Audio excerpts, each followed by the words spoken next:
Good morning. The meeting's about to start, so please take your seats.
Sergeant at Arms, please close the door.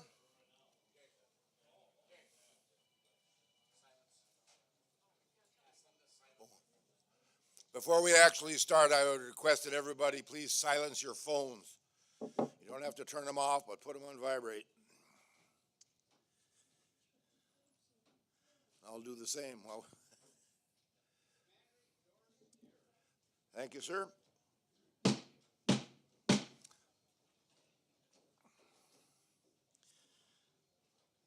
5th District American Legion, Sergeant at Arms, please post the colors of our country.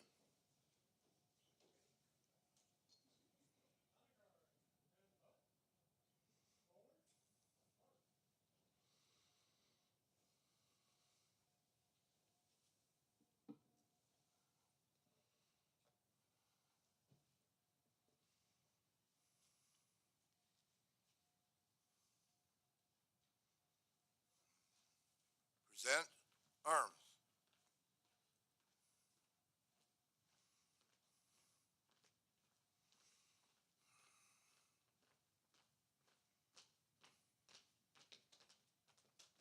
Halt. Right face. Prepare to post. Post. Order. Arms.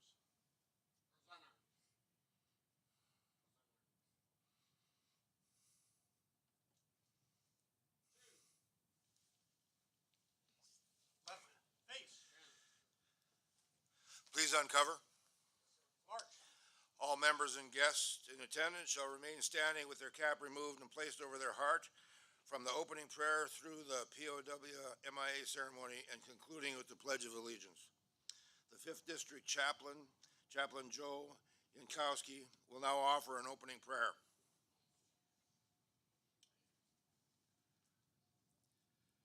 Heavenly Father, good morning. Thank you for this day, the gift of life and the gift of eternal life through Jesus. We ask that you bless us at this time, give us wisdom, give us the perseverance to do your work. Thank you for sending your Son to sacrifice for us that we may be saved. And Father, we also ask that you, for once, be able to smile at what we do. For the American Legion, its moniker is For God and Country. Amen. And we can have at this moment a moment of silence for those who've gone before us in the post-everlasting, for the family.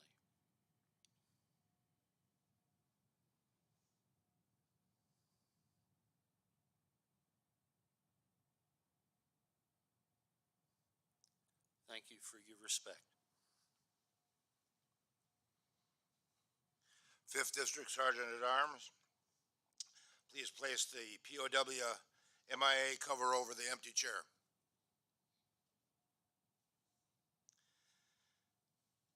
POW MIA Empty Chair Resolution 288, adopted at the 67th National Convention, calls for the designation of a POW MIA empty chair at all official meetings of the American Legion as a physical symbol of the thousands of American POWs and MIAs still unaccounted for from World War II, Korea, and Vietnam. Please join me in the Pledge of Allegiance. I pledge allegiance to the flag of the United States of America and to the republic for which it stands, one nation, under God, indivisible, with liberty and justice for all. Recover.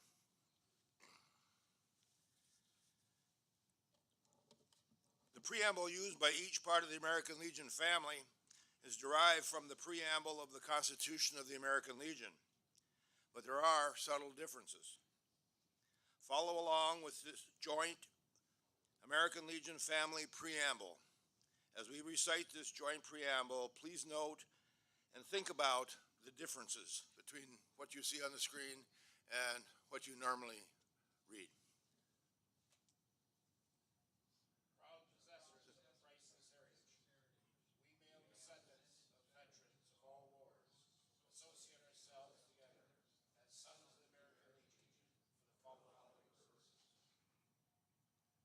For God and country, we associate ourselves together for the following purposes: to uphold and defend the Constitution of the United States of America, to maintain law and order, to foster and perpetuate the 100% Americanism,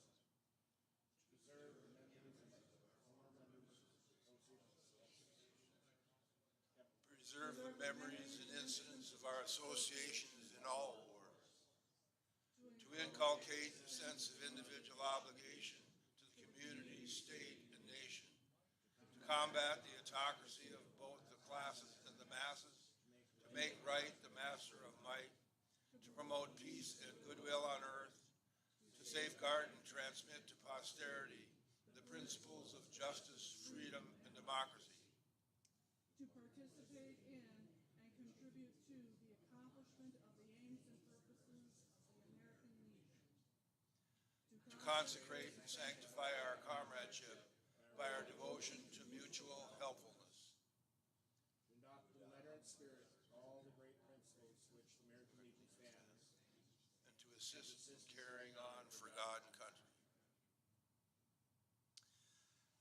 Take your seats, please. Well, a big welcome to everybody for making it out here on this winter day. The weather did cooperate with us, even though it didn't look like at the beginning of the week that it was going to. We got a busy schedule for you today. After we go through the recognition of distinguished guests and greetings from various folks, we'll do a little agenda review before we dive into our first presentation. First, I'd like to call on our national NEC man, Bill Barbernick. who will bring us some greetings from the National Commander, Vincent Triola.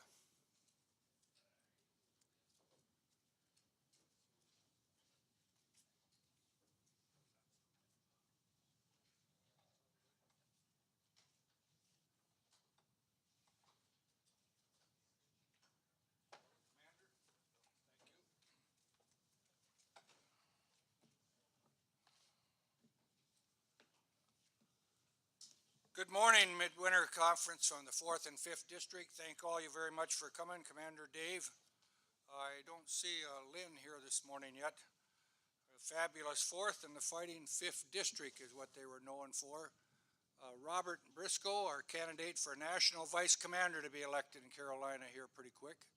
Glad to see you. My wife, past Department President Donna, currently Department Chaplain. And the chaplain, I want to thank you for your prayer up here. It was 1 week ago today that we lost Larry Otto, who was our department chaplain. Up and had a heart attack on us, 73 years old, a big surprise to all of us. So a good lesson for all of us to enjoy every day. We never know when the good Lord's going to call you home. Our prayers are with Larry's family, friends, and bless his soul. I'd like to recognize and greetings from Jim Triola. I talked to Jim just recently, and he's on Facebook every day. The National Commander will be coming to Minnesota in April. But I'd like to recognize a few people in the 4th and 5th District that's been working very, very hard for many, many, many years for the American Legion Auxiliary family.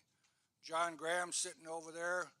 I can remember 30 years ago we used to have a few disagreements, and I was always right, John, but you haven't figured that out yet. I'd like to recognize our past Northwest Division Vice President, Dee Dee Buckley. Good to see you here.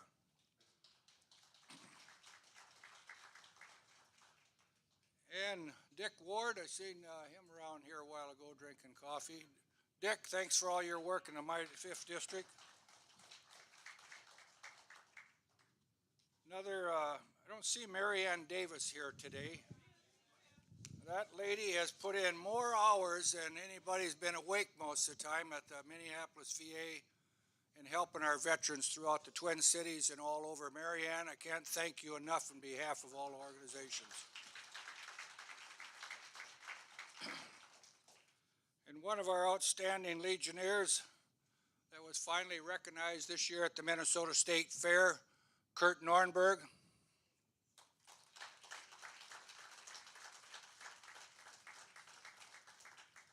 I want to read just a little bit about Kurt's citation. It said the highlight of his year has been the honor to receive in August for the dedicated service of the Minnesota Employer Support of the Guard and Reserve Committee as Vice Chairman and volunteer for over 50 years. He was instrumental in the inception of the National Employer Support of the Guard and Reserve by starting the Minnesota First Committee in 1973. This was a Department of Defense award for superior civilian service that promotes cooperation and understanding between the reserve component service and members of their civilian employees. It's been an honor and privilege to know Kurt. You know, we never talk about rank in the Legion. We're all the same. Doesn't matter if you got a red cap, blue cap, yellow, green, whatever. And we don't care if you're a private or lieutenant or general, but Kurt was a general, and we have the highest respect for you, Kurt, and thank you. Let's give him a big hand for his years of service.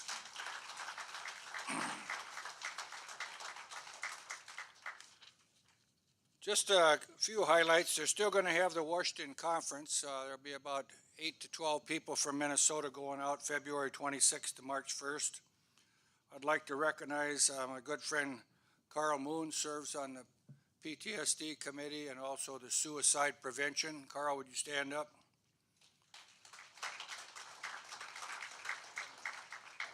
And it so happens he's married to our alternate EC, Peggy Moon.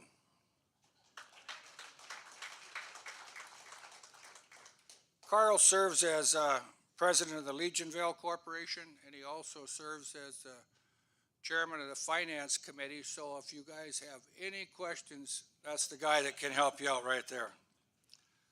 I want to encourage you, the state oratorial contest will be coming up pretty quick. And the national now has raised first place for the national oratorial, $20,000. Last year, a young lady from Minnesota got in the finals and received a couple $1,000. So we're very fortunate with having her. I'm just going to touch on a couple other quick subjects because there's a lot of people here today and the commander wants to listen to them. Somebody said, what's the benefits of joining the Legion? We have a lot of benefits. We help our veterans. We do many, many things, you know, such as what the 4th and 5th District do by going out to the hospital and visiting veterans and helping take care of things. They have many programs that benefit our Legionnaires. I just want to touch on, there's a bunch of handouts in the back over there. American Legion, everybody here is covered for $1,000 accidental death insurance and $5,000 today because you're on Legion family business. And I hope nobody collects on it ever. And they also have programs for health care and dental, eyewear, and the numbers back there, the literature is back there. So I asked you to take a look at it. There isn't a week goes by that I don't get a call about somebody wanting to know if grandpa or dad passed away, if they had life insurance. And sometimes they do, and they have other ones. So take a good look at it. It's a good program. They also have travel insurance, which is very good. And there's a handout. I would like to have you please pick them up. They're back there in the room right there. Kind of last but least, I'm lucky enough to serve as Selective Service Director. Minnesota is one of the highest percentage of people signing up for selective service. Any young man 18 to 25 years old has to sign up. If they have a Minnesota driver's license, they're automatically signed up. But another thing, we need people for county boards.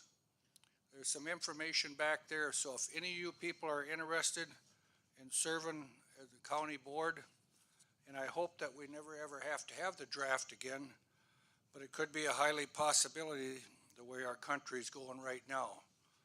So we just don't have the people joining the military like we used to, and I don't know what the reason is, but we sure could use a lot more. And I talked to the commander. I'm very, very fortunate. Peggy serves on the Children and Youth Committee at the National Organization. Kurt serves on our National Defense Committee. Jim Munson serves. Mike and Teresa Ash serve. And I want to thank them for their service.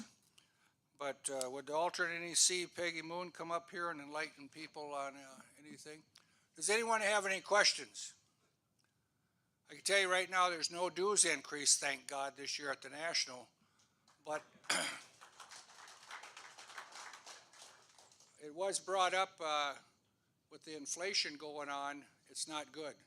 Last but least, because Peggy was legislative chairman for years, the Minnesota House just this week voted to do away with the Veterans Affairs Committee. The Senate, I'm sorry.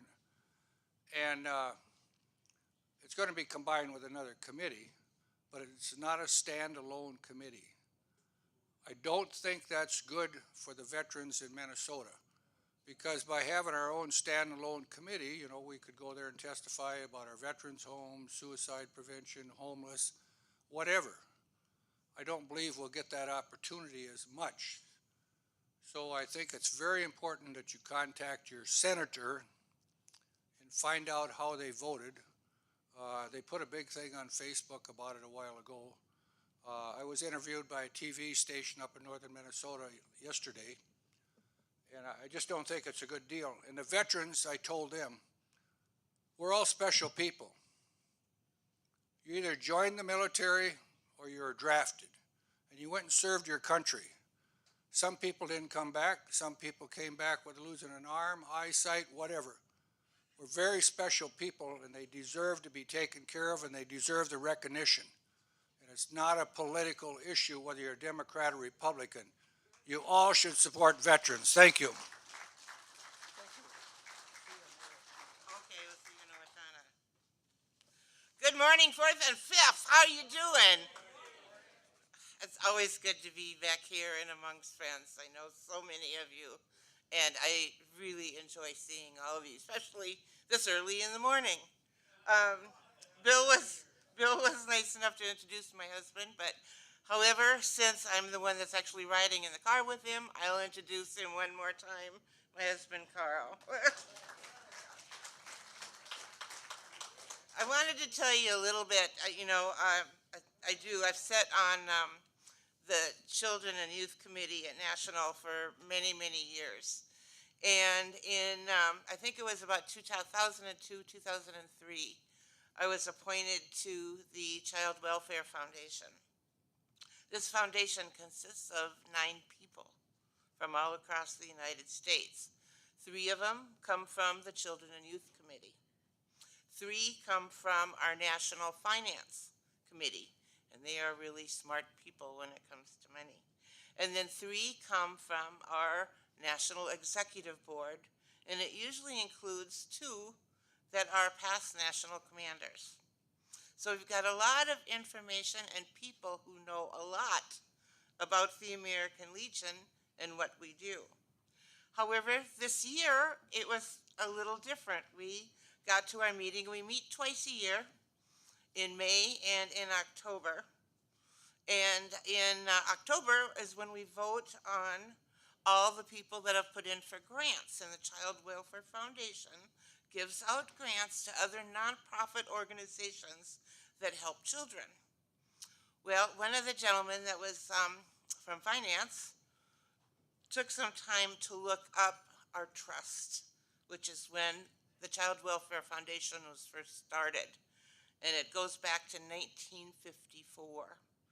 And he brought up that many of the grant applications weren't in conformance with what is on the original trust.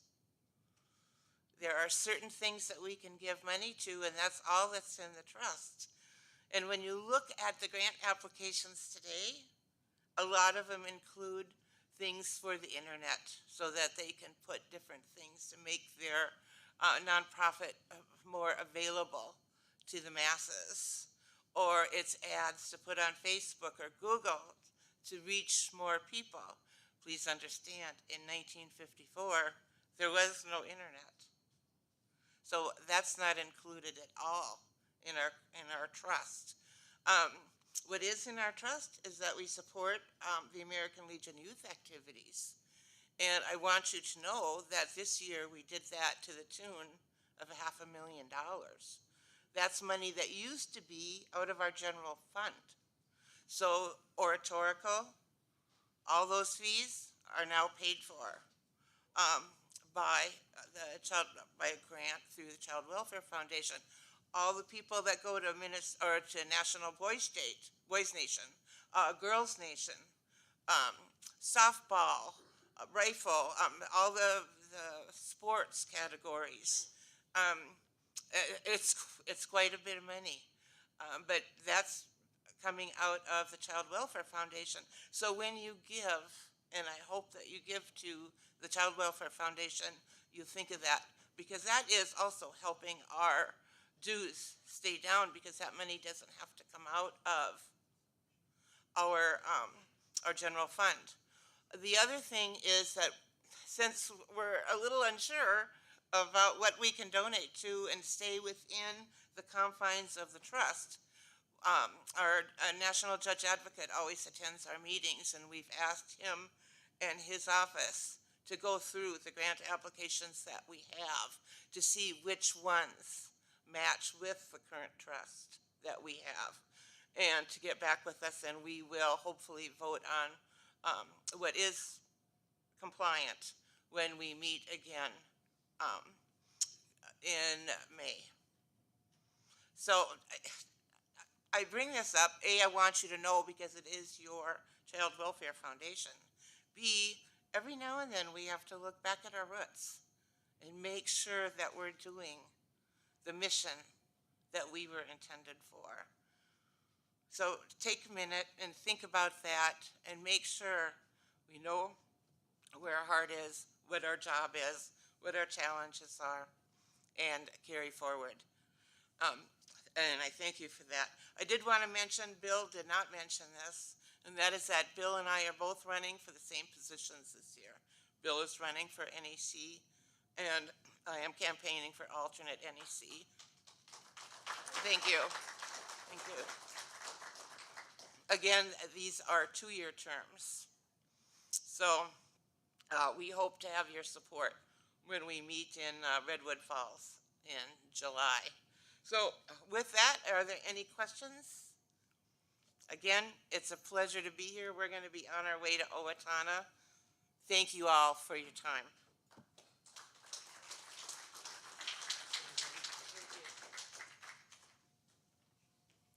Next at the national level is the Sons of the American Legion National Executive Committee man, Sean Davis, who will bring greetings from the National Commander, Christopher Carlton. There we go. So, on behalf of the Sons of the American Legion National Commander Chris Carlton, I bring you greetings, warm wishes in this rather cold time of year, and hopefully you're looking forward to a great year just as we are within the Sons organization. To build upon what Peggy and Bill has mentioned, child welfare. The Sons are one of the greatest contributors to this organization. You know, we made it at 8, but wouldn't it be fine to be 9? So we are in the millions in our donations, and it's still one of the preeminent fundraising programs the Sons contribute to as an organization countrywide. So I still have some piggies if anyone wants some piggies for making donations to child welfare. We are also supporting the program of Be the One this year. Suicide awareness, which is going to be on one of our topics today, is still something that hits us all. And we are definitely in line, lockstep, arm in arm with the rest of the American Legion family, supporting the Be the One program, getting suicide awareness out there, and thinking about our veterans and their families in these difficult times for many of them. And we try to make their lives better. So with that, I hope you have a great midwinter, learn lots, and the key here is whatever you learn is not going to be effective unless you share it. So learn something, and then I expect you to share it within the next month with someone else and get someone else involved and understanding about what we do here and the great good that we do for our veterans, their families, and our communities. Thank you.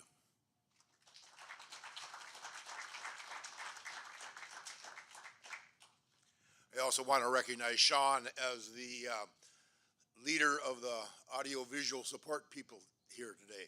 About 99% of the equipment that I see in the room actually belongs to Sean, and he takes this on the road. So we really appreciate what he's doing here today.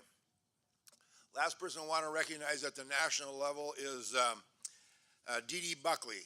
She's a past American Legion Auxiliary National Vice President. Morning, Dee Dee. We've only got 35 minutes until we dive into the actual meat of the program. Most of the rest of the people I'm going to introduce are going to be kind of like Dee Dee, where she'll just stand up and wave. But there are 2 more that I'm going to invite up to provide some greetings.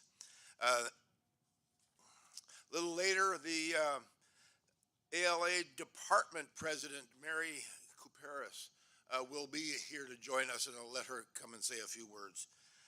Next, I'd like to invite up Paul Orson. He's the 8th and 10th District Department Vice Commander, and he's got a greeting from our Department Commander, Jennifer Havlick.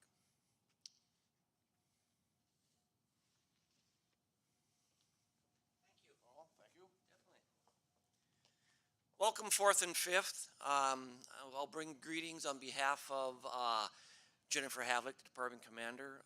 She's off doing other things, so I'm here, and at this time, just a quick overview of her projects are Tunnels for Towers, Project Delta, and Eagle's Healing Nest. I mean, they've all been talked about at the in the newsletters and everything.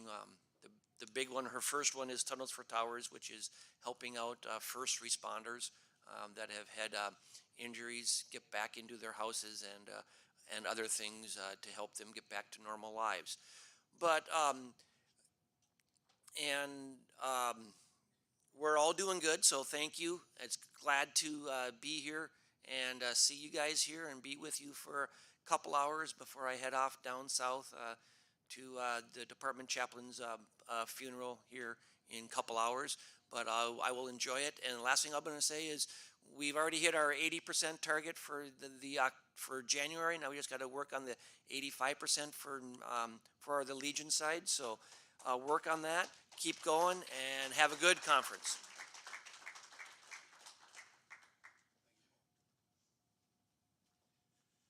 All right, next, from the Sons of the American Legion, the Detachment Vice Commander, our very own 4th District, John Weiss, will bring us greetings from Commander Tim Weaver. John? Good morning. I bring greetings from our detachment commander, Tim Weaver. I wanted to mention, well, Tim can't be here today, so I wanted to mention his projects are Veterans and the Veterans and Children's Fund, and of course, Tim will always take money for child welfare, which is one of the driving projects of the detachment of Minnesota. And I want to also mention I'm a candidate for detachment commander for 23-24. Thank you.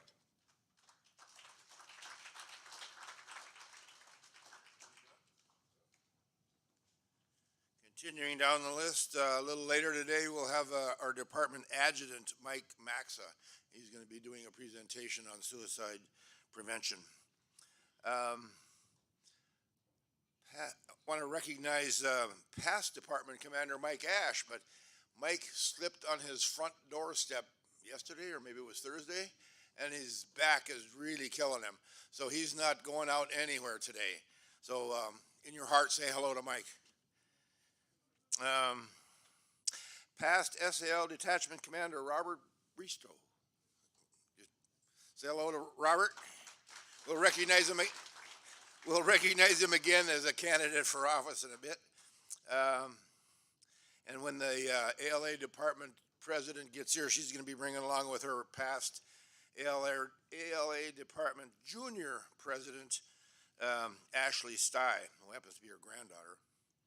At this point, I'd like to have anybody who's ever been a past department commander or detachment commander or ALA president, please stand and just say hello to all those folks.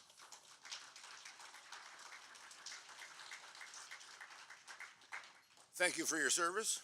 And how about past department, detachment, vice commanders or vice presidents? Please stand. That should be a slightly larger group. Thank you all. Is Ted Burke here yet? No. Anybody anybody who belongs to the Riders, please stand. All right. So there's the fourth leg of our Legion family. How about past district commanders and presidents? Please stand. Should be a larger group. Thank you all for your service. All right, now here comes the biggest group of all. Current district, post, squadron, or unit officers. If you're a leader of some organization within this family, please stand. Thank you very much, everybody. All right, next we're going to, first, did I miss anybody of the VIP qualities? Somebody's pointing over here. Who did I miss? Would you two ladies stand and identify yourselves? Oh, they were recognized at some point by the NEC-men, I think. Okay. Who did I miss? Oh, I'm getting to that. Matter of fact, it's next. Candidates for office. I'll go down the list, and then if there's any that I missed, we'll get to those. Mike Ash is going to be a candidate for National Vice Commander of the American Legion. Robert Bristow is going to, you're not supposed to say that. Sons of the American Legion, National Vice Commander. Bill already announced that he and Peggy were running for reelection. John Weiss announced that he's going to run as the SAL detachment commander. Is Sharon Themeke here? There's Sharon. Okay, she's running to be the next ALA department president. What? She's going to come up and have a word or three. But from this point on, well, I don't know. I guess we don't. We have 27 more minutes, so hopefully we don't get that much from these candidates. Thank you. Well, I want to say good morning to everybody. I've had an interesting start to my day because as we were almost to the cities, my traveling companion, Rick Cross, is my driver and my partner, and he said, "Do you have everything?" It's all sitting on my couch. So, I want to thank the 4th and 5th District presidents for saying, yes, we'd love to have you, and all the both commanders and all the members. I am running for the American Legion Auxiliary Department President for the Department of Minnesota for 2023-2024. About me, I'm a transplant from Chicago. I've been a life member since I was about 1 year old. I moved up here in 1978. My mom and I transferred our membership in 1999 to Bemidji, Minnesota, which is where I have been living up until a year ago when I moved to Sauk Center. I'm still a member in Bemidji.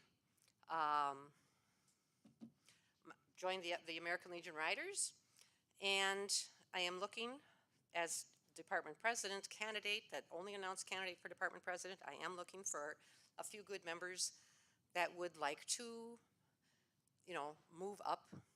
If you have yourself or younger people, just get a hold of me. I write in the unit mailing all the time. I want to also recognize Marianne Davis and Sandy Gibson. Marianne is our Minneapolis VAMC rep, and Sandy Gibson is our Minneapolis Vets Home rep. They do wonderful jobs. So I don't want to take up a whole lot of your time. I am running for department president, and I thank you all.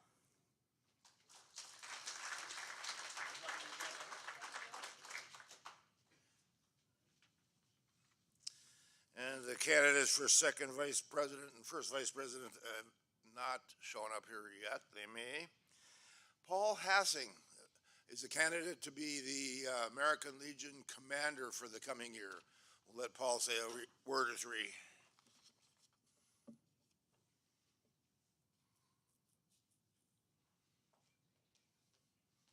Paul? Thank you. Good morning, 4th and 5th. I'll be real brief. I don't have a whole lot of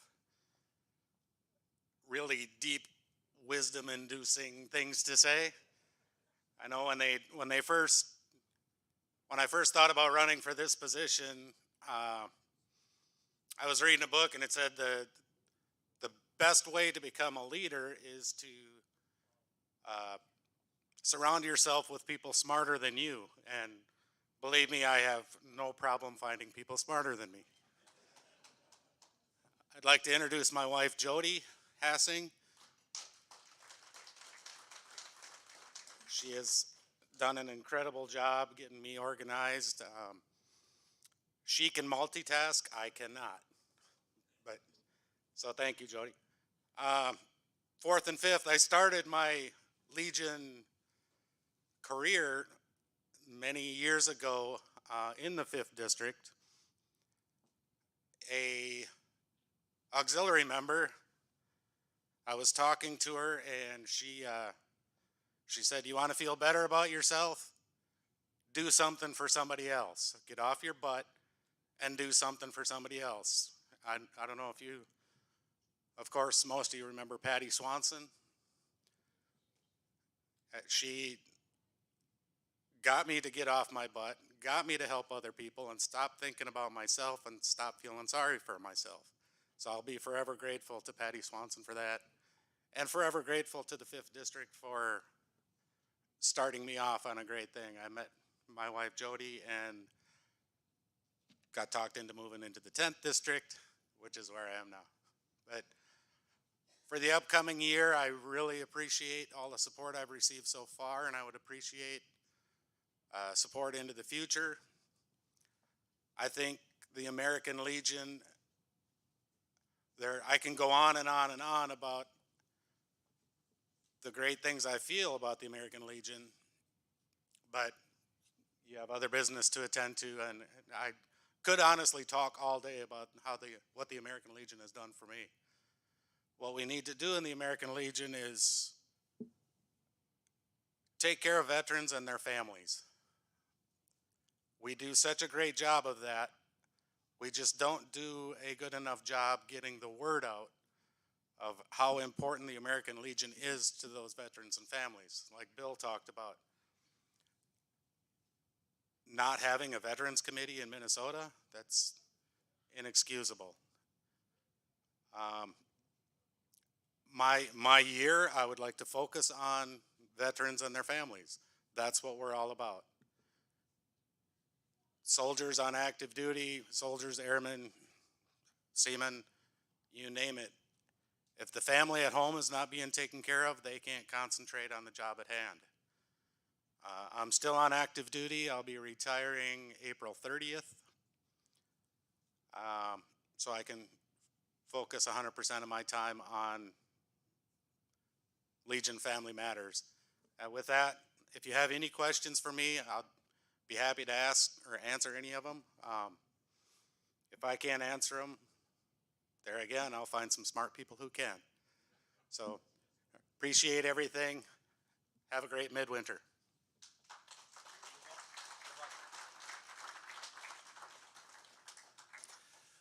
Now I go back up to the top of my list. Mary, are you ready? This is the American Legion Auxiliary Department President, Mary Caparis.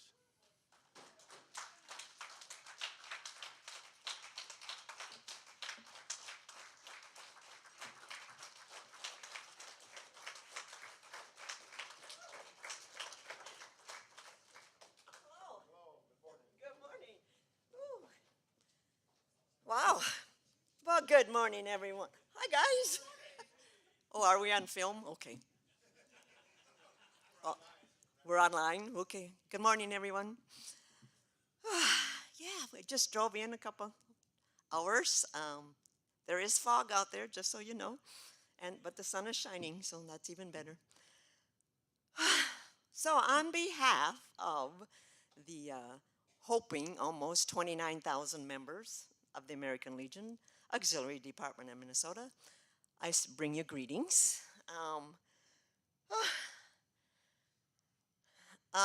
First of all, I want to thank all of our veterans here today. I have a box in the back that I'm going to send around to all our veterans. In that box are little prayer squares. Our department chaplain has,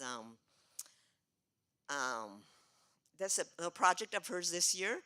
She has a little prayer, I can't even say it, prayer squares that she would like each of our veterans to have, to carry with them, to know that we as the Department of Minnesota, American Legion Auxiliary are praying over you every day. And if you know of another veteran that is not here today, please take one for them. My theme this year is serve and honor every day. And as we know, as the American Legion family, we do that every day. We do it, I mean, we don't even think about it, we just do it. So I'm so proud that we all can do that. I'm out of breath. My symbol is the state of Minnesota, with a poppy right smack in the middle of it. I am from the 7th District, Unit 537 in New London. So the poppy is, my goal was to have it in the 7th District. That's where my heart is. That's where my beginning was and is. But I'm very proud to be serving as the department president. The project this year for the department is, I'm sure you all are I can't even talk today either, aware, I was up too early this morning, are that we know that there are 3 brand new veterans homes being built right now, Preston, Montevideo, and in Bemidji. And I'm happy to let you all know that they all have their directors now. They're all hired. They're all looking into starting their hiring process. In those buildings, they are building actual meditation rooms, not a actual chapel, but meditation rooms. These rooms will be smaller. They will be more personable and more private for our veterans or the residents to go in there for their spiritual needs. The money we raise is for a movable altar, so they can move the altar out into a bigger space if needed. We're raising money for the books for the library, the music system, paintings, furniture. So that's what we are raising funds for. Thank you to any of you who have donated already. We are halfway to our goal, so thank you very much for all that. Oh boy. But I just wanted to stop in and say hi. Like everyone else, I'm sure that has spoken this morning. I will be headed to Owatonna, but I'm sticking around till lunchtime so I can hear all about what's going on the 4th and the 5th and be able to chat with you all. Thank you. Bye-bye.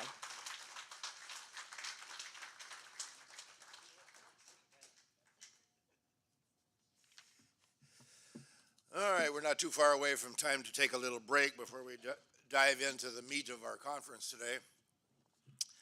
I do have a list on here that's supposed to be greetings from, but I think it's going to be a wave from.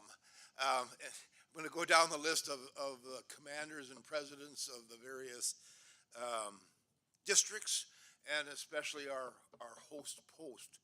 Well, I'm the 4th District Commander, and did Wade walk in yet? Yes, there's Wade. He's representing the 5th District Commander.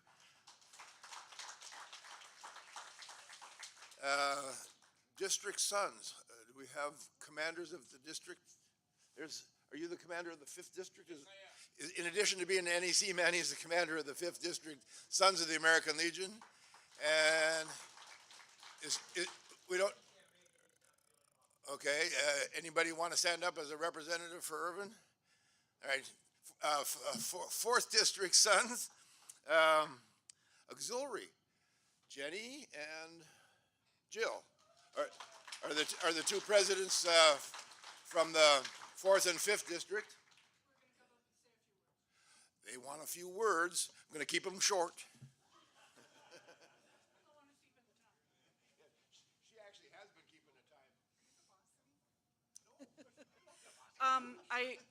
On behalf of Lynn Lyons, I just wanted to let everybody know the reason why she couldn't be here. She was planning to. Her niece had her baby a month early, so she's actually down in Florida helping out with that. Her niece, like I said, delivered a month early. Just want to bring greetings from the 5th District. I believe I'm probably the only unit member, or the auxiliary member here, but we're the Fighting Fifth. My project this year is a joint project with the SAL and the Legion to raise funds to buy tables out at the Minneapolis Veterans Home. They're by the yard, round tables that you can put an umbrella in to replace some of the ones that they have out at the Veterans Home that are warped and need to be replaced. And by the yard, it's expensive, but it's durable as all get out, and we'll be able to work well with what the veterans need. So thank you very much, and you'll probably be seeing me later on some other presentations. So.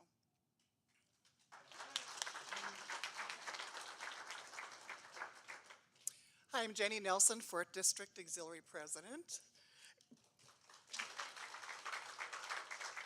Fabulous 4th. Fighting and fabulous. We're a good team together. My project is Healing Hearts in Motion. My project is to raise funds for the veterans at Eagles Healing Nest to buy recreational items.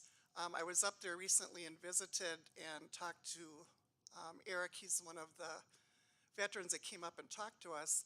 and he said, our tennis court is in shambles. And we talked about a new floor, a durable flooring for that. So either way, we're going to help Eagles Healing Nest. And just really want to thank you all for coming to our house here. Thank you.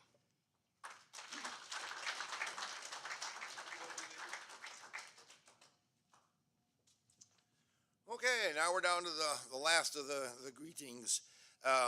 Post Commander Dan.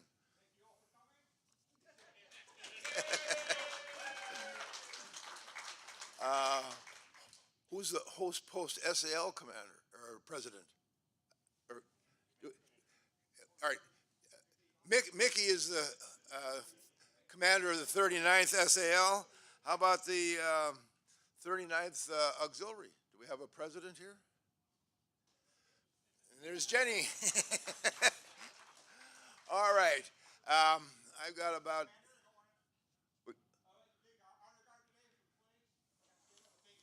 All right, the 39th Honor Guard is also the 4th District Honor Guard. So thank you very much for serving in that role, gentlemen. And those guys go out a lot during the year. How many times a year do you suppose you guys are out?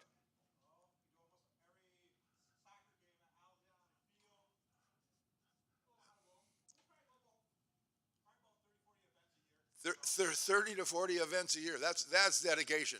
Thank you, gentlemen. Is Carl Moon left. He did leave behind a list of their wish list at Legionville. So if you serve on your committee at your post that has access to giving away money, this thing looks like it adds up to almost $100,000 worth of stuff on the wish list. So come and see me, and you can take a picture of this thing and take it back to your committee. That clock up there says 9:52. We'll let that be our official clock. Be back in your seats at about 2 minutes before 10. Have a break.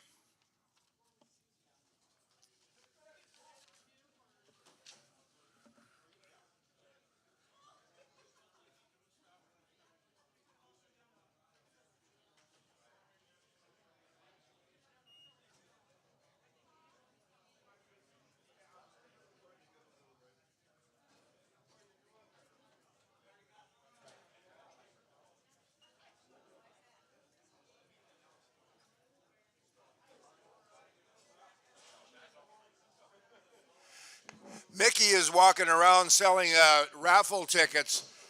This is a 50-50 raffle, meaning if you win, you get half the money. The other half of the money is being given to the Veterans Coffee Talk. There's flyers on the back that talks about what the Veterans Coffee Talk is. Maybe I'll talk about it a little bit later, but buy a ticket from Mickey.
2-minute warning, 2-minute warning.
Please take your seats.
Well, welcome back.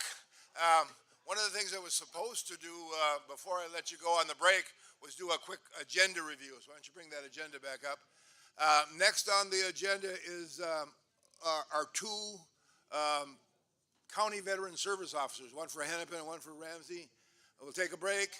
And we have a gentleman, Don Patton, who's going to have a thing on how to recognize veterans. Don will have somebody to introduce him, but I believe Don was a director of a very big museum for an awful lot of years. I don't know. We'll find more about Don. Lunch, I'm going to leave the 12:31 as a surprise. Not going to give it away what we're going to do there. And I can't even begin to pronounce the doctor's name, who's Georgopoulos. He's from the Brain Science Foundation, which is one of programs that we help support. That's supposed to be quite entertaining. Another break, Mike Max, our department adjutant, will come in and give a session on suicide prevention. And then we close and go home. Ray, come on up here. I'm going to introduce the Veteran Service Officer from Ramsey County. Ray, who's the adjutant of the 5th District, he will introduce the Veteran Service Officer from Ramsey County. All right. Larry Fonder. He just told me that he joined the Legion as soon as he retired from the military. He was in the military on active duty for 23 years, going from E1 to 05. But he's been with, I think, with the Ramsey County Veteran Service Office since then. He can tell you more when he gets up here. He's also the commander of Post 172 in Osseo Maple Grove. So that's what I know about Larry. You can ask him more questions when he gets up. You want to introduce Lynn? Morning, everyone. Yes, my pleasure to introduce Lynn Lyons.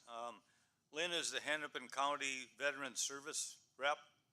She spent 14 years in the regular Army, being stationed in many places.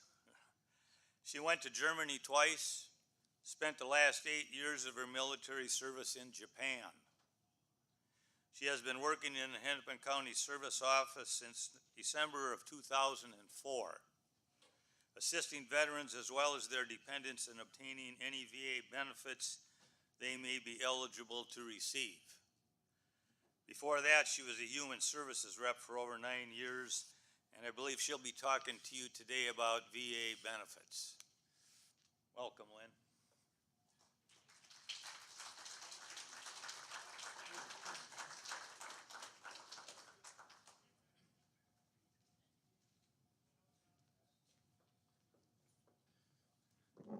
Well, thank you for the introduction, and thank you for the invitation to be here today. I greatly appreciate it, and am happy to be out here and be able to answer questions and help familiarize people with some benefits and what has changed as well.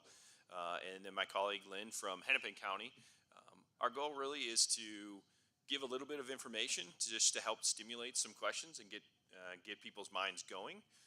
Because if one person has a question in mind, ask it. Because probably somebody else is having a similar situation or thinking about that same topic. So instead of putting people to sleep with PowerPoint and everybody starts to glaze over, that's really what we want to do. So present some changes and some information that's come up, some new changes, and then hopefully stimulate questions from the audience. And I think we've got about 40 minutes, if I'm correct. So Lynn, if you wanted to. If you have any additional words, and then if you want to jump into PACT Act or whichever. Well, thank you. Yes, and I'm very happy to be here too. So I don't know if anybody has heard the PACT Act is new, or the Camp Lejeune water contamination thing. I know we've all get lots of questions about that every day. So if anybody doesn't have a clear understanding or how it may affect you, that's what we're here today to answer and help you. So, So one of those things I'll start out with. So the PACT Act changed some of the geographical locations for Vietnam-era veterans for presumptive service connection or exposure to Agent Orange. Can anybody, how many Vietnam veterans do we have? You can just raise your hand. Vietnam-era veterans. Right, yeah, Vietnam-era. All right, so can anybody name a new location that's been added since the PACT Act that is now a location that's presumptive for Vietnam-era veterans for exposure to Agent Orange? So it used to always be boots on the ground and 12 nautical miles, right, on a ship. But now there's more. Sir, in the back. Okinawa was not. That's one that's still a challenge. It's not impossible, but it's still a challenge. There's been about 16 cases where we've been able to service connect, or nationally, that they've been able to service connect for Agent Orange exposure in Okinawa. So Dave, I got one back here. I think Mickey beat you to it. Yep, DMZ in Korea's always been there. Yep, so that is another one. Over here, Dave. Okay. John. Thailand is. Can you tell me what the change is for Thailand? Yep, that's so with Thailand, it used to be any Royal Thai Air Base, but you had to serve on the perimeter, right? You had to demonstrate that you were on the perimeter of the post in order to have exposure to Agent Orange. But guess what? The VA has come to their senses, and they've changed it. If you served on any Royal Thai Air Force base during the Vietnam era, then you qualify. We no longer have to prove that you served on the base the size of Allianz Field and were exposed and on the perimeter. So now it's any Royal Thai Air Force base. Absolutely, and that's a big change for a lot of our Thai reps, especially a lot of Air Force reps or Air Force service members served in Thailand. All right, so John, I'll give you the first prize.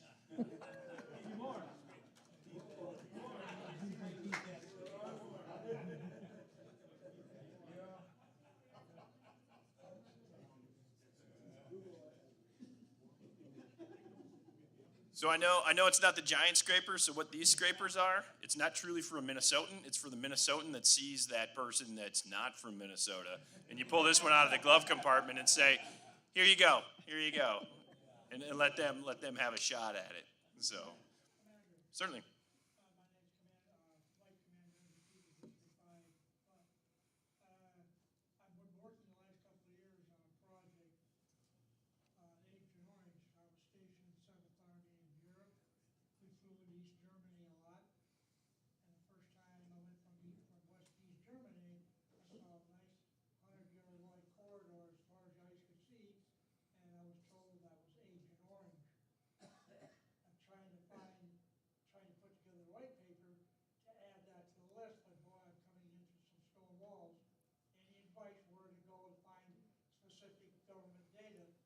See what's happening because it was very obvious. This is 1964 and 1966. I need guidance because I've already learned some congressional leaders. The only thing I could think of there would be if there's any historian or unit historic records from like 7th Army during that time frame, or from the Air Force units, because a lot of times defoliant was used for air bases, right? A lot of times that's where they were doing it. The other, while it might be in a foreign language, I would also take a look at any German military documentation.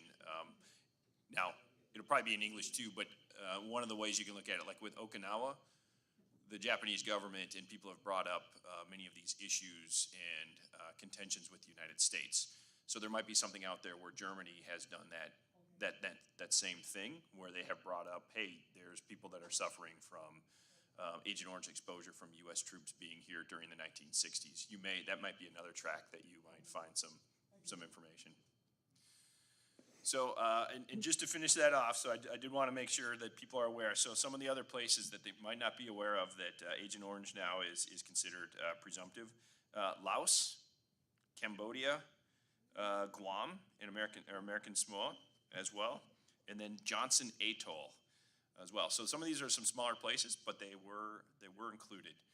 So just as a heads up to folks, wanted to get that out there, because that's a big one, and a large amount of our population within both our counties are Vietnam era veterans, and we want to make sure they're aware of some new possibilities. So. Did the PACT Act bring any new presumptive illnesses? Yes. For the Vietnam era, there is hypertension and the brain cancer one. Tell us about hypertension.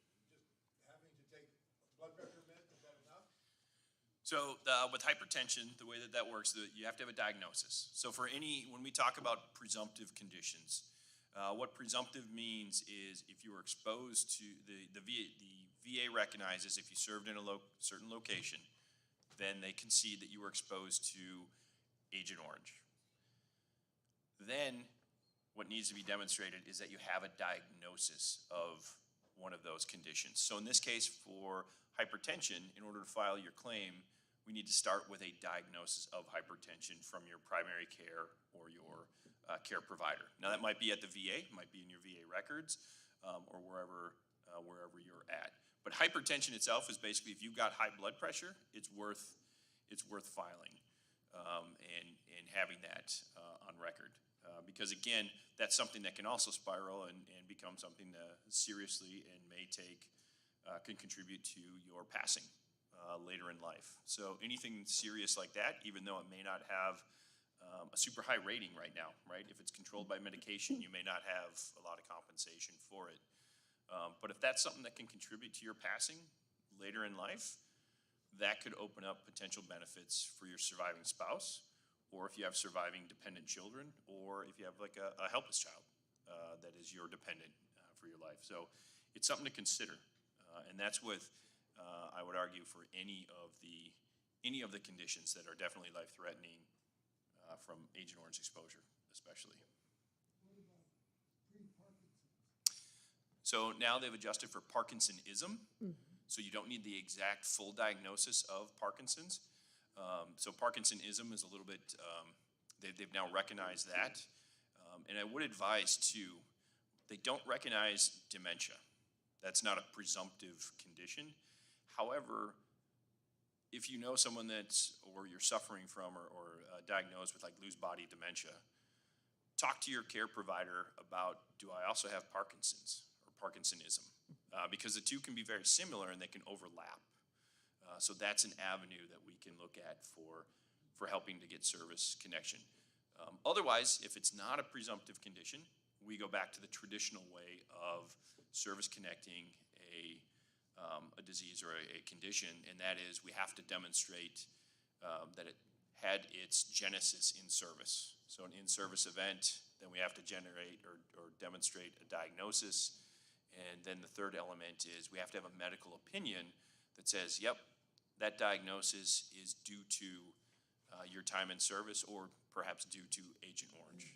So that's for anything that's not on the presumptive list. And I'll just say that the presumptive list is pretty extensive. So if you run into any type of cancer, I would avoid any type of cancer, coronary artery disease, hypertension, type 2 diabetes, and especially prostate cancer is another one that's quite prevalent.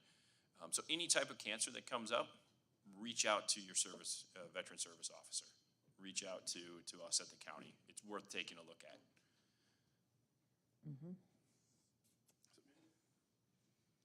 So we got 1, 2, 3. We'll just go from the left to the right. I think we started. Ray. Air bases in general, I spent a year on Midway Island in 66, 67, which was an air base for the C-130s flying back and forth between the States and Japan.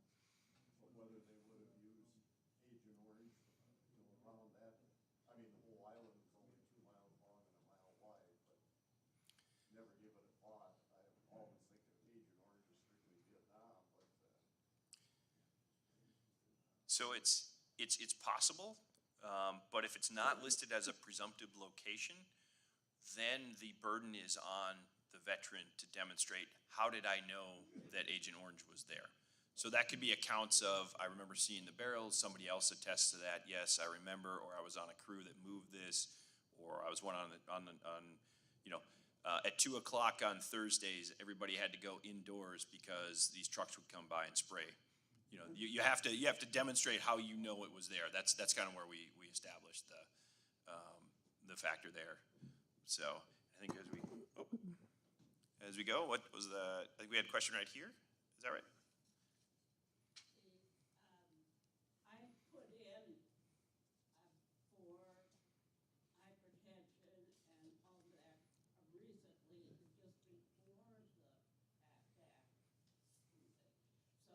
the PACT Act. So should I put in again, or will that be looked at under the PACT Act now? Okay, and I'll just repeat the question for the folks at home. So the question is, if you applied for hypertension prior to the passing of the PACT Act and were denied, should you resubmit, or will it automatically be reviewed by the VA. Lynn, if you want to. You would want to refile. You would want to reach out and do a new submittal for your claim. My understanding is the VA is not pulling all the old cases and reviewing them. So the quickest way would be to go ahead and refile.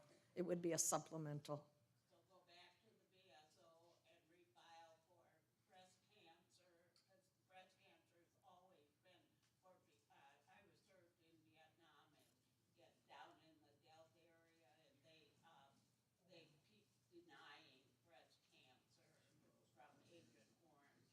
And so with the PACT Act, maybe they will look at that, or is that a possibility now? It may be a possibility, but under the PACT Act, they only added 2 conditions to Vietnam. I know. Yeah. Want to look at, if I had prostate cancer, fine, but not breast cancer. There's also bladder cancer, and then a whole list of other cancers, but yeah. Okay, thank you. And just to add on to that too, it's not impossible, but again, they place the burden on the individual to come up with the medical opinion and the scientific research that would demonstrate the correlation between Agent Orange exposure and breast cancer. So that's one of the things that, yeah, I agree. It's definitely a challenge when Keep it comes to fighting. many. Yeah, and it's worth filing. It's worth fighting because Keep fighting. one day it might become presumptive if, in fact, you aren't service connected for it prior to that. So I think going around. All right, right here in the red, sir. You don't ever mention Agent Blue. It's not secret anymore. Oh. But, you can go on, anybody in this room can go on the internet now and see when it was sprayed and where it was sprayed, and if you were there. It's really easy now, because it's not secret. Agent White isn't secret anymore. Agent Blue is 30 times stronger than Agent Orange. Correct. We use it when our skin starts falling off. Right, and just for the folks at home, the question was about the other agent, the other herbicide agent, so Agent Blue, Agent White. So actually, the law does read it's herbicide exposure. It's just the norm is everybody says Agent Orange, but in reality, it's actually exposure. It's herbicide exposure, so defoliant herbicide exposure. So not just limited to Agent Orange. Just for that clarification. Thank you. All right, we got 2 over. Let's go, ma'am. Let's go with you first. Several years ago, I read a big full article, and I can't remember if it was in the American Legion news magazine or VFW or what, but it talked about Fort McClellan, Alabama, and the Monsanto chemical plant that was right next to it for a long time, and the toxicity of it. And I was wondering if we're any step closer to having a national registry for people who served at Fort McClellan, because that was in the air and the water and everywhere. So that question is asking about a national registry for chemical exposure and toxic exposure at Fort McClellan, Alabama. So that was home of Chemical Corps originally, if I recall, which is now moved to Fort Leonard Wood. But Lynn, have you? I have not, but I do know that there is a big listing of dates and places across the U.S. where chemicals were stored, manufactured.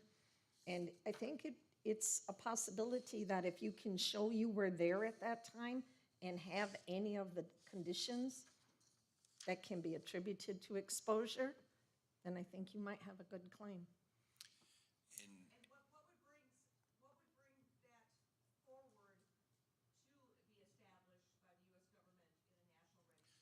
so for like the Cases coming forward? sure. So the national, and that would also be legislation. Like the American Legion, DAV, VFW, and the efforts to recognize legislation for bringing forward healthcare recognition or registry for exposure to Fort McClellan, Alabama, might be many of the other Superfund sites that are listed out there by the government. There's a lot of bases where they're recognizing that there's quite a bit of toxic exposure, but those haven't become presumptives yet, nor have they gone, to my knowledge, onto like the healthcare registries.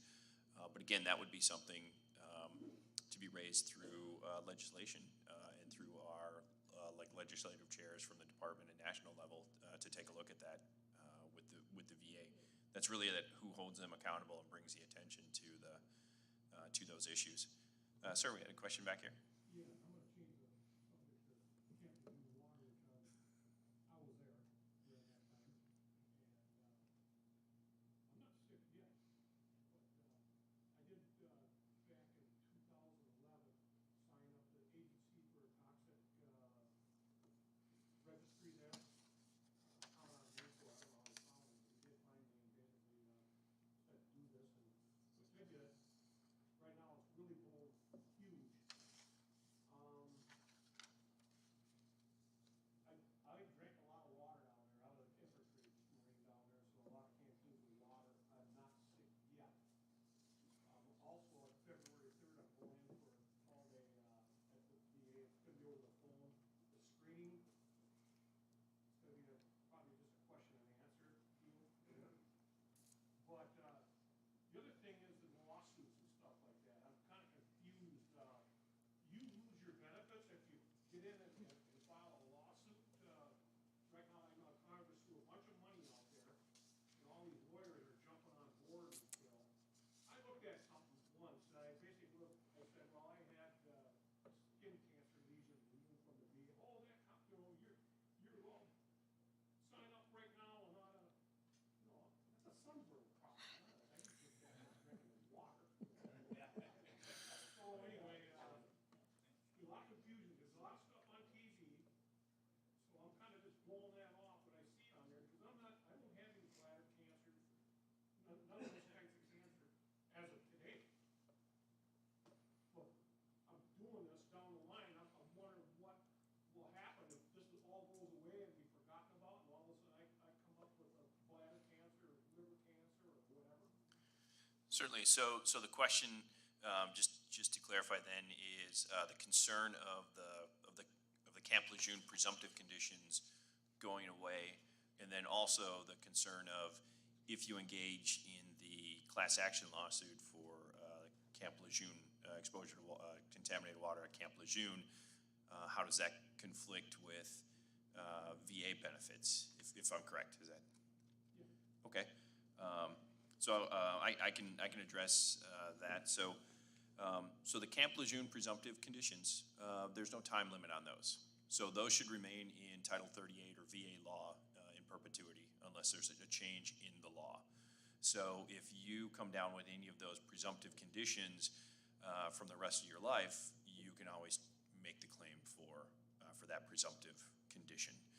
And that also goes for the presumptive conditions for herbicide exposure as well, and also for the new presumptive conditions for exposure to particulate matter in burn pits for Gulf War and Afghanistan and Iraq era veterans. With regards to the Camp Lejeune lawsuit, so the PACT Act said that now veterans can engage in the lawsuit for Camp Lejeune. It still is undetermined whether or not you will have to pay back your benefit. So let's say you're service connected for a presumptive condition due to exposure to the toxic water or contaminated water at Camp Lejeune, and let's say you receive, let's say it's a 50% compensation, and you receive a payment of $1,000 every month in compensation. If you engage in the lawsuit and you win and they pay you out, it's still not clear whether or not you'll have to basically pay back your compensation going forward. So the idea being, let's say you got a lump sum of $50,000. Right now, the example would be like a tort case. So let's say you sued the government and you won a tort claim and received like $10,000 settlement from that, and you were receiving VA compensation for the same thing.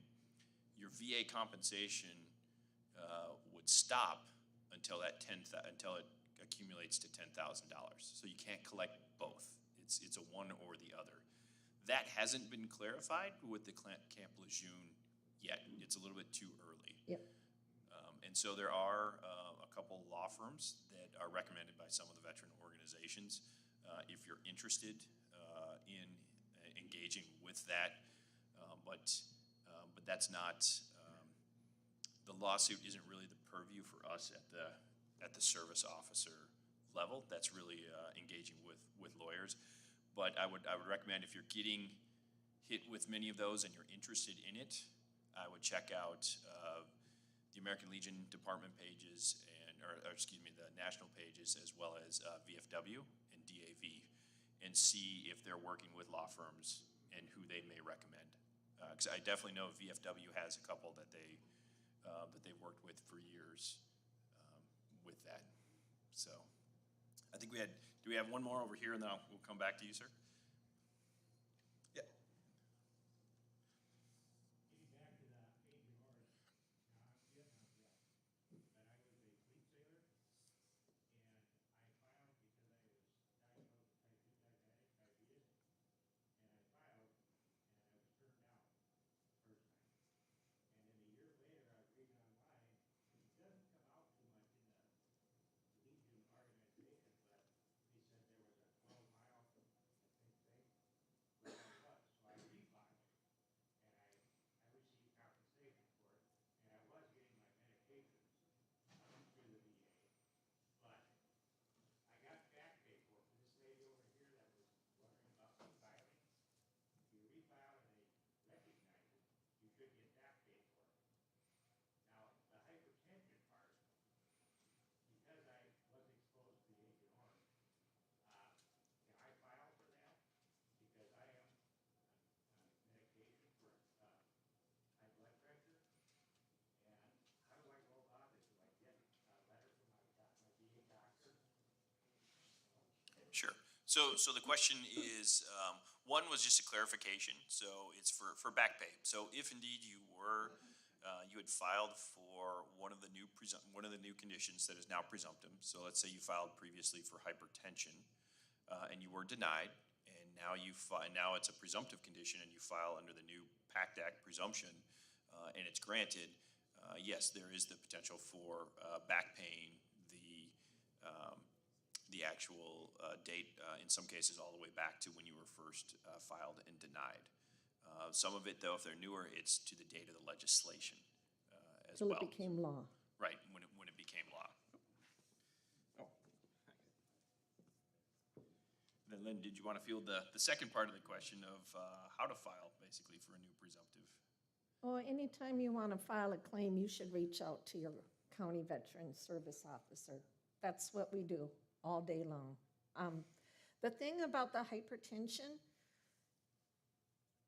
every case that I have done for my veterans, the VA has come back and said 0.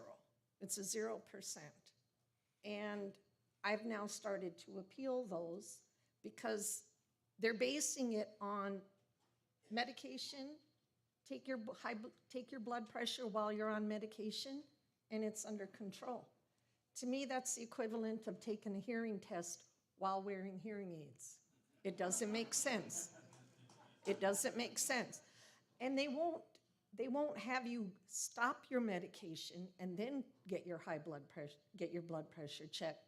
So I appeal. Yep. Appeal. Fight for your benefits. In some of that too, so some of the evidence you had asked about, do you need something from your doctor? So if you're going to the VA and you're being treated for hypertension and you have that diagnosis in your VA records, we will just annotate that on your claim. There's literally a spot where the VA asks, are you seeking any care at the VA? And we provide that. If you're going to a private doctor, then you want to actually go and just get a copy of your medical records. That's the fastest way, is just to get them yourself. The VA will get them for you or try to get them for you, but that takes a lot of time, and it doesn't always work because some organizations charge money for records to the VA, but they won't charge it to their patients.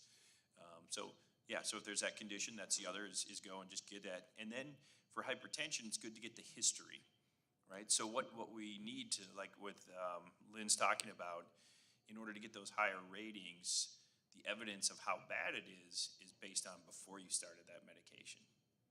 So if they've got the readings from, 8 years ago when your hypertension was at this level and then you started taking medication, well, that can be used as evidence to demonstrate if I wasn't taking medication, this is what my hypertension would look like. And you can argue for that, the rating at that level. So those are the types of evidence. And again, that's something that we as CVSOs can walk you through when you're coming in. All right, I think we had John. Veterans are a minority in this country. Female veterans are even a smaller minority in this country. You know. Are you finding that the VA is finally coming through with more programming for female veterans? Or are they still getting short shrift from the VA?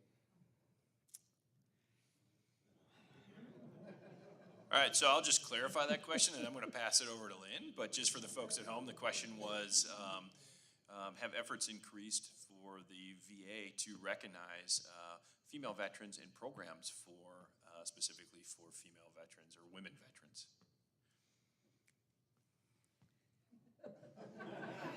I'm really trying to calm down. Hey, I'm the service officer here, so I'm concerned about my female veterans. I truly am.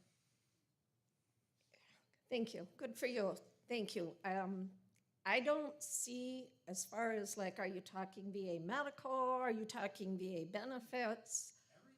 The VA medical, I was just there earlier this week.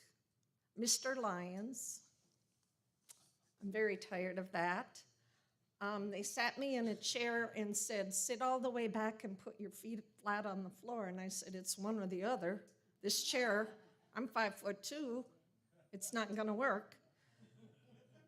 I'm in the year 2023, and this is where we are for female veterans. It gives me hypertension. Yeah, it's coming, but oh my goodness. My military service, I went in as a WAC. I went in the Women's Army Corps. And after I was in for a minute, then they changed. They did away with the women. It was one army, one. So why is the VA so far behind the times? I don't know. I don't have an answer. But it's coming. It's progress from when I first started going there, but it's a slow-moving thing.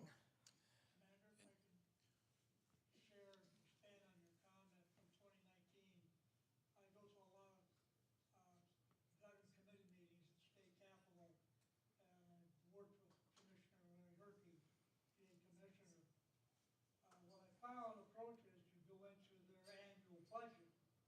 There's no line item, I would put a request in to add a line item to just the female. And we've been able to, we've gotten some funding. I know the Rochester VA clinic has now added a expanded facility to accommodate women VA. It's there, but as the legislator says, nobody from the Legion VFW is sitting in front of them identifying the issue. And that's a problem, when nobody is speaking out.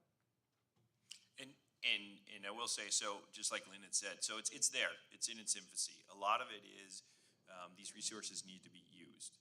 So VA healthcare, there are women's clinics specifically for women, and it's designed for basically not being comfortable going into the environment. So therefore, this is a women's clinic that's set up, but not everybody knows that, and it's something that does have to be asked for when you go, just to specify that. So some of it is getting that word out. But one of the other things I would say that we can all do, just basically at the ground level to help ensure equity for women veterans, is to recognize women veterans. So just anecdotally, been in the VA healthcare, been over at the VA in Minneapolis. And what does a veteran say to one of my colleagues that's a woman? Oh, so you're here with your husband. Every time. So, correct, and That's that is, but these are the types of microaggressions that exist, and we need to educate ourselves on this so that we recognize as veterans, I'm sorry, I thought you were his spouse. That is a big deal. That's a microaggression that we need to be paying attention to. It can be also simple things, just like as a Legionnaire at a conference, and if I was to make the comment, okay, we're going to take a break, and when we come back, the men are going to meet here, and the women are going to meet in the other room.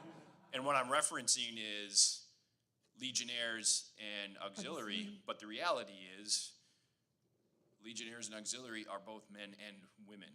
So again, it's a minimization of the service that women veterans have done. And it's something we need to be conscious of and something we need to police ourselves. And I'm speaking here not as a service officer, just as a veteran. That's something that we need to take upon ourselves. Because if we don't do that at our level, you can't expect any level of legislation to fix that. That's something that we need to adjust and apply in society. So I'll get off my soapbox on that one and get back to being a CVSO. But yes, ma'am, you had a question? Hi, I served for 25 years and my husband served for 28 years. And when I go to the VA, the women's clinic, I want to say that when it's my annual physical, for example, they listen to me very, very well. They're very, very decent. But I noticed that there's a different outcome. I've had chronic back pain for 27 years. And I think the most I've ever been told is take Tylenol. That's it. Alternate it with some ibuprofen. My husband comes back from Afghanistan and has back pain for the first time and goes to the VA for his physical, and he's given, prescription strength anti-inflammatory and muscle relaxant, things like that. When I needed to have rotator cuff surgery and the VA could not get to it soon enough, I said, can I have community care, I think it's called? And they said, nope, you can't have it, you'll have to wait. My husband has a tearing with some tendon here, and they immediately give it to him. I'm like, over the phone. I'm like, what? So I have noticed for years now the difference in the reactiveness that he gets, that they present to him versus me. I see it all the time. Thank you. Don't ask. Tell them what you want. Don't ask. I want to go outside system and get treated for this because it's bothering me. Don't ask. And I'm going to tell you one other story, and this was about a month ago. I went into the VA emergency room because I felt so sick, didn't know what was going on, and I was treated. I found out after the fact, they drew my blood. They said they want to take a blood draw, and then I did the report. They were checking for drugs and drug withdrawal. That's what the note said. If I was trying to take the drugs, and you know what I had? I had Lyme's disease. Oh, Yeah, they didn't diagnose me. It was some other civilian thing. But they checked me for, and I thought, they would have never done that to my husband. Didn't even tell me that they checked, for drug withdrawals and what I had in me. And that's a There it was, cannabis, morphine, it was all listed. and that's a fantastic testimony. Just for the benefit of the folks at home, the testimony there is she's a woman veteran attending the women's clinic at the VA for care and noticing the difference in the care that's provided to her versus the care that's provided. She went to the emergency room, not the woman's clinic. No, I believe we started with women's clinic, correct, for one, right? But the discrepancy there of the treatment that's provided to a woman veteran versus the treatment that's provided to a male veteran. And if we notice those differences in equity, that's something that definitely needs to be raised. And I would probably recommend going to the department service officer, who I believe also maintains an office in the VA hospital as well. But that's an outside organization that can have immediate impact on the local VA. I love the VA hospital. I think they're fabulous. I think we have one of the best in the United States here in Minnesota. we do. And when the doctor, female doctor, there's a female doctor in the emergency room who looked at me and said, well, I can't do anything else for you after the blood draw. She said, she pulled a urine cup and says, I gotta go attend to a gentleman who has a kidney stone, and walked out. And I thought, again, he was just constant like that. And of course, the other route is patient advocacy as well internally within the VA also. So I'd like to say that as far as a woman veteran, we are our best advocates, and we have to speak up because it will never change if we don't speak up. And yes, Larry is correct. There is the patient advocacy team right at the VA hospital. There's a department service officer right at the hospital, and the American Legion Rehabilitation Committee. That's where we can, I joined that committee because I wanted to be able to take stories like this and bring it to Mr. Kelly at the VA Medical Center. Your people are not getting paid to sit and think. They're getting paid to serve a veteran, whether it's male or female, coming in that door, and not assume.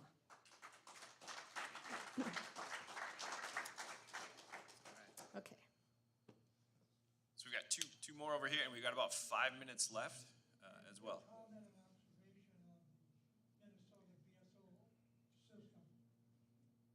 Since 2019, I've visited numerous nursing homes and assisted living care, and probably have talked and met over 100 veterans.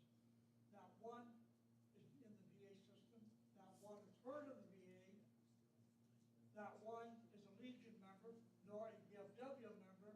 When I talk to the administrator, they have no idea who the VSO officers and how to reach them. How can we fix that problem? I've talked to Craig Peterson as, state president, and I don't know if he took it up, but it's a glaring issue. And we got a lot of veterans that are missing out. I agree with the young lady, Minnesota, the state capital, has been told our VA system in Minnesota is the best in the nation. I agree with her. And so the question there is, or the observation there is, there's a lot of veterans in senior living or in nursing homes that are not involved with VA care, nor are they Legionnaires, VFW organizations. So I will push back a little bit on that. We do reach out to them. Our service officers do visit. Correct. No, but it is happening. But I will tell you, there's a lot of senior care and senior care facilities. So one of the big things that we try to do is have conversations with folks and family members and get the word out to look at VA healthcare before you need it. So a lot of the calls that we get, and I'm sure same at Hennepin County, is my dad or my mom can't stay in their home anymore. How do I get them in-home care? Well, have they ever, they're a veteran. And then, so that starts the conversation. But the problem is at that point, they need it then, right? They're already in that place. So a lot of this is conversations that need to happen with families before you get to that stage. And it's also things to look at yourselves as you age, taking a look at what those benefits might be. Even if you have if you're using Medicare now, or you have fantastic health care from your retirement, it might be worthwhile to take a look at enrolling in VA healthcare, seeing if you're eligible and enrolling, because then when you need it, you're already enrolled. Because the first step to getting any of that type of in-home care, community care, even hospice, you need to be enrolled in VA to begin with. And if you wait until the month before the person can't live in their home anymore, you're waiting until it's really too late. You need to try to have those conversations earlier. And that's one of the things that we try to get the word out for folks, especially with our veteran population as it ages. It's something to take a look at. Mm-hmm. So I think we have probably one more question. Do we have anybody that hasn't asked a question? So we should probably do it with folks that haven't. And just to be clear, Lynn and I will also be here after as well. Yep. All right, sir. All right, so, correct me if I'm wrong, but if you're intending on filing for disability, you should put it in intent to file, and you have 1 year from the time you put an intent, so it gets backdated to that time that you put your intent. Correct. So just to clarify for the folks at home, what an intent to file is. So an intent to file is literally, it's just a one-page form that you file with the VA, and you're just declaring to the VA that you are planning on filing a claim in the future. You have 1 year from the date that the VA receives that form. So not the day you signed it, but the date that the VA receives that form to file a claim. And if you file that claim within 1 year, so let's say you file your intent to file, 6 months later is when you finally get your claim in. Maybe you had to gather some evidence, and that's what the intent is. The intent is to go out and get the evidence you need to build a strong claim. Takes you 6 months to do that. We get it filed. When you win that claim, it will be backdated to when they receive that intent to file form. So if you waited to 11 months and 28 days and that claim is granted, it'll be backdated. The benefit will be backdated 11 months and 28 days. I'm not a big believer in lawyers. Sometimes you need help outside your CFO. There are other people out there that I like to call them bloodsuckers, but they're very informative, and they take a portion of your upgrade of your disability. Sure. And I'll just address that really, just really quick. So there are other entities besides county veteran service officers or officers at the different veteran organizations, VFW, DAV, American Legion. All of those organizations, we do it for free for providing the assistance. There are lawyers. There are also independent folks that can help you file your claim, and they will charge you a fee, and they might charge a percentage of your claim. So you can use them, and if you're looking for someone to do absolutely everything for you, that might be the people you go to. Because when you come to the county veteran service officer, we're a team. You're gonna put effort in, we're gonna put effort in. If you don't wanna lift a finger, maybe then you do need to pay for it in those services. So they have their niche. There are some things that are out of our purview. So some things such as if you want to go up against your service board to get your discharge upgraded, that might be something where you need to look at attaining a lawyer or legal services to do, because we can't represent you in front of the Army Board. We can get you the paperwork, Yeah. but it's not something that we can specialize in. So there are niches for that, and I will caution, if there's anybody that's charging service in the state of Minnesota, they do have to tell you in writing that you can get these services for free from the state or the county as well. So they are obligated to share that. And the only thing I would like to add on to that is, as CVSOs throughout the state, every county has us. We are trained by the VA. We are trained, we are tested, we have to know our stuff in order to do this job. The lawyers, I don't know. You get what you pay for, I guess. All right. Thank you very much, both of you. Stick around, I'm sure some people will be pinning your ears back. Absolutely. Thank you. We'll be in the back. All right, we're gonna take a less than 10-minute break, be back in your seats by 11.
2-minute warning, less than 2 minutes. Please head for your seats.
Take your seats, please.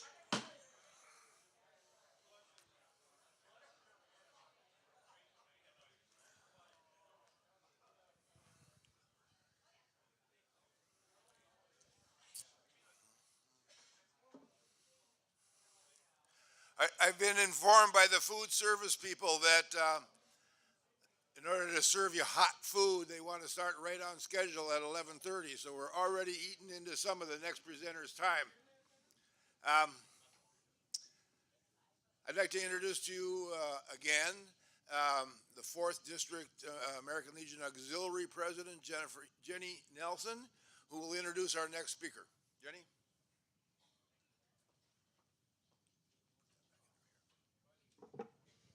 I get the gavel? If you want it. All right, pay attention.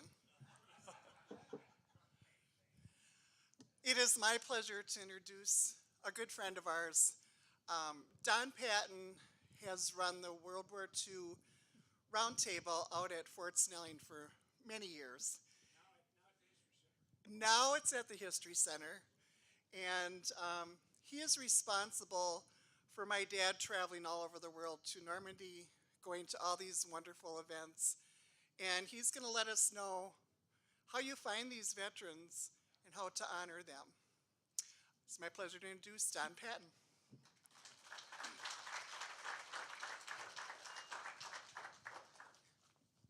Thank you, Jenny.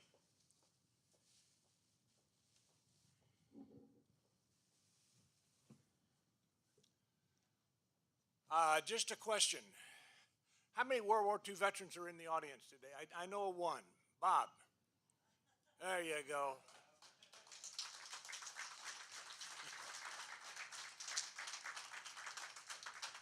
I'm going to ask another question. How many of you had Harold Deutsch at the University of Minnesota? Take history from him. Anybody? There you go. Yeah. It was. He retired in 72, so yeah. But one of the things that I'll be a little bit briefer with your food schedule here than I had originally planned. But 1987, we started the World War II Roundtable, and I'll talk more about that a little bit. But why was World War II important? We only have one World War II veteran here, but let's have a show of hands of how many people in the audience had a father or grandfather that was in World War II. Lots of us. And I hope if you haven't, if you still can, if you'll talk to him. Because this intergenerational communication, it's not just about where we are today, it's about what got us to where we are today. But why was World War II important? If you think about the things that happened at the beginning of World War II, we were flying biplanes. When World War II ended, we were flying jets. Rockets emerged. They were being experimented with down in New Mexico by a guy named Goddard. And of course, we know about Werner von Braun that was doing a lot of that over in Germany. At Pearl Harbor, for any of you guys that were in the Navy, there was only one ship at Pearl Harbor that had radar. Look how radar affects all of our lives today with weather and everything else. Computers emerged out of World War II. They were used for code breaking in World War II. How many of you guys have one of these in your pocket now, right? Yeah, yeah. And a lot of the aircraft industry came out of it. The B-29, if you look at some of the early planes, the B-17s, B-24s, if they got up to altitudes, they had to wear insulated heated suits. The B-29 had a pressurized cockpit, fuselage, and of course, that's the technology we use in all of our jets today. The other thing that's significant to know about World War II, and the number will never be tied down, but somewhere between 60 and 90 million people died. A lot of it's attributed to what Hitler did in the Holocaust, but Stalin in the Eastern Front was much more lethal, and nobody even looks about what China actually had more than Russia did. The numbers are huge. But from the standpoint of Minnesota, Minnesota had an important role in World War II.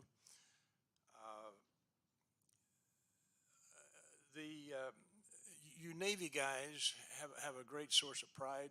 The USS Ward was manned by naval reservists from St. Paul, and it fired the first shot, sunk a submarine trying to sneak into Pearl Harbor before the air attack. And if they would have been recognized for what they were seeing, the Pearl Harbor could have been less of a disaster than it was, because there would have been more of alert. As you know, it was on a Sunday morning, and people were in their bunks.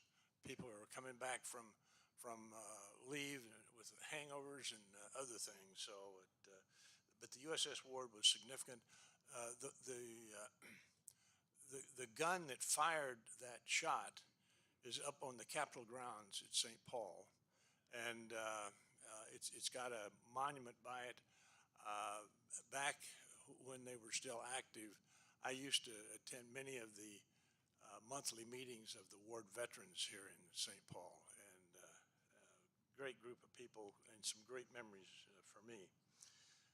Everybody knows about the Arizona Memorial at Pearl Harbor. The Arizona was actually commanded by a Minnesota veteran, Commander Vandenberg.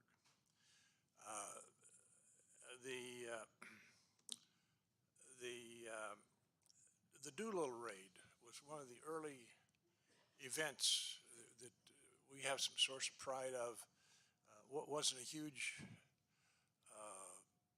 victory, but it was also a huge psychological impact.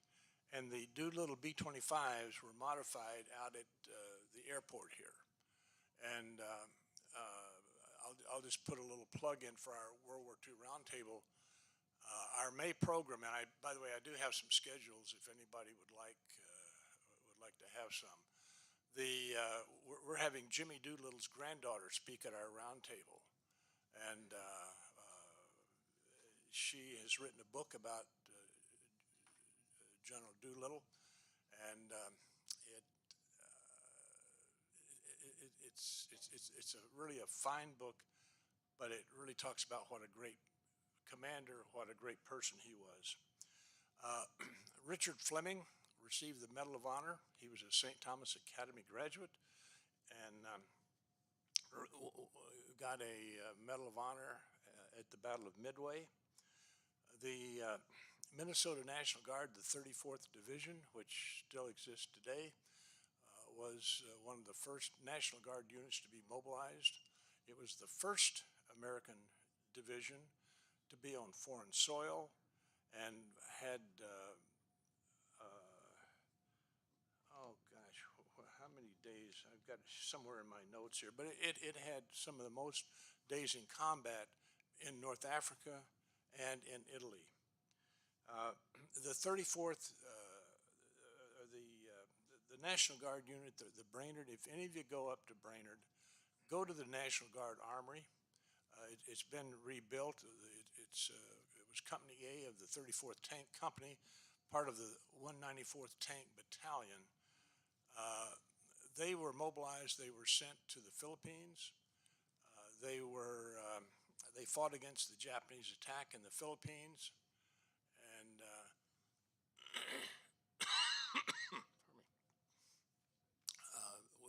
we know about the attack on Pearl Harbor, but on the same day, which happened to be December 8th, or the same time, they attacked the Philippines. And the boys from Brainerd fought valiantly. Again, many of them you may have known because they were prominent here in the veterans community in St. Paul, Minneapolis. They were in the Bataan Death March. They suffered through 3+ years, almost 4 years of prisoner of war camp by the Japanese, and it was pretty horrendous treatment that they received. Many people have heard about the Rangers. The Rangers are still an important part of the military today. The 1st Ranger Battalion, which is oftentimes called Darby's Rangers, was formed out of the 34th Division. Darby was on the staff of the 34th Division, Arkansas boy, West Point graduate, and again, today is the first Saturday of the month. For many, many years, we used to have a Ranger breakfast on the first Saturday of every month. Great memories from doing that. We have any Norwegians in the audience from Minnesota? Well, the 99th Infantry Battalion was formed, and I'm actually planning to do a program. There's a new book on them. Great unit. You had a couple of qualifications to be in the 99th. You had to speak Norwegian. You had to ski. You had to have some connections to Norway. But the plan is that they were going to be part of an invasion force that was going to go into Norway. And at the end of the war, they actually did go up as a part of the post-war occupation of Norway. And like I say, we'll be doing a program on that about a year from now, in our year 37. I was talking about the 1st Special Service Force. The 1st Special Service Force was again, it had a lot of Minnesotans in it. It had a lot of the same kind of qualifications that the Norwegian unit had. You had to ski. You had to be an outdoorsman. It was an interesting unit. It trained in Montana. Had many Minnesotans in it, as I mentioned, but it was made both of Americans and Canadians. It was one of those joint service things, and I'll talk to you more about where they trained in Montana later on. One of the other significant things, and it's hard to recognize it today, at one time Minnesota was the home of about 12 railroad headquarters. Now we've got none. But a fellow named Carl Gray had written a paper on if we go to war, we're going to need railroads. How do we form up the railroad units? Carl Gray was from Hudson, Wisconsin, and his grave is actually in a cemetery in Hudson today. But he was given the authority to organize the railroad command. And again, I won't, time limiting, I won't get into all the details of it, but it's a great story. He later published a book called Railroading in 5 Continents, I think it was, but really a very important contribution to the victory in World War II. On the home front, Northwest Airlines did many things. They were involved in many things. One that I was intimately involved with, they produced the 2nd most gliders in World War II. It was an interesting unit, and we're trying to get a book published on the topic. But it was a joint venture between DePonte Aviation. If any of you have connections to the airport, you remember DePonte used to have, he was the FBO, the fixed base operator for repairs and fueling and at the airport. But DePonte and a company by the name of William got together and produced 1,509 gliders. They were only exceeded by Ford Motor Company in the Upper Peninsula of Michigan. The thing that Ford did is they converted, you remember they used to make a Woody station wagon? They converted the Woody station wagon line into a glider manufacturing line and produced, I think it was almost 5,000 gliders. The thing that was unique about the Ford operation and the Northwestern Aeronautics here is there wasn't an airport up in the Upper Peninsula of Michigan where Ford was. So they actually had to take all of their gliders out and by rail, many, and on our World War II programs, we had many planes that were towed out of here. We had a glider pilot from Iowa that I looked at his flight record, and he actually towed 2 gliders down to Lubbock, Texas. Lubbock, Texas is where the training was for glider pilots. It was called the South Plains Air Base. It is now the airport at Lubbock. And if you go to Lubbock, Texas, it's a long way from anywhere. But the terminal there has actually been turned into the Silent Wings Museum, and it's a great museum. A group that spun off from our roundtable actually produced a glider. It's in the Fagan Museum out in Granite Falls, and I invite you, if you get out into the western part of the state, to go to the Fagan Air Museum. This is a gentleman that has a huge construction company, and rather than investing in fancy yachts and fancy homes, buys World War II planes, gets them flying. Every other year, they have an air show, which I encourage you to go to. It's not as long, but it's more entertaining than Oshkosh, so that's my opinion. The Naval Air Station, Minneapolis was a naval training base. Most people only know about Pensacola, maybe, or Beeville down in Texas, but Naval Air Station Minneapolis was one of the high caliber for training Navy pilots. George H.W. Bush, remember the guy that became president? He actually soloed at Naval Air Station Minneapolis.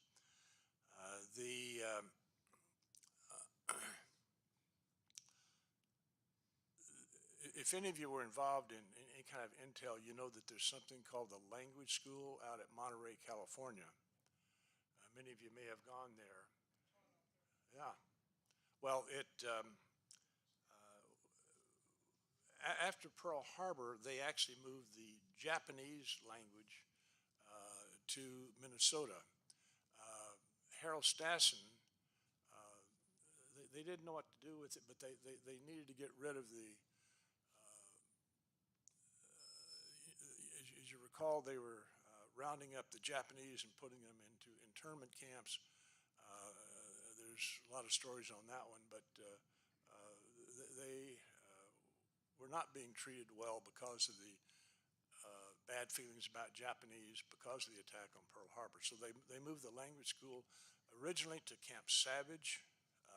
If you go down to the, I think it's Highway 101 and 13, there's nothing there but a monument now. But at one time, there was a huge facility. As the war turned down and Fort Snelling started to empty out, they moved the language school to Fort Snelling. Cargill built ships at their terminal there in Savage. Ford, if you remember the Ford plant that they just tore down and it's being restored over in Highland Park, was converted from building cars to building wheeled scout cars. And if you go to the Minnesota Historical Society, they actually have one in the Greatest Generation exhibit upstairs. They have one of the scout cars that was built from Ford plant. The Arsenal, which is not too far from where we are today, was one of the model. Again, you had to have a lot of bullets to fight a war, and the Twin City Arsenal had a great record. President Roosevelt actually came there and visited because it had such high quality and such low cost. They were starting to build another one down in Rosemont. If any of you take County Road 46 across Rosemont there, it's now part of the University of Minnesota, UMore, but that was, there are still some remains of what was going to be another arsenal. When the war ended, they stopped construction and left a lot of the things out there for historical purposes. Don't know if you have any Honeywell employees left in the audience here, but Honeywell did a great job in building bomb sites and instrumentations for aircraft. And if any of you ever go over to the airport at St. Paul Holman Field, there's a big Quonset hut that is now the 3M Aviation, but that was called a modification center. And as you know, another contribution that Ford made to the war effort was the Willow Run, where they were turning out a B-24 about every 20 minutes, I think it was, on a production line. Incredible. But all they were doing was building the planes, and many of those came to the modification center here at Holman Field for all of the other communications and the operating gear that went into it. Munsingware, which doesn't exist anymore, but they built a lot of long johns and cold weather equipment. Smead, which still exists, if you ever look at file folders or things, produced a lot of products for the administration of war.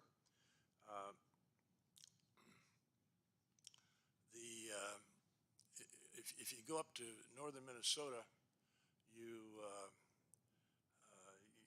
see those deep holes with iron. Much of that iron ore that came out of Minnesota went into building the tanks and the planes and the ships that resulted in our victory. One of the great stories that we sometimes joke about is, anybody have their Spam today?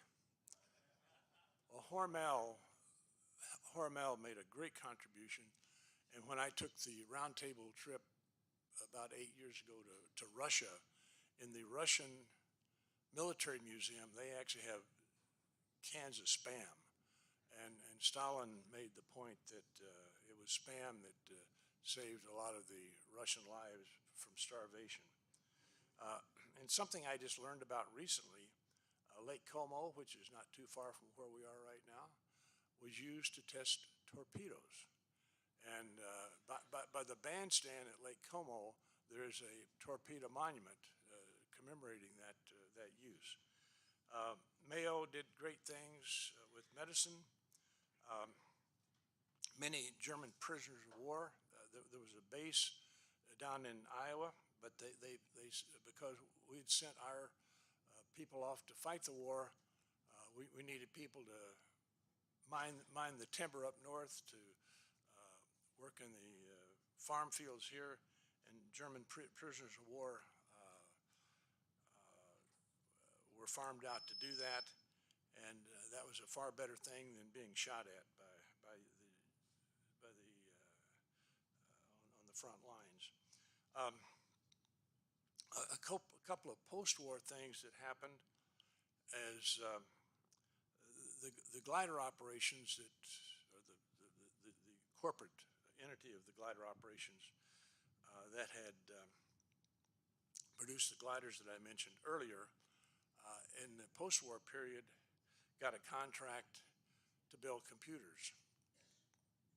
And the early corporation that started that was something called ERA, Engineering Research Associates. And by the time that finished, it spawned Sperry and control data. The people that were brought here to start that ERA, that computer operation,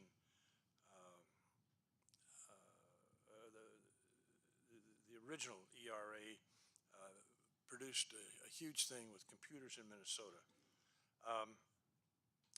Harold Stassen, many of you recall, was our governor. He is less known for being the administrative officer for Admiral Halsey. But he was appointed by FDR and later, after FDR's death, by Truman to represent the United Nations, represent the United States in the establishment of the United Nations. And Don Nyrep, any Northwest Airlines people in the audience? Don Nyrep was president of Northwest, and Don had a great story. He was part of the Air Transport Command. I'll end up here in just a minute. I'm watching the clock. His job was to put together the best steaks, liquor, vegetables to send to Eisenhower's headquarters, because as you know, Eisenhower did a lot of entertaining of Churchill and the diplomatic and allied people of the country.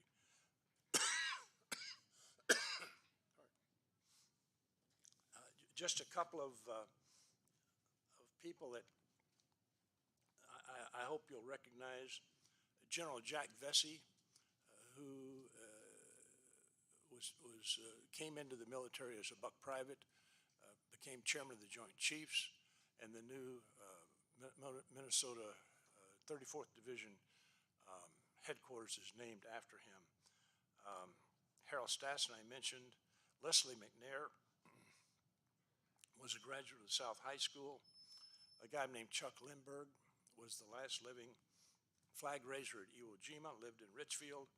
A fellow named Norman Sterry, who won 3 Navy Crosses as an aviator, came back and was one of the founders of Park Nicollet Clinic.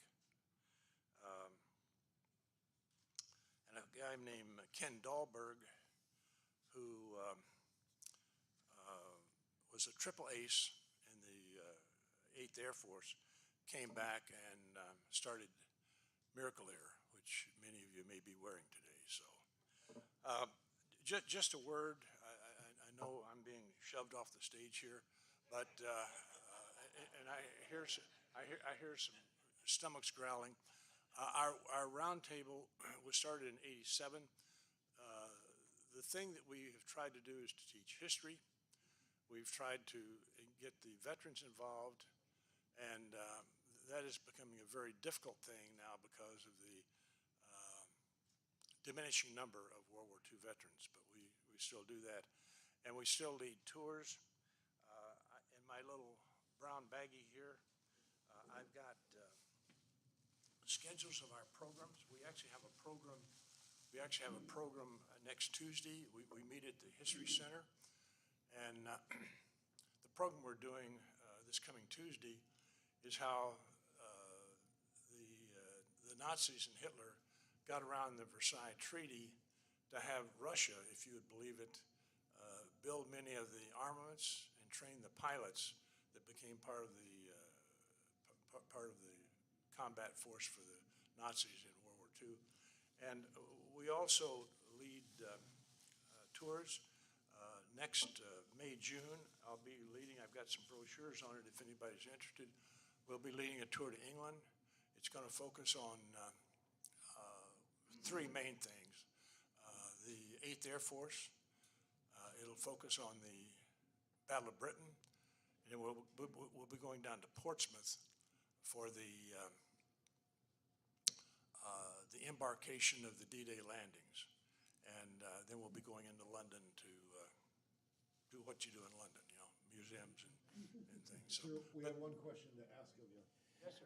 Don, one of the questions I think when we hear the history of the locales here in the cities, is there brochures or a website which kind of details where they all are so that we can kind of gather the history, since not everyone hears about these locations in the past?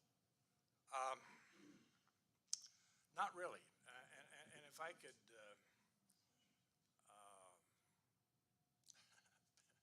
I'm trying to be diplomatic in this. This is actually one of the failures of the Minnesota Historical Society. They have not done a very good job. The Greatest Generation exhibit that they have on the third floor of the History Center is a marvelous thing. It was supposed to have been torn down, I think, in 2012 or something like that. But it's become so popular that it's kind of in a never-ending exhibit now. But see me, I've got cards also. Yep. But thank you Thank for you. having me. Colonel Don Patton, retired colonel. Thank you very much, sir. All right, before we actually get up out of our chairs and get in line to have some food, I'd like to have one comment. There's a birthday cake at the end of the food line here. It's this cake is being served as part of the luncheon meal has been provided by 4th District Auxiliary President Jenny Nelson to honor Bob Holmstrom, that's her father. Bob was born January 4th, 1926. This past week, he turned 97 years old. Happy birthday, Bob. There's Bob.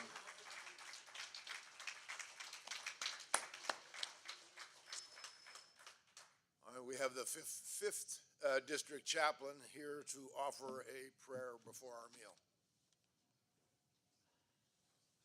Please uncover.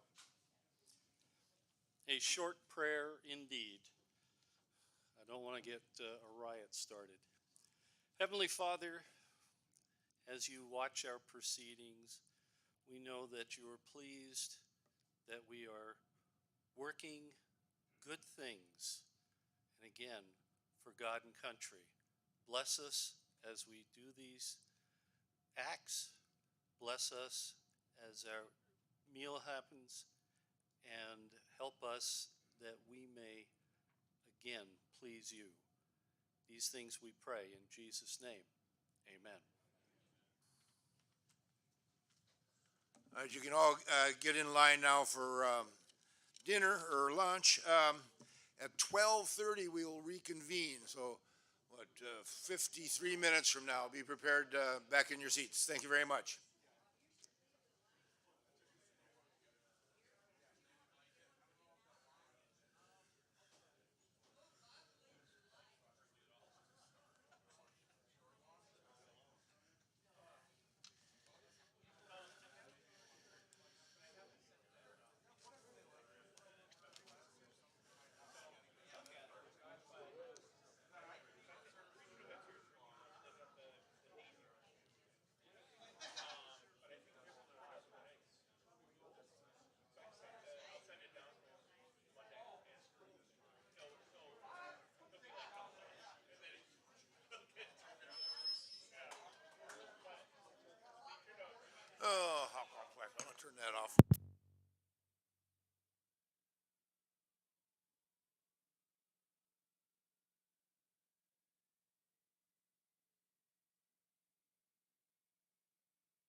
It's on now.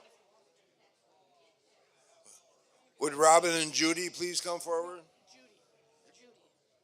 Just Judy, not Robin? Yeah, it's Robin and Judy. Yeah, that's what I said. Oh,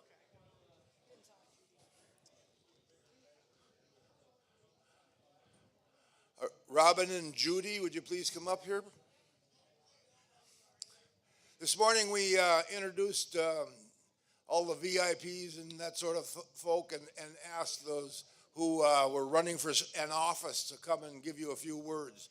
Well, we're pleased to have Robin Dorff, who's running for second vice president, and Judy Ackerman, who's running for first vice president at the department level of the American Legion Auxiliary. And they would each like to have a few words with you.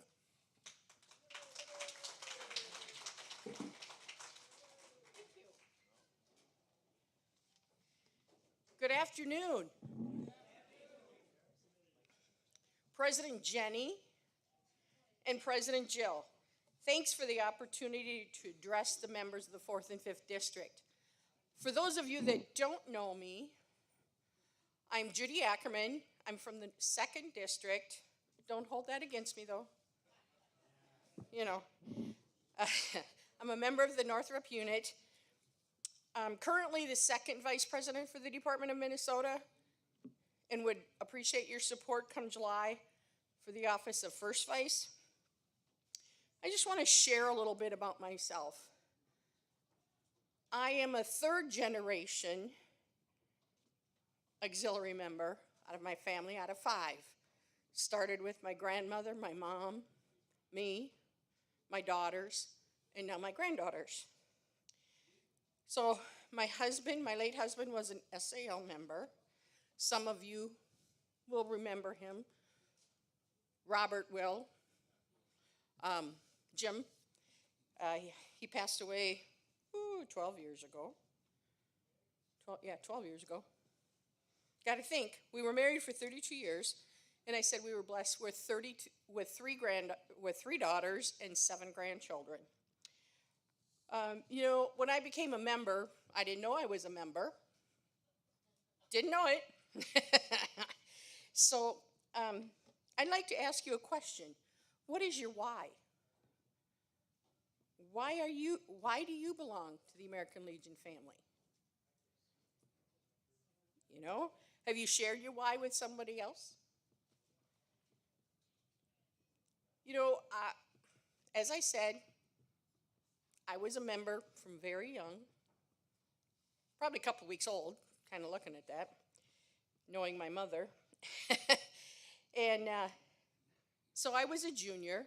I belonged to the junior group. We did a lot of things. Back in the day, we had a lot of kids in our junior group. We had 30 plus. We had a meeting every month. We did activities for the nursing homes. And at that time, we didn't have a veterans home in 2nd District. So that's a really long time ago. So we just had the regular nursing homes in the area. We would go and sing. How many of you remember the music contests at department convention? Yeah, see, I'm dating myself, right? Because I participated in those music contests as a junior. So we had fun. But we also learned some things along the way. We learned patriotism. We learned Americanism. We learned parliamentary procedures and so much more. We learned to respect our veterans. And it was the juniors' way of giving back to our community when we distributed poppies, when we did all these other things in the community. But you know, as I've grown older or aged somewhat, my why has changed. Now my why is to honor those who have served and to help those who need our help now and into the future. You know, I hate to say this, but I've been a member for 65 years. And I continue to be a member to honor my dad, a World War II Army vet, my grandfather, a World War I Army vet, and my brother, a Vietnam Marine vet. So what is your why? Think about it. I look forward to getting to know each of you and hearing about your why. Please find me at any event that we're at and corner me and tell me your why. I'd love to hear it. So thank you for your hospitality today, and I would definitely appreciate your support at Department Convention in July. Thank you.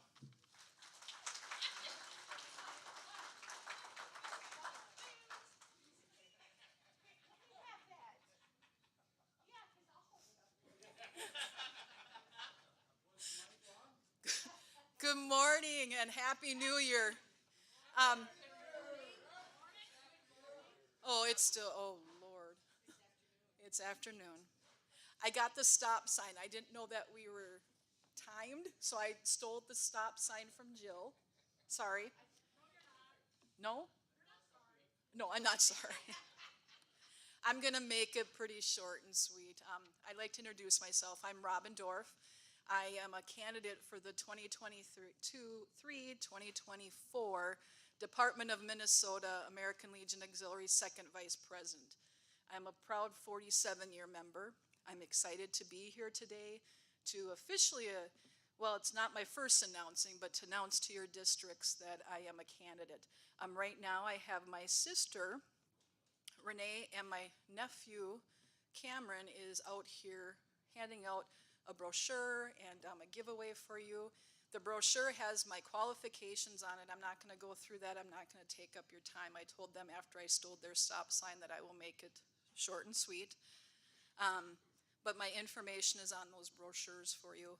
I started too as a junior, like Judy. We're aging ourselves, but I'm also very proud to say that I am a past junior. I'm very proud of our junior program. I think it's one of our important programs that we do become members, and we're here today to show you that we have went on. We have many mentors. Down in the first district, I told them I started peeling potatoes at the age of 10. My mentors were in that kitchen with me, teaching me about the American Legion Auxiliary. I'm a firm believer in our unit members. They're the base of our membership, and we do a lot on our unit levels, and we need to toot our horns about that. You do amazing work at your unit levels. Like I said, many of my mentors are gone now. So I want to carry on that tradition and be a mentor to others. I'm not saying that I know everything or I know it all, but I want to help. And that's my goal, is to help our American Legion Auxiliary grow and our American Legion family grow. When I say American Legion family, I'm one of those ones that I don't preach about it, I practice it. Growing up in the American Legion like Auxiliary, like Judy did, and traditions and honoring our veterans, I'm honoring my family by doing this, and that's why it's important to me. And promoting our programs. Our programs are amazing in the American Legion Auxiliary and the American Legion family, the SAL, everybody, the Legion and our riders. We have amazing programs, and there's many people out in our communities that do not know what we do. When I go back after a weekend to my work, I work at Wright County Health and Human Services, and I do relative searches for families, and I also do recruitment for child foster care. And so when I'm out in the communities, even working a booth to recruit people in our communities, I will have something with me, American Legion Auxiliary. I'm not promoting that at the time, but if it comes up in conversation, you can bet that I'm going to talk about our programs and what we do. So I encourage people to keep spreading the word and toot your horns. There's nothing wrong with it. Like I said, I have my family with me here today helping me. And when we lost our parents, it was our American Legion family that stepped up. You all became our family. For my nephew, he has many uncles and grandpas, as he calls them, in the American Legion family. And he takes hold. If he comes up to you and introduces himself, he's learning how to be a part of this. And this is his extended family. My niece, Emily Cease, was a past honorary department junior president, and she has grown up into this, and she considers you all family too. So you all are so important to our family and to myself, and I'm just asking you for your support in July If you have any questions for me later on a different time, I'm not taking any more time. They have another stop sign. Peace out. Thank you.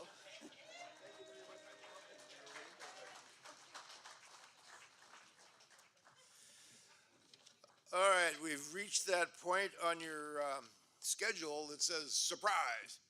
Um, we're going to unveil the surprise right now. I'd like to introduce Dick Ward. I've known Dick now for a few years.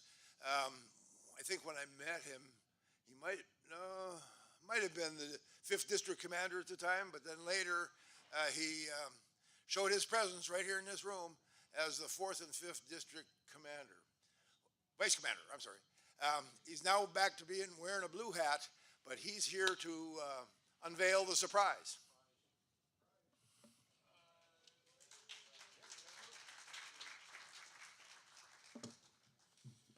Dick Ward, the player to be named later. And we've got going on here is compliments to both commanders who put the brightest and best together in one room of the 4th and 5th districts. And we're going to split it right down the middle. Flannel shirt, left. Blue shirt, right. That's your teams, all right?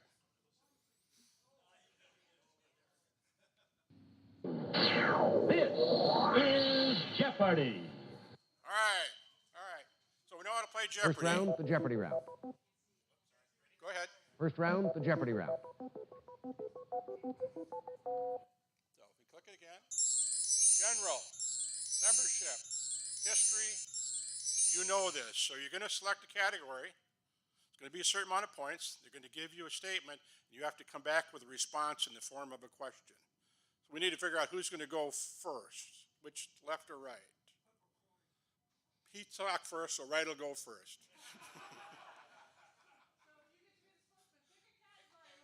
Now you need to have a speaker, a spokesperson for either group. I don't care who it is, but history for.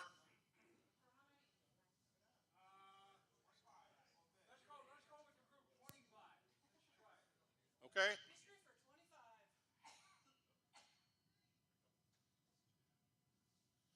There it is. Minnesota American Legion riders lead this nation in fundraising for this program. Which program? What?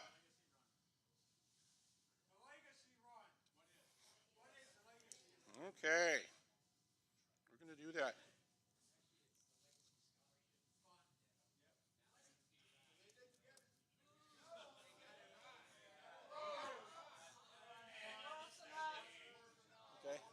Okay, your category selection.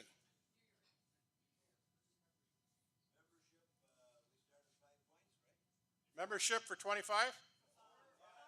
5, okay. Type of membership paid for yours, the post, as long as you remain with the post. That's right. Good job. Good job. All right.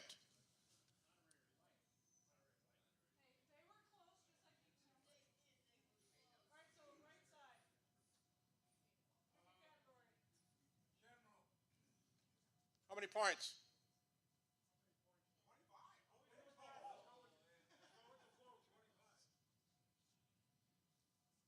Okay.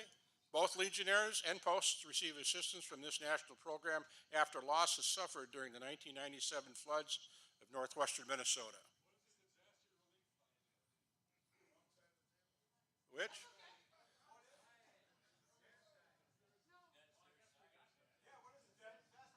Well, what'd you say?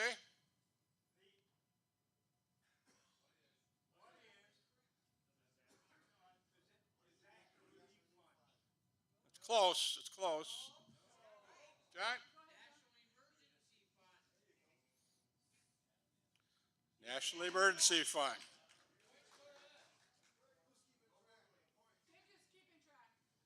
Kind of. Okay. Your pick. 25 points, membership. Membership, 25 points. What is the newest national summer program for children and youth?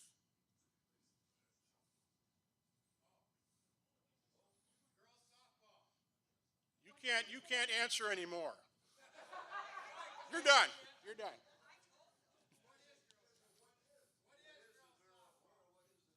John? All right, good job.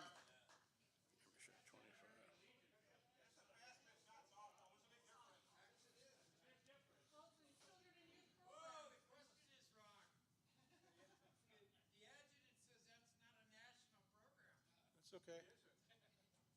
Okay. You.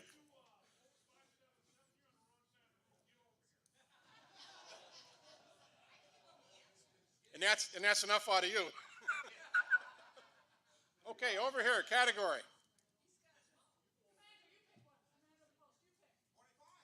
Which one?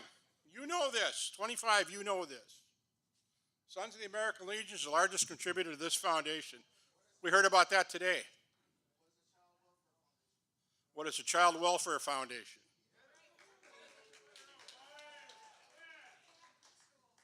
All right. Your show. General for 20 points. 4th and 5th districts have had 11 members to serve as department presidents. Name one from each district.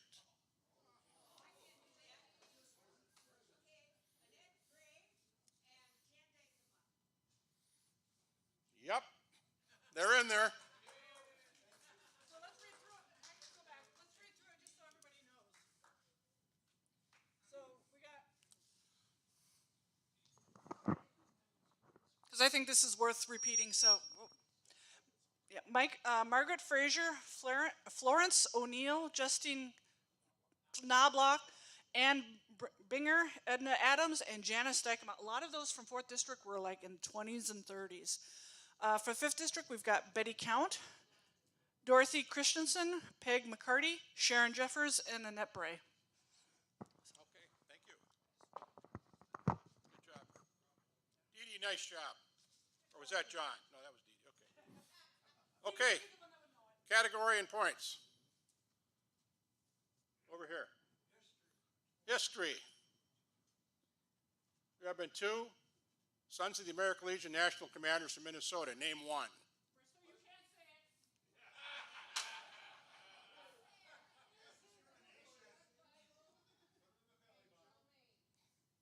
That's right. Doug Bob Jermaine, good job. Okay. Over here. Membership, 20 points. This is the number of the inside star on your membership card.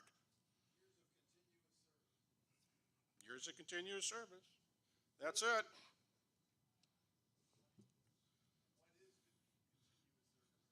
Yeah. If it was really close, we'd start worrying about that. Okay, over here, we need a question in the category. You know this for 20. This should cause everyone to, in a meeting, to be quiet and sit down. One rap of the gavel. Good job. Your show. General, 15. Minnesota's had 4 national presidents. Name 2.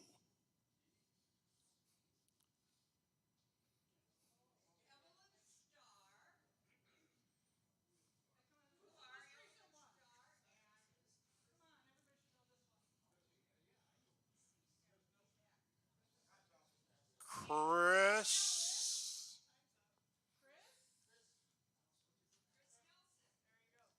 Let's see. That's it. Good job. All right, all right.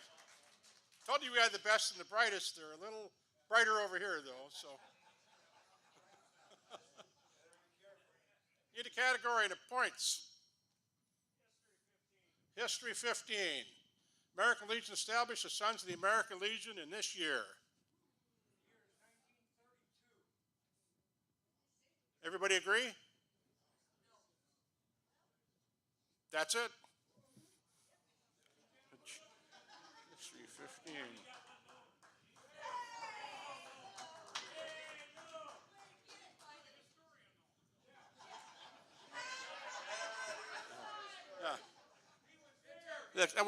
Yeah. Yeah.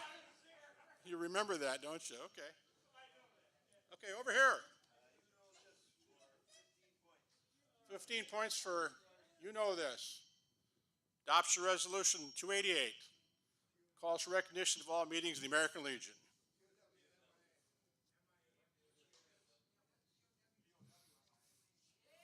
Okay, good job.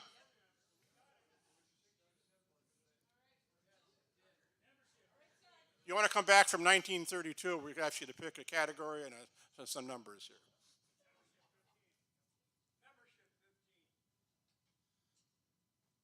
Membership 15. Turning in a new paid member in your posts list for as soon as possible.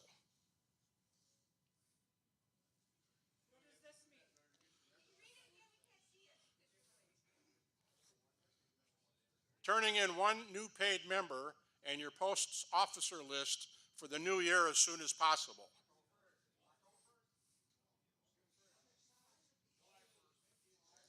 You give up?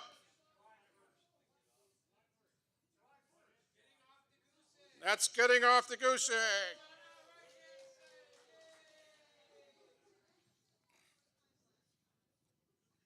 All right. Your pick. General for 10. The Friday before Memorial Day is?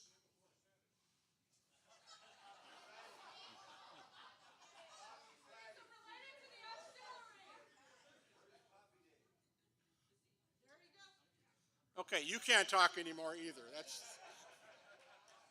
I know it's your show, but you're all done. Okay. Okay, over here.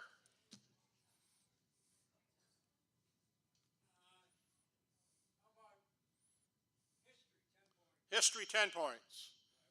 Nearly 60% of all professionals started their career here. What is American Legion baseball? All right. Good job. Good job. Over here. You know this for 10. Posts are left to their own discretion within reason to establish uniform. There is one item recognized by the national organization as the uniform.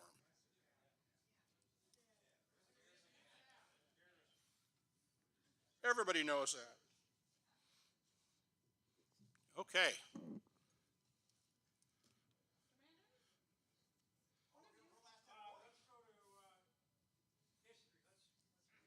History, 5 points.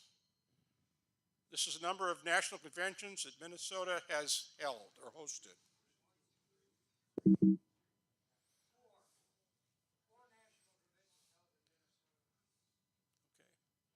Anything else?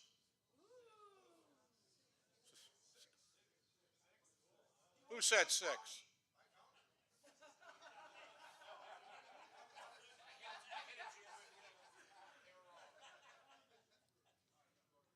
Look, when you were over there, you couldn't talk anymore. You still can't talk anymore. Okay. There they are, 6 times Minnesota's held the record. Okay. That's your side over here. Membership, 10 points. Answer, daily double. All right. You and Spencer have been seesawing back. Okay. Practice involves the holding of paid memberships to be turned in later at a membership rally just to look good.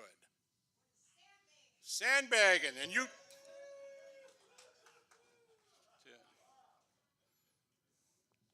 Okay.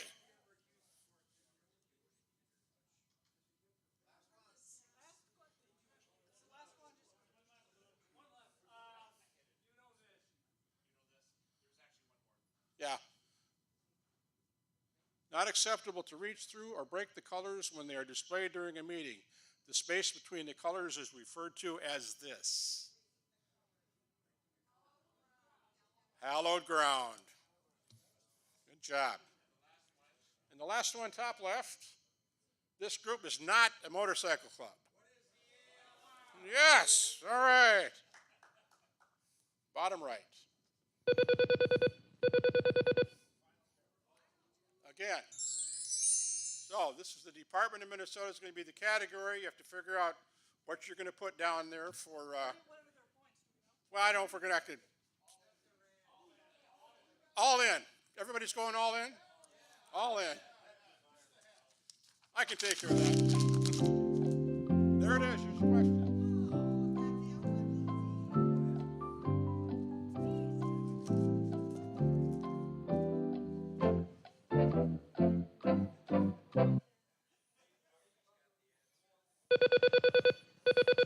Time's up. Not you guys. Back there.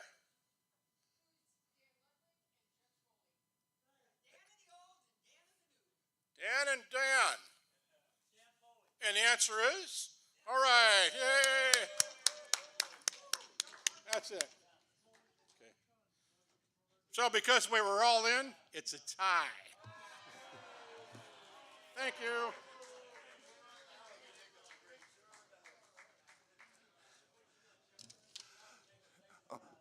Thanks to the team of folks who put that together. That was great. All right, we're about ready to dive into our afternoon program. And instead of just directly introducing our next speaker, I am going to introduce Wade Larson, the former 5th District Commander, who will introduce Ray Iden, the former 4th and 5th District Vice Commander Department, who will finally introduce our next speaker. So, Wade, you going to come up and introduce Ray? Somebody tap Wade on the shoulder and tell him to come up here.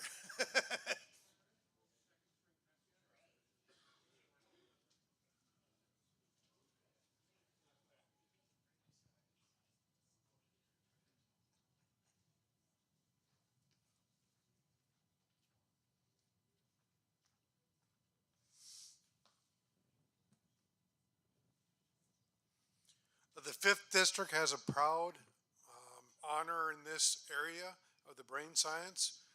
Many of you knew from Hellenic Post, our World War II veteran as well. It started with this, with Dan Ludwig, for the big push for raising $1 million for the brain science.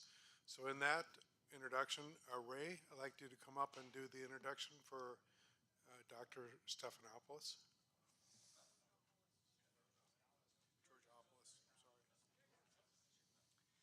And yes, for those of you who don't know me, yes, my name is Ray Iden. And before I introduce our guest speaker, I'd just like to mention that Minnesota, the department does have a Brain Science Foundation Committee. There are 10 members on that committee. John Weiss is on it, and I happen to be the president of the Brain Science Foundation Committee. And so I thought it would be nice to have the chair of the Brain Science Committee come today to tell us what kind of research projects they're doing in the area of brain sciences. So it's my pleasure to introduce Dr. Apostolos Georgopoulos. Dr. Georgopoulos is the American Legion Family Brain Sciences Chair and Director of the Brain Sciences Center at the Minneapolis Veterans Administration Hospital. He is the Regents Professor of Neuroscience, Neurology, Physiology, and Psychiatry at the University of Minnesota. In addition, Dr. Georgopoulos is the McKnight Presidential Chair in Cognitive Neuroscience at the University of Minnesota and was elected to the Institute of Medicine of the National Academy of Sciences. And he is here today to talk about what current research is being done in the area of brain sciences. So welcome, Dr. Apostolos. If you come forward, can we give him a warm welcome?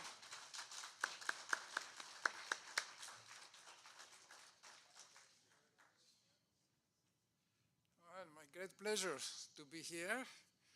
And I came a little early and enjoyed the Jeopardy.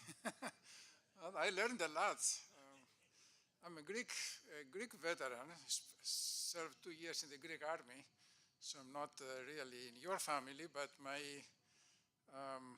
great uncle, if you want, uncle of my mother's, he was a World War I veteran, lived with us in Greece from 1940 until 63 when he died in the same house, and he was a member of the American Legion. And my first recollection, actually as a child, is the legionnaire. He was getting the magazine in Athens. And of course, these days I'm not proposing anything, but I remember vividly these Marlboro Country advertisements for the cigarettes with the big horse and so on, and the glossy paper, everything in Greece was just, cheap newspaper kind of thing. So the Legionnaire, the national magazine, was really at the time in the 50s, early 50s, something I will never forget. And he was always talking about the American Legion. Yeah, his brother also, they had come here in the States in the early 20th century, worked up in Northwest in Seattle area. His brother stayed in Washington State and became a judge, actually was elected a judge in the local community in Pesastin, Washington. Well, in any case, my great pleasure to, okay, you have that. And next slide, please. Yeah. Right, so this is the basics you heard from Ray. The chair was established in 1987. Yes, it was the main initial push from Don Ludwig, but everyone put a lot of effort, and I'm told the funds were raised and were hardly any large bills. They were all $1 and $2 and $3, $4, donations. So there was really grassroots fundraising. And at that time, it was the Decade of the Brain, so that initiated, and Dick McGraw, who was then chair of psychiatry at the Minnesota, at the Minneapolis VA Medical Center, was very instrumental in coordinating that. And it was the time that the president killer of the University of Minnesota, it was a narrow time that they were matching the funds that anyone would raise, with these millions. So the university put another $1 million. And that's how we got, the American Legion Family Chair. So I was at Johns Hopkins for like 20 years, School of Medicine, so I was recruited here. And I came, my wife was also a physician. She passed away last year, and she was actually for 16 years director of the Women's Comprehensive Health Center at the VA, an endocrinologist and diabetes and atherosclerosis expert. So we were really integrated in the family of the veterans community. Okay, so the current projects, I'll turn that way so I can look. So all of the years, and talking about the current research, we have been focusing on disorders, illnesses, and health in general that are, more pertaining, or the real issues for the veterans community, but also they have very broad implications for the general humankind.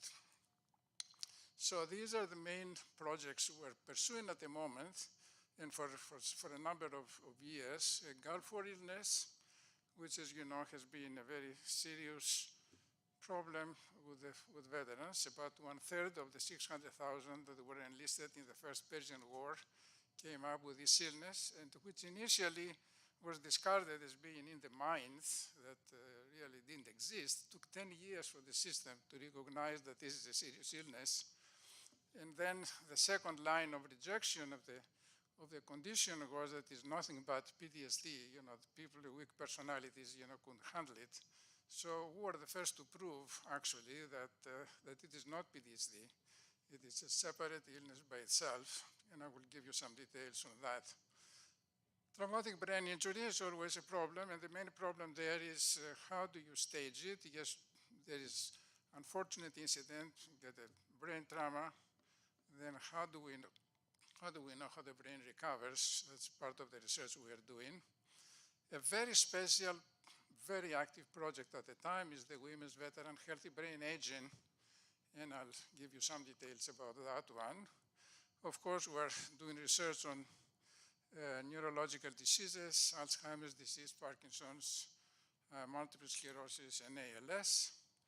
And in the course of these investigations, we came up with, because we're doing a lot of genetics and immunology work, came up with some very interesting insights into cancer and addiction, and I'll give you some information on that. So some of course have brain cancer and so on, but there are some avenues that have much more broader, application than just the brain. So I'll get to just show you or let you know what we're doing. Next one, please. Okay, what's the fairly comprehensive methodologies we use? We're very fortunate to have a magnetoencephalography unit. There are very few, less than 100 in the whole world. U.S. government, the Congress appropriated, the purchase of some of those in 3 or 4 places in the U.S., and we're very happy to have had one since 2000. And that instrument gives you the highest fidelity assessment of brain function. We're using, of course, MRI, looking at the structure, the volume, atrophy, brain, and its functional connectivity. Doing a lot of cellular and molecular biology, and focusing on factors, harmful factors or substances that circulate in the blood. And first application was the Gulf War illness, where we showed that really the disease in part is due to still existing anthrax vaccine toxic antigens in the blood. Doing a lot of genetics. Of course, a big part of what we are is genetics, been focusing on immune-related genetic makeup. This human leukocyte antigen is the chromosomes, is the part of the immunity system that produces antibodies, and also is the first line of defense in killing viruses and other substances. Good part of our tool has been bioinformatics, which is really using computer and databases to understand how infectious agents relate to the immune system.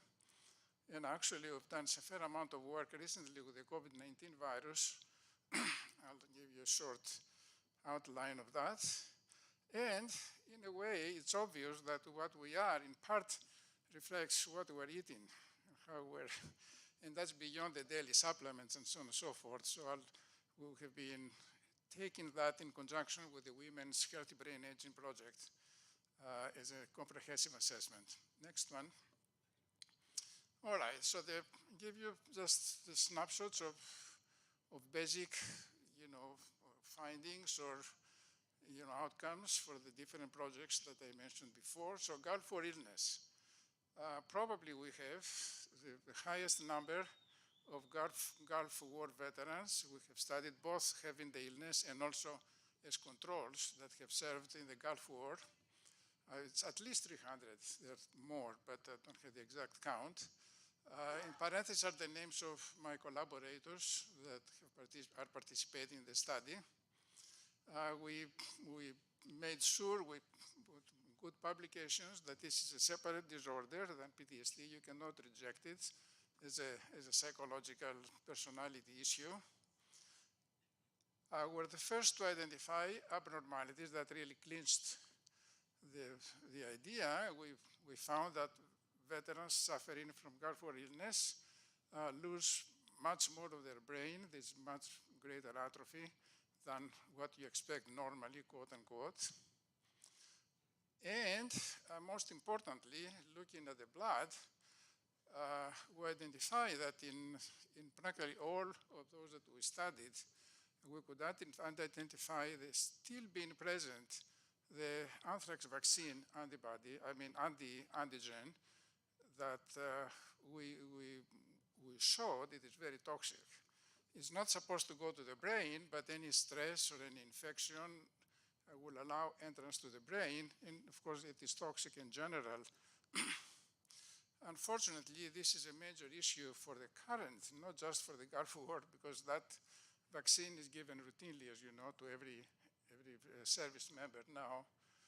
And we've been hearing, it's in the literature quite well documented, that symptomatology and disorders resembling the Gulf War illness are being seen now for veterans that served after not only in the field in Afghanistan and Iraq and so on and so forth, but even without even being serving in a theater of war.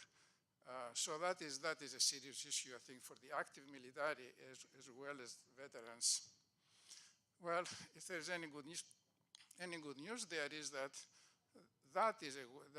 offers an intervention. If it is a permanent damage, of course, you cannot necessarily repair it, but you can stop the ongoing damage, and that's fairly simple. You simply do a plasma exchange.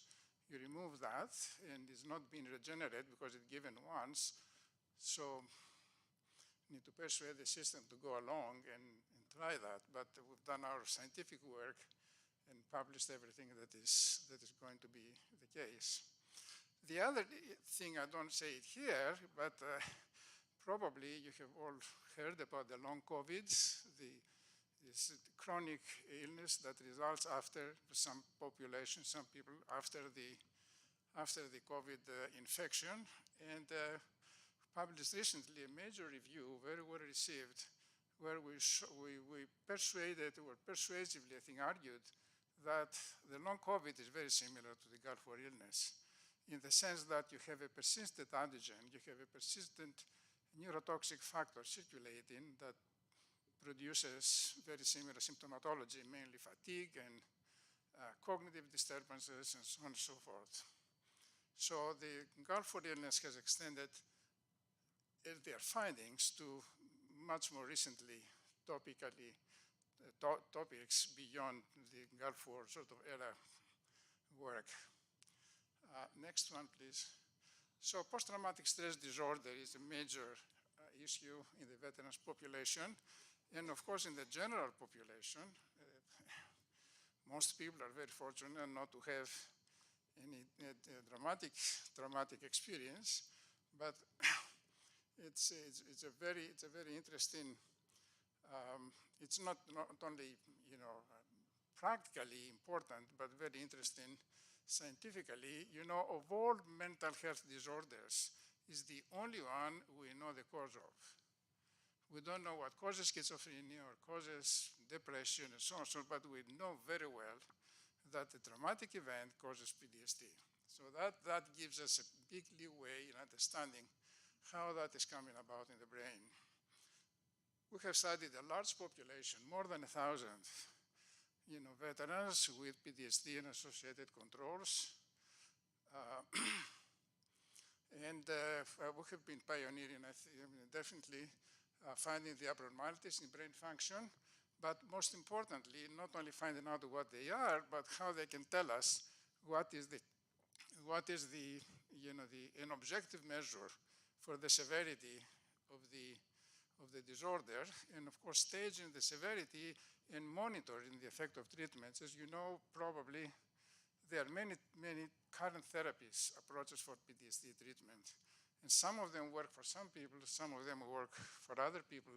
So this 1-minute test that we do with the magnetoencephalography, we can stage the severity so we can early on identify which is the best treatment. A colleague of mine, Lisa James, I think uniquely, it's as far as we know the first studied specifically women veterans, about 200, with PTSD, and uniquely identified brain markers of sexual trauma, because in men most is blasts and combat-related, traumatic events. So that has been, I think, a major contribution as far as women veterans specifically go. Now, I don't say we're still trying to get matching funds, but the work is being recognized. So our work in PTSD has been the subject of recognition, if you want. Dr. Anderson died a few years ago, donated $2 million. So we have another endowment in the Roger Anderson Chair in PTSD Research. That is a chair that is held by Dr. Engdahl, a clinical psychologist, who really not only pioneered the research in PTSD of the first ones, in the early 80s, but has been actively treating PTSD people, veterans with PTSD at the VA, and has been a very close collaborator for our work. Next, please. So this is our pride on the health issue, on the health side, not just the disease.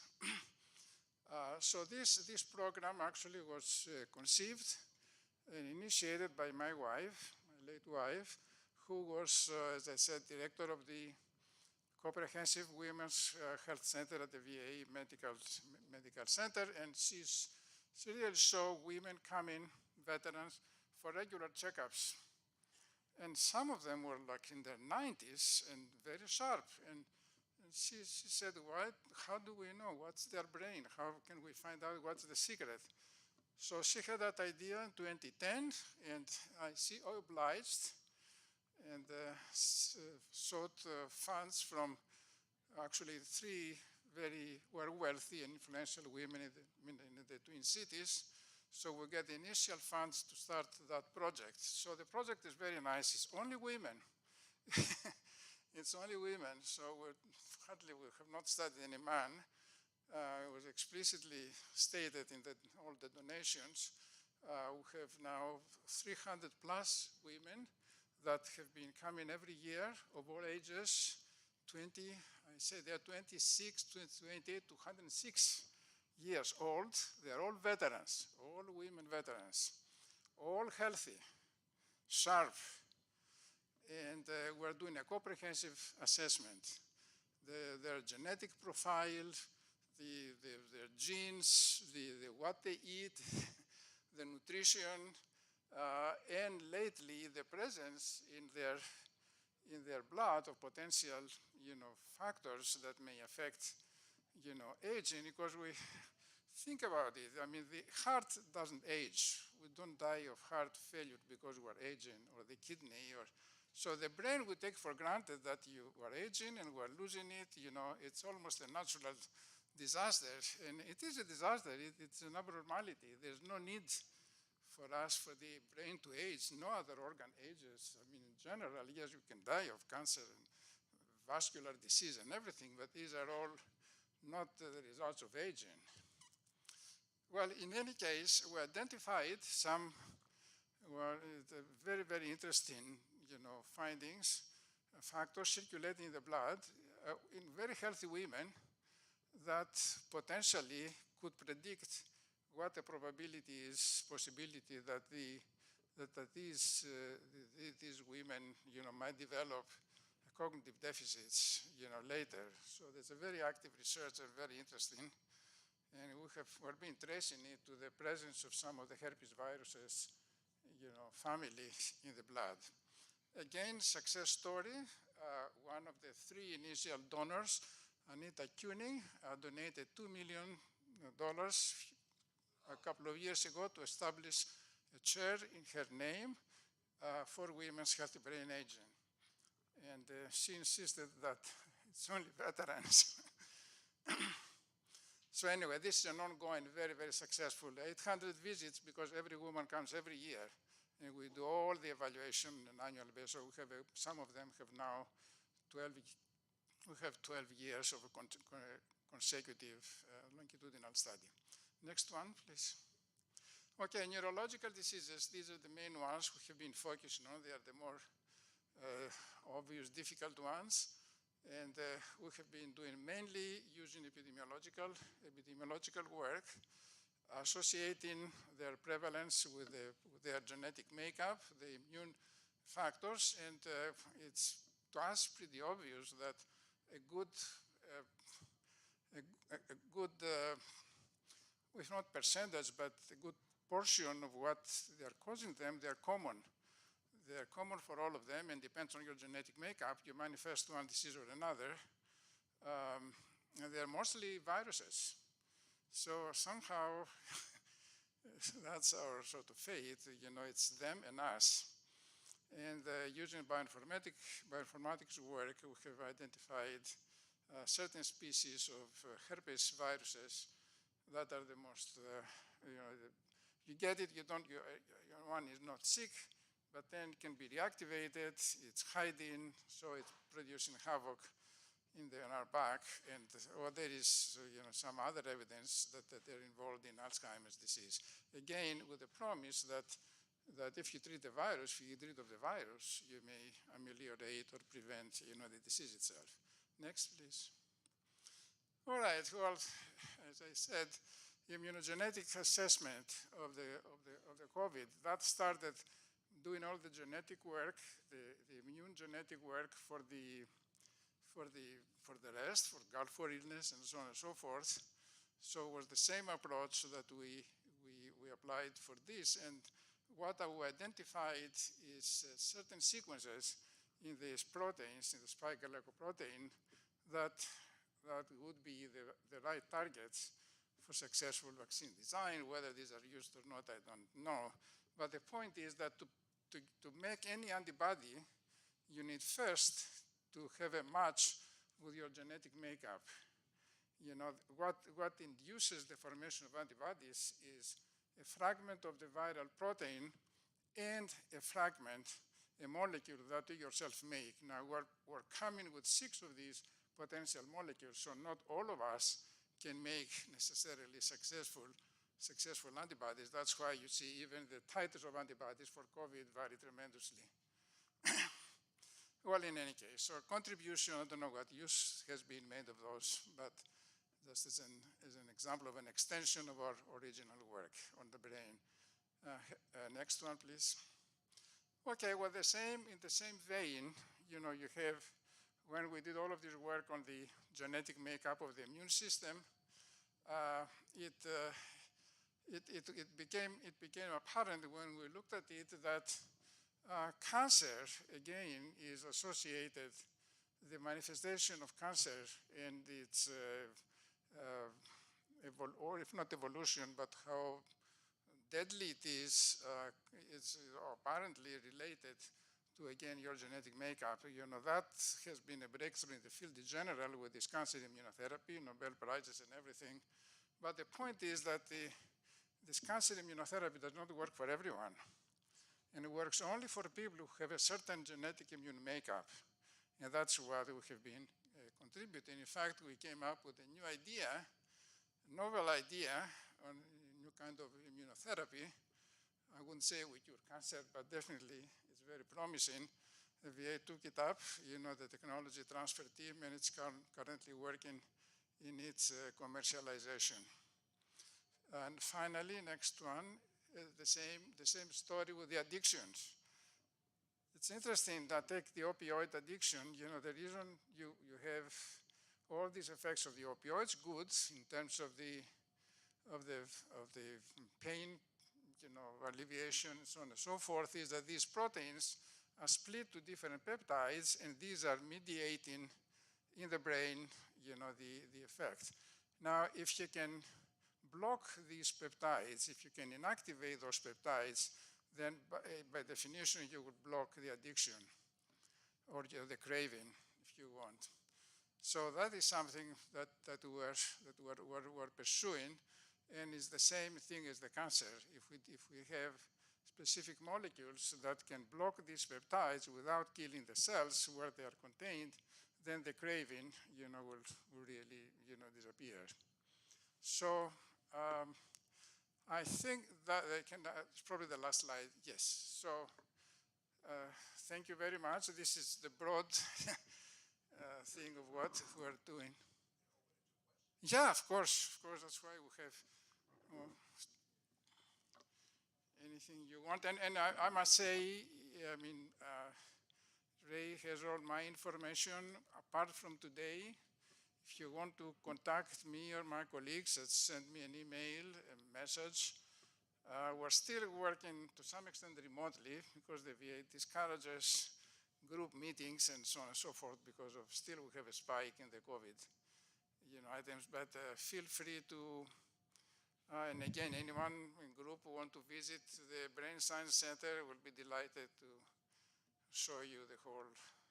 It's not as buzzing as it used to be because it's a remote thing. Yes, please.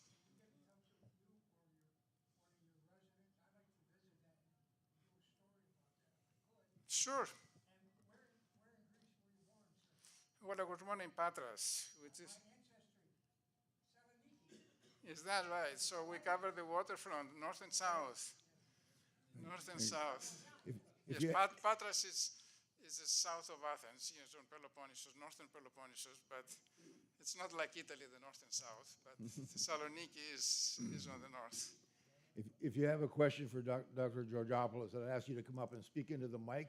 We do have a number of people online watching, and they'd like to be able to hear your question. Oh, wonderful. I'll start with a two-part question. Yes, please.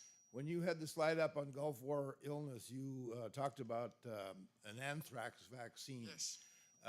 Do I understand that that vaccine was administered to the veterans? Yes. Okay, and that you've proven that there's some brain Yes. or cognitive atrophy and dysfunction? Yes, yes. My question to you is, what should those Gulf War veterans be doing in terms of, maybe I need to ask the service officers, in terms of talking to the VA and getting treatment? That's part one of the question. Part two of the question is, how many of the rest of us were administered that kind of a vaccine? Yeah, well, both of them are very relevant. Obviously, start with the second. As far as I know, there was an interruption. There was some concern. So at some time early 90s, I think the vaccine was not administered. And then it was restarted again. And I remember it was Defense Secretary Cohen was his name, that went public and got the vaccine to show that everything is fine.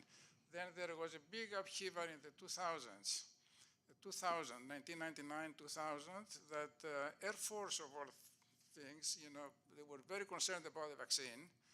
And there was mass resignation, if I remember correctly, of Air Force pilots, feeling all kinds of problems with it.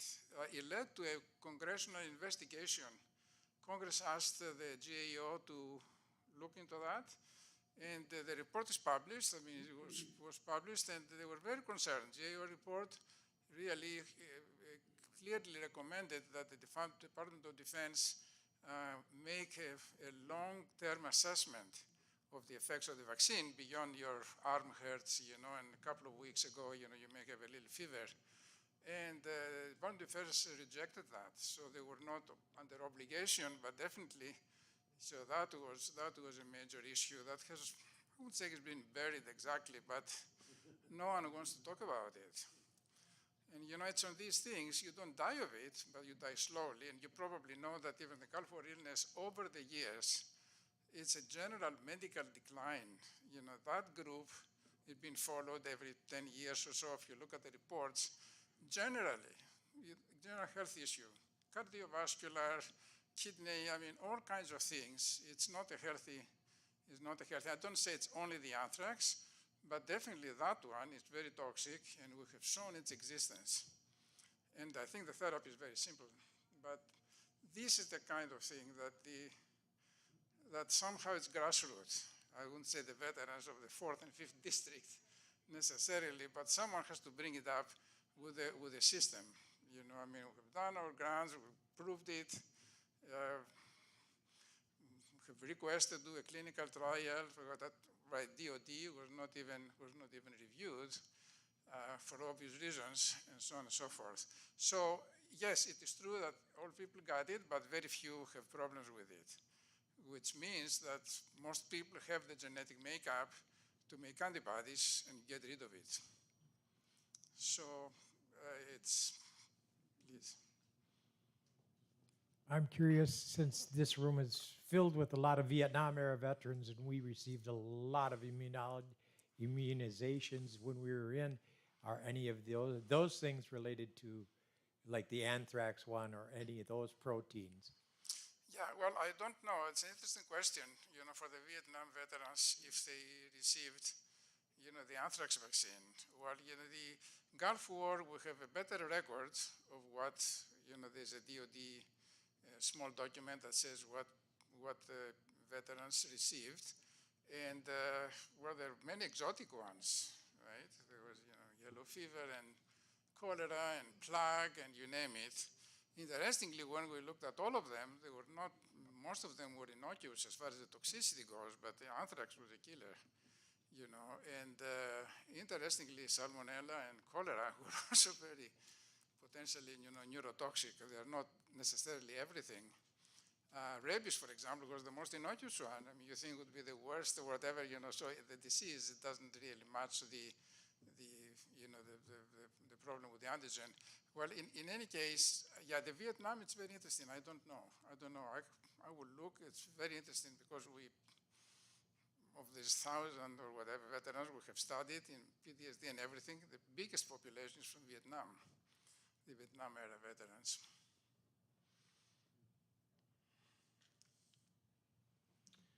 Doctor, a question about, and it's interesting you're hearing about the neurotoxins in the blood, and some people do have the genetic makeup to counter them. Yes. Is there any studies or anything looking at those that maybe not have the genetic makeup to counter them? And is there any carryover to the subsequent generations? Is there any studies looking at that aspect? Right. Well, you know, it's very interesting. This genetic makeup, there are 12 molecules, these HLA molecules. You have, or class 1, class 2, you have 12 molecules, each one of us. Now, in the population, there are hundreds of thousands of these molecules. So as population, we're extremely successful dealing with the bugs. But as individuals, we're limited to what we have, and these are only 12. Now, how they're being transmitted, it's one from a mother, one from the father. So it's that one is random, but the father and the mother have only 12. So yes, it is not a matter of inheritance in the classical, Mendelian sort of way, but let's put it that way. You cannot have a new one unless your mother or father have it. So this always selected out of what those, and they are not a huge variety, they're only 12. So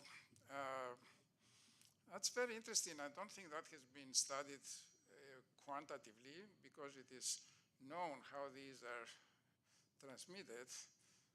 You would expect that the selection is random between, the two parents, and but definitely that could explain some of the familial aspect of different diseases, because these predispose you to be effective in dealing with a virus, say, or any kind of insult, or not, and you have a predisposition of sorts.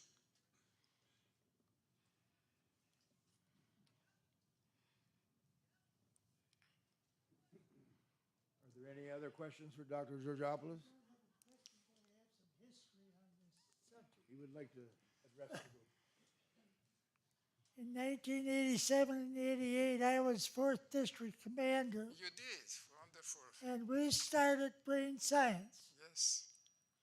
And then there was a Commander Redpenny that appointed Dan Ludwig as the chair. And at that time, we had the youngest commander home from Vietnam. His name was Lloyd Ricker from Sauk Rapids, Minnesota. And what they told us, we all met, 10 commanders and Ludwig and all us met in Sauk Rapids, Minnesota. They explained what brain science was going to be. We had to raise $50,000 in 6 to 8 months. We've done it in 5 months. It was records. And then beyond that, it was only the American Legion. And I'm so proud of you guys that took on this project and made it what it is today. I couldn't believe it. I was out to the hospital a year ago, and they had a big meeting on brain science. And I couldn't believe it all started back there in 87 and 88. Exactly. Thank you all so much for the hard work you've done for the American Legion and brain science. Thank you. Thank you. As they say, I couldn't spell success without you. Yep.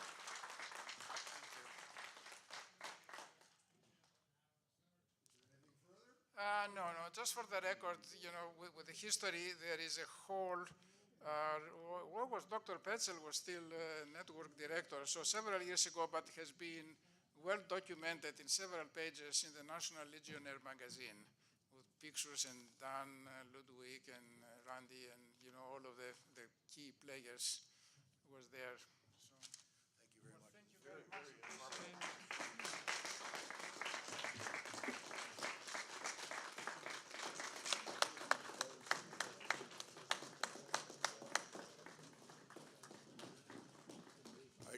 He left us with a few minutes, so take your seat. We'll have a break at 1:45. But we're going to fill up the next few minutes with possibly as many as two presenters. First up is Eric Alness. He is the American Legion Department Chairman of the Legislative Committee. So please pay attention to him because we're going to need your help. We have a legislation, the state legislature is in session. Thank you very much, Commander. Greetings. Also on the committee is my wife, Lori Alness, who's handing things out, Al Lund, who was former executive director for the Allied Charities Committee, and also Christy Giannico from previously on the Department of Communications team. So we have a real strong and experienced team working legislative actions. Being passed out is a commander's task force legislative priorities for this year. I'm just going to touch on 3 of them that are on that list, and then one item that's not on that list. And then if there's a couple minutes left over, I'll go for questions. But I'm not going to cover all the issues there because you can read that yourself. So first of all, when we looked at our highest priority of the Commander's Task Force, it was that we wanted to pass a clean military and veterans omnibus bill. And the reason we want to do that is last year was the first time we had a pure veterans bill being passed by the state legislature. And our concern was just what happened this year, is that as a Senate or the House comes together, they determine their rules and their structure, and it changes just about every time there's a change in which party's in control. And I'm not being partisan here, I'm not blaming one party over the other, but they always want to put their mark on their own structure. And that happened in the Senate this year.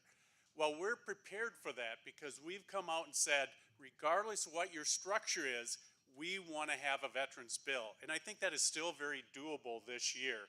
And the reason is a lot of times as the veterans initiatives come through, they're ready to be put together in a package by about the end of March because the issues that the veterans have are really not partisan. Now there might be budget issues or other issues, but typically it's not one party versus the other. So if we can get them to agree on a veterans package, that's going to be ready much earlier than the other things that are coming through in the Senate case, the State Government Operations Bill. So with the House typically being in the lead, if they pass a good veteran omnibus bill and send it to the Senate, there's a good opportunity if we continue to talk to the people in the Senate in a positive way. And we've also talked to the governor's office, they're in favor of a pure veterans bill, that we can get that moving forward on its own rather than putting into a larger bill from the Senate. Now, we can express our disappointment that they don't have a peer veterans committee, but let's also remind that, hey, let's be positive with them and focus on what we really need, which is that pure veterans bill, and that's our top priority. So keep that in mind as you're talking to the legislators, especially anyone from Woodbury, because the vice chair of the Senate State Government, Finance, and Veterans is our senator from Woodbury area. The second thing is the Veterans Home, and the Commissioner of Veterans Affairs really wanted us to carry this forward. The Hastings Home is well beyond the life expectancy that it could be held. And in fact, in many ways, it's unsafe because we're asking veterans to walk across a busy road several times a day to get their meals. So they really want to rehab, rebuild, reconstruct the entire campus, which the state get on that's going to be in excess of $50 million. Yeah, it's a lot of money, but the federal government will be covering about $110 million of that bill. But this is a year to ask for it. It's a one-time money, and when we look at the money at the state government that's excess, our surplus, the 17+ billion, 12 billion of that is one-time money. So it is a good time to ask for that.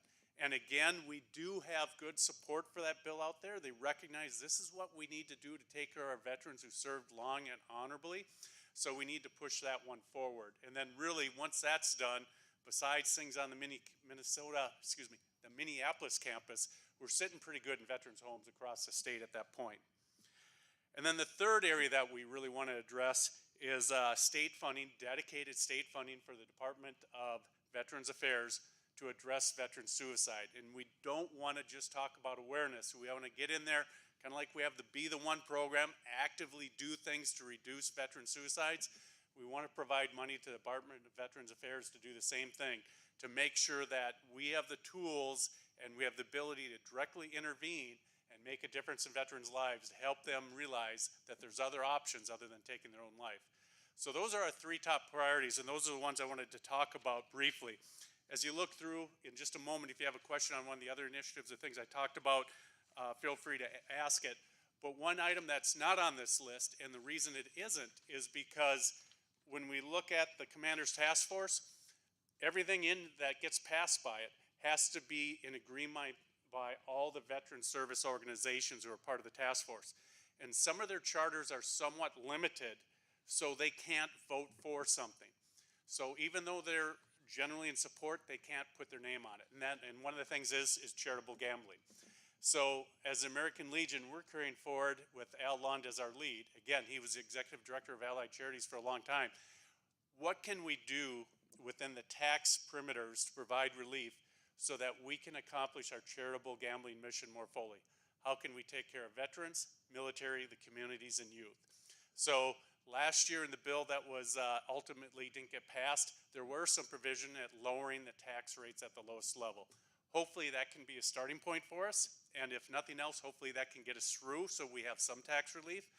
But we really want to move ahead on that so that we can have more funds to help the people locally and achieve our mission. So just a couple minutes on it, and I think I have time for probably about 2 or 3 questions, so that way we can move on to the next speaker. Right over here.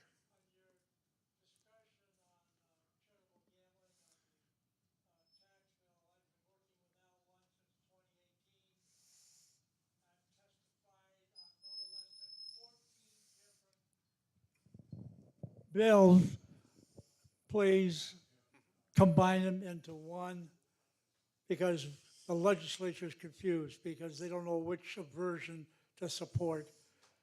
There's 18 active bills. Okay, so the question was, or more of a statement actually, there's 18 bills probably as of last session on charitable gambling. Let's get together and bring them into one bill, and that way we don't confuse the legislators. And that's a good idea. Maybe we can't get it down to one, but let's get it united. And I would say even more importantly, let's get at least one bill that's the same in the House and Senate passed, because if that's the case, it goes to conference committee, it doesn't get argued, and then it goes for a vote.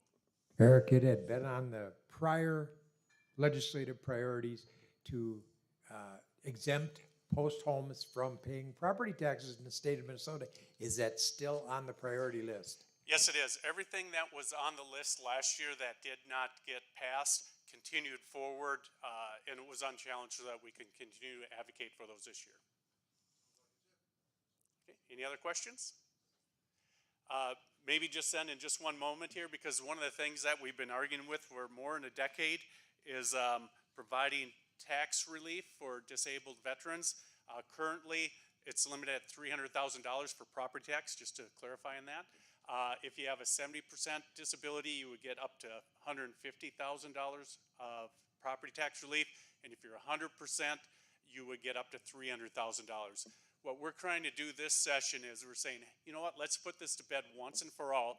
Let's increase the value to $400,000, because if you look at the value of properties throughout Minnesota, of course in the metro area property houses have gone up a lot, but even if you're in greater Minnesota, if you live on a lake or have some acreage, it's very likely your house is going to be worth more than $300,000. So we want to increase that to $400,000, then build in a market-based increase, so it would increase annually after that.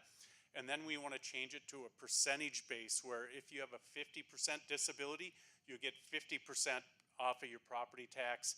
If you're 60% disabled, then you get 60% off, again, based on that, our hope for that change to a $400,000 base. So we want to try to address that holistically and say, hey, we've been arguing this for a decade. Let's just put it to bed once and for all so it doesn't have to come up again. Lori.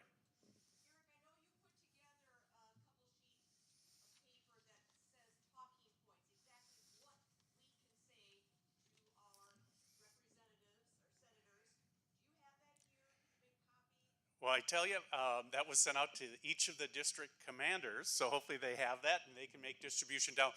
We can certainly make it available today, and I will go back. I think I have a copy right here in the office. I'll make copies of that. And basically what it is, instead of having text that sometimes it's hard to communicate, it's talking points. So you can say, on this issue, this is what I believe, this is what I believe, and this is what I believe. It just kind of puts it a little more common parlance. Yep, we'll do that.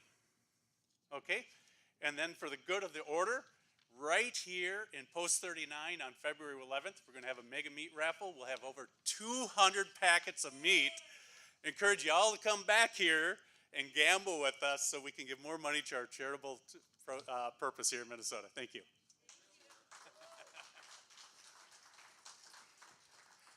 I just made a note. I will find that email with those talking points and send it out to everybody in the 4th District.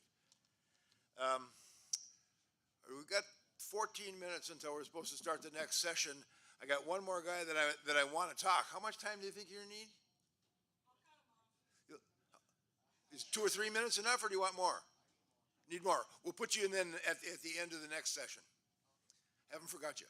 All right, let's have a break. Be back here at 2 o'clock.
have your 50-50 ticket yet, Mickey's standing right back there.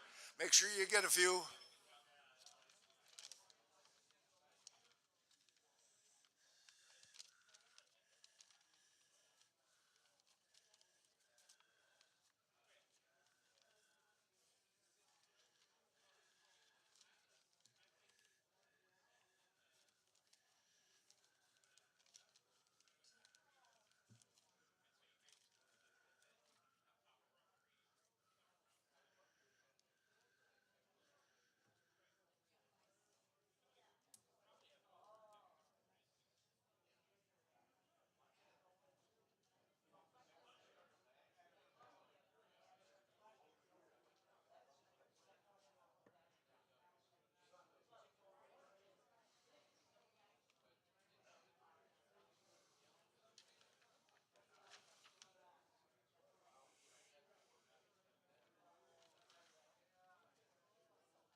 Two minutes. 2 minutes.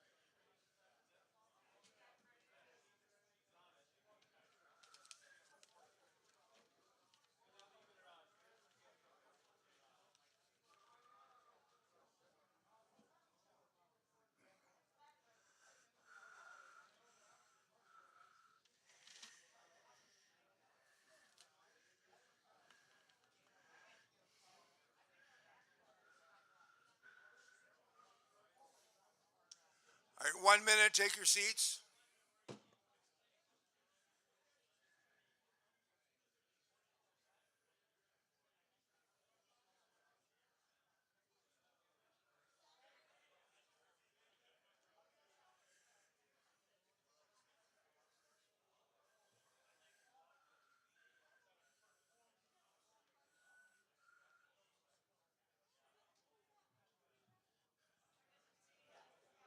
30 seconds, take your seats.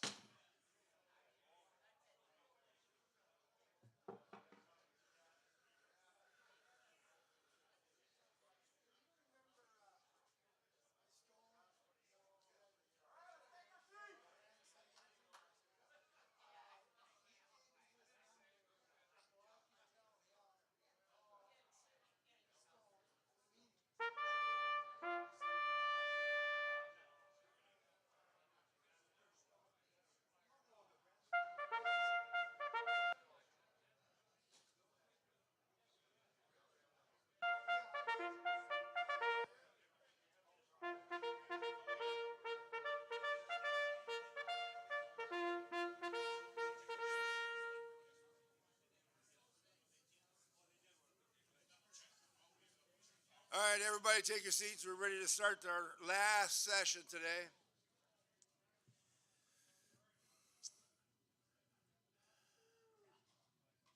Where'd my presenter? Oh, there he is. Okay, the only white hat in the room is Mike Maxa. He's our current department adjutant. For those of you who don't know Mike, he's the leader of all of our full-time folks at the Veteran Service Building on the Capitol grounds. He directs the day-to-day operations of everything that we do. But he's also been the man who's been arranging the Suicide Prevention Coalition in the state. I'm going to leave it to Mike to tell you all about what the heck the Suicide Prevention Coalition is and has been doing, and what kind of help we need from you. Mike?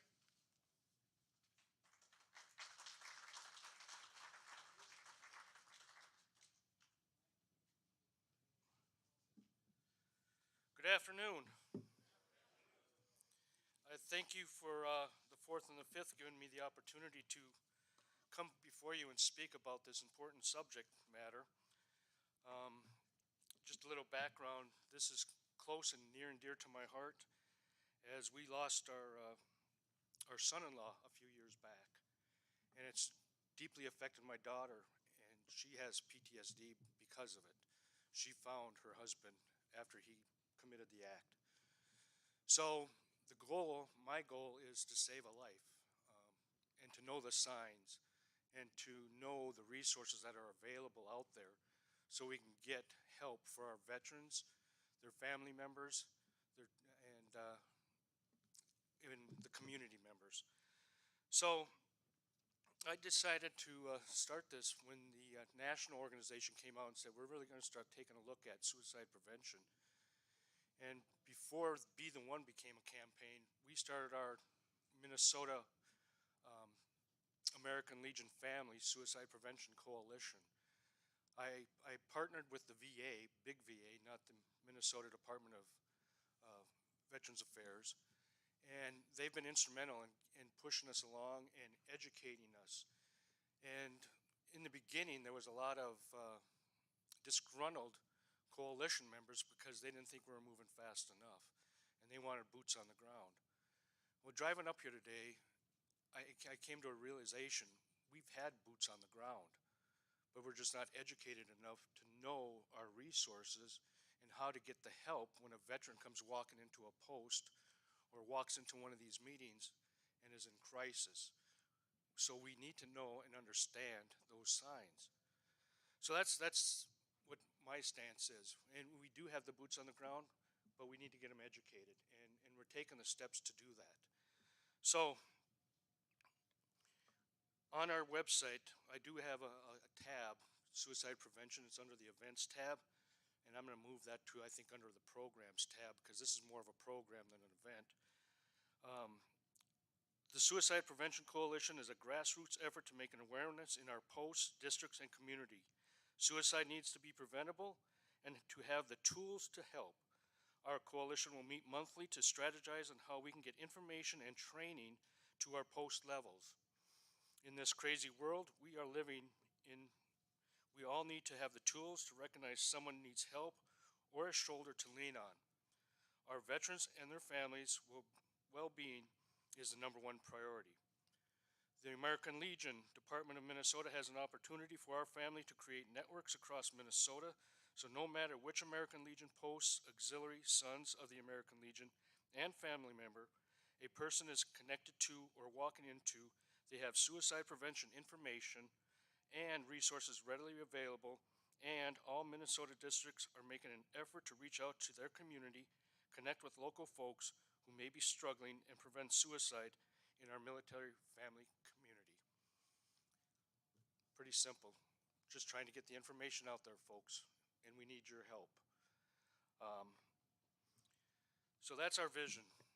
That's the purpose of the coalition. The vision is to get the resources at all of our posts, all the available posts, to do the training. We did do some SAVE training at the last fall conference, and it was well received, but it wasn't as well attended as I thought it would be because a lot of people didn't know what SAVE is, and that was partly my fault. I just assumed. So SAVE is, you break it out, S stands for the signs, knowing the signs. A is the ask, are you okay? Do you need help? V is to validate, you do need help. And then E is to encourage and expedite that the veteran receives the help they need.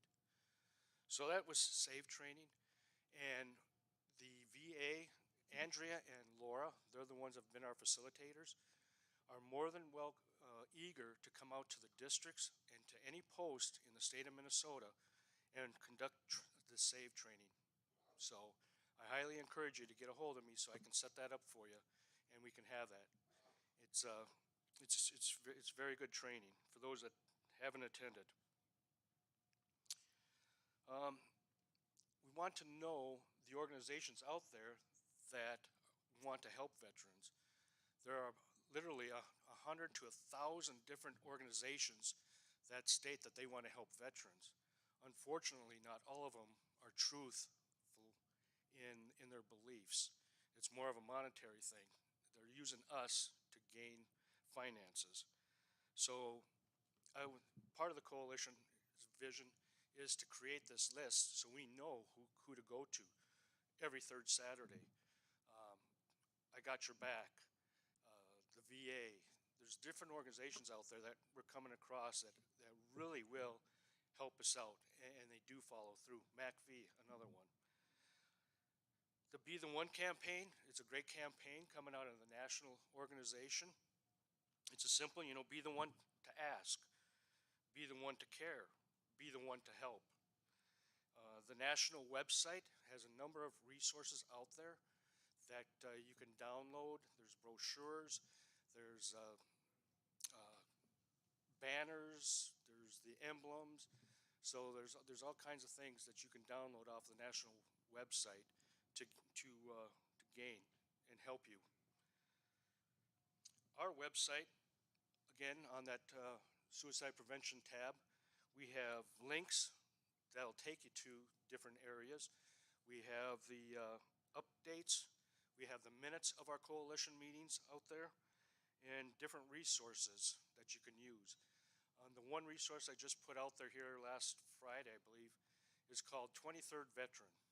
It's an organization that I've been talking with, and it's really turning out to be quite an organization, phenomenal. What they do is they take a group of veterans and put them into a 14-week program. The first week is they take them to the mountains, and they live in the mountains and survive and bring back that camaraderie that we had when we were in the service. The next one they're doing is in March, I believe. They're taking them down to the Keys. They're going to put them on a sailboat, and they're going to sail for a week. No experience in sailing, but they're going to teach them how to sail.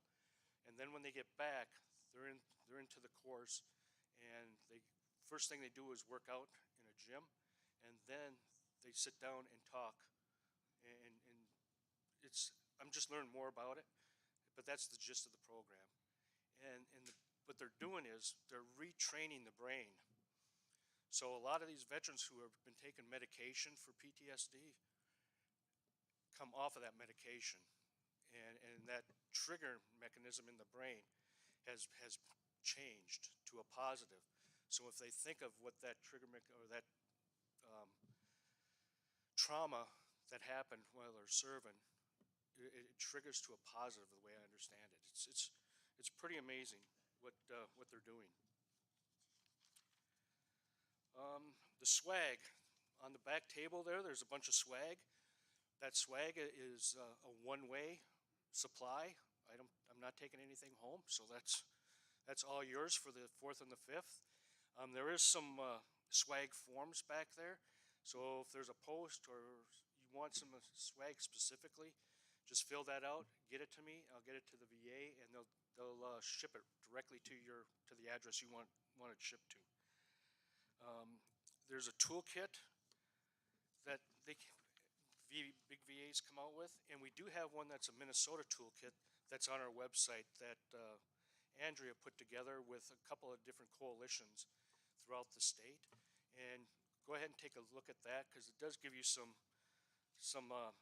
different avenues, like how to make a connection, reach out, safety planning, and things like that. So what have we done in our short existence over the past year? Well, the St. Cloud area of Wade Park Post in the 6th District had an awareness event at the St. Cloud Stand Down. They set up, made some hot dogs and hamburgers, and it was just a veteran-to-veteran type connection. And, you know, it wasn't anything that you're thinking about hurting yourself or anything like that. It was just an opening for veterans to come in and just talk. Because we have a uniqueness about us. We have a language that most people don't understand. Only 1% of us, of the population, understands how we talk. So that they did that. It went very well for them. There were some families that came in and just visited with them and whatnot. Here, the 4th and the 5th, leading the group, the Coffee Clutch, every Tuesday at every 3rd Saturday or a facility. Dave can talk more on that, but from what I hear, it's very successful. It's growing, and it's just again, it's a no-threat area time. You come in, and veterans can talk, and maybe they'll open up and say, "Hey, I need some help," and if they need that help, we can find them the help. The 8th District, up in that area, the Two Harbors Post is in the lead on this. They've contacted the 148th Fighter Wing, and they're interested in doing something with the American Legion up in that area to bring suicide awareness prevention to the Fighter Wing. Post 96 out of Hutchinson is trying to start a weekly coffee clutch like the 4th and the 5th did. They've talked to a couple of organizations that are willing to, like a Caribou or Hy-Vee or something, to provide coffee and a place for the veterans to come together. I've already talked about 23rd Veteran. And then Unite Us is a program that, I don't know if you all know Sarah Stumval. She was our benefits coordinator, and she moved on to bigger and better things. She's a project manager now for a major corporation, which is good. She's making twice as much money as I could pay her. But she found Unite Us. And Unite Us is a program that when a veteran comes to us for need, we've been using the Minnesota Veterans Assistance Fund as the vehicle. We enter them into this program, and then there's a multitude of referral agencies we can provide. So we had one that came through that a veteran needed some rental assistance, but he didn't qualify under the program, our Minnesota Veterans Assistance Program. So I referred him to MACV, and MACV picked him up and provided the assistance needed. We had Got Your Back is on there. It's just a whole slew of organizations at our fingertips that we can use to get our veterans assistance. The neat thing about Got Your Back is they will team up a counselor with a veteran in need or crisis, and they will stay with him for a year, which is really a great program. Yeah. So, now I want to hear from you all. You know, I can sit up here and talk, and I can start throwing some numbers at you, but that's not what I want to hear what you think this coalition should be about, maybe what your vision is, and is there some type of an event that we could put on as the American Legion? And there's some wheels turning out there, like a ruck. The 23rd veterans, they do this naked ruck. They're not naked carrying a pack, trust me. They're they're dressed and they carry this 50-pound ruck. I guess just back in the Army. I'm Air Force, by the way. We don't do that stuff. That's why we have the Army and the Marines. We're the ones that get you to the fight and bring you home, all right? And then we'll soften them up for you, too, before you even get there. But so I want to hear from you all what you think this coalition should be about and your vision. I'll get it going. You mentioned the SAVE training. I think I'd like to reemphasize that. And this is some training that we want to bring out to every post. Get your bartenders, your waitresses, anybody who's going to be hanging around and see these veterans in need. SAVE will help you recognize the people who need help. How long does SAVE training take? How much time? It usually takes about an hour Okay, so if you to 90 minutes. if you have a post and you have a bar, you ought to be conducting this training. Who should they contact? Me. Okay, call Mike and we'll get it scheduled into your post. Next question for Mike. Yes, sir. Please come up to the mic because I think we still have some people on. We have some people watching us online and they can't hear you if you don't talk into this mic. Okay.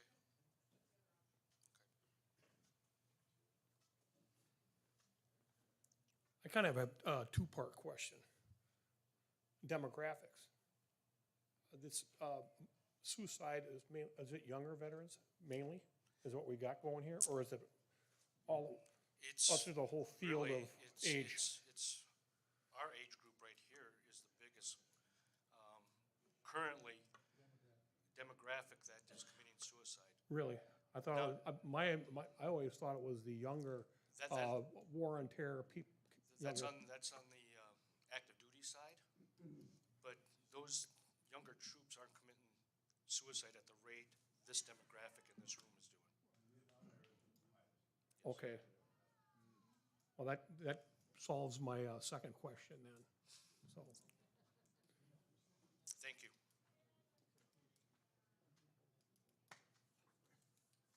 So I'm Mike Buell, I'm the commander of Post 577. I really don't have anything to say on how you do stuff, but I want you to understand an experience I had about, 3 weeks ago, John? 3 weeks ago, yeah. So the night before our children's Christmas party, I came in to help John. One of our patrons came up to me because he knew I was the commander. We had a fellow service member crying, and he was crying there for an hour and a half. So I talked to him, called the crisis line. Tina on the crisis line talked to him 1 to 2 hours, right? With me and the other gentleman, we took turns sitting with him. Tina determined that he needed help. Tina contacted, and I talked to Ray about this, contacted the Ramsey County's services. He called back 45 minutes later and said, well, I need to speak to him to see if I'm going to extend resources to this vet. I immediately said, if it's the cost of an ambulance, 577 will cover it. So I'm standing there with the resource officer of Ramsey and the suicide prevention, Tina, both on speaker talking to each other. And Tina finally told him, just send the fucking ambulance. So I don't know how you fix it, but I think that was wrong. And I did hear bits and pieces of that, and I thank you for sharing that story. It is. We have such a huge government, and I made the comment on all these different organizations out there that nobody's really communicating with each other. That should have never happened with the county. If that crisis hotline said, take care of this individual, they should have taken care of them and not argued the point. And the only thing we can do as the American Legion, as 577, is go to your county commissioners and voice that concern and say, this is bullshit. Get involved. And if I can help, we can get the legislative committee, or we can get VA&R. VA&R, there you go. Let's get VA&R involved and have them contact the county, because that should not happen. Mike, you know me, I get all over the state. I do Fund 85 rides, I do all the rides in this state. And I'm finding that the immediacy of resources is lacking. There is no, I've got this veteran, he needs help. I've run into it from the guy out in Hutchinson, I can't remember his name, Burley. I run into it with all sorts of veterans all over this state, that there is a lack of immediacy for helping these veterans who are in crisis at that very moment. And we need to come up with something as a department, as the Department Legion, the Department Auxiliary, and the Sons of the American Legion, so we're all together moving forward on this, so we're taking care of our veterans and their families, because this is a larger issue. It isn't just the veterans committing suicide, it's family members too. So somehow we need to do this, and I'll take input. I'd love to hear some thoughts and ideas how we can move this forward. And VA&R is one, but yeah, we need to have a serious discussion in this whole Department of Minnesota. And I agree. But at first, you have to understand the scope of it. It's easy to say, yeah, suicide's bad. It's not a good thing. Trust me, I know it. But you have to understand the scope, the demographics that we just talked about, the signs. What are the signs? Well, this one, the gentleman, he gave a great sign. A perfect sign. He sat there crying in the post. There's an issue. That's a sign. So, but there's other signs out there that you don't even know. So that's why we have to start with the training and the understanding of the signs. Then, once you have that basis, then the mind will start saying, well, Gad, we could do this. This could be our direction, or this could be, the 988 for the American Legion. Maybe we have a 999 that connects. I don't know. There's so many different ways, and the scope of this is so huge that, but you have to start with the training to get the understanding before you come up with a solution. Yes, sir. Hello, Mike. I'm Drew Peters, District 5. I'm sure we've had a lot of discussions over the years. On your earlier comments, you struck something that I think many overlooked, and you talked about the standout programs throughout the state. And I've attended some in Rochester and in Mankato, and I think it's something that your coalition should take a look at, because each one I've looked at, the number of agencies to help veterans and the staff outnumbered the total veterans attending that. I've gone there, I was amazed, 8 attorneys who give 1 hour free advice on issues. You've got housing, you got the VA administration there, you got the VA hospital there, you've got various organizations, real estate, every resource. I got free haircuts, free food, free clothes, and any resource. I think you've got a community of everything there. Like the gentleman earlier, if you got an issue with one, you've got the other one there. You immediately got the audience there. So maybe the Legion can better utilize stand down. My frustration is I didn't find out about it until the day before the event. And many posts or districts need time to get the message out. So maybe we need to do a better job in communicating, because I think that's a valuable resource. I mean, I was totally astonished what is there for the veteran. And they reach out. So that's something you may want to consider. Well, when I receive those type of notifications, I blast them out to the leadership of the department, and that's the e-board. And I'm hoping that they disseminate that information. Okay. So, but the stand down in St. Cloud, that's open weekly. That's a facility that you can go and get a haircut, you can get food, clothing, counseling, advice. Yeah, Rochester's once a year, Mankato's once a Once a year. year, yes. And maybe, I like the idea, maybe we need to accelerate that. So, and there's one up in, a stand down up in Tower too. I believe it's Tower. Are we doing one in the metro, Mike? I- One in a while. They just, well, MacV just did one right before the holidays, Heroes for Holidays. I have not heard of anything else coming up here. I started that. I have that too at convention. Mine's a yellow and red. Just to answer on the floor for that, I was involved with a lot of the MACV events across the state of Minnesota. And there was 10 of them at one time, but I've been asking the same thing about that. And they haven't been telling us, because I also did a table just to talk to veterans and things of that nature. And what they're focusing on now, it's pretty much stand down for St. Cloud, because they're independent of MACV. They're going to continue doing their stand downs. They were doing it twice a year. I'm not sure, I'm not up to date on that, but Brennan is also involved in St. Cloud there, helping with that building there. So right now, as it stands since the COVID, they're not really putting the amount of their resources into those stand downs. So they kind of backing away because we're getting lower homeless veterans on the record, so to speak. We're not catching the homeless veterans that are not on the record, so to speak. So that's the stance of MACV at this time, just to answer your question on that. So thank you. All right, I guess my time is up. Boy, you guys run an efficient program. I like it. It's the Air Force way. Hey, thank you for giving me the time, and get a hold of me if you want to help. Somebody give me a shoehorn. I got a few people who have demanded some time on the schedule. Mickey's coming up with his little organ grinder there. I guess maybe we'll do that one first, because it won't take long. Dig out your tickets and let's see who the winner of our 50-50 raffle is. Who do you want to do it?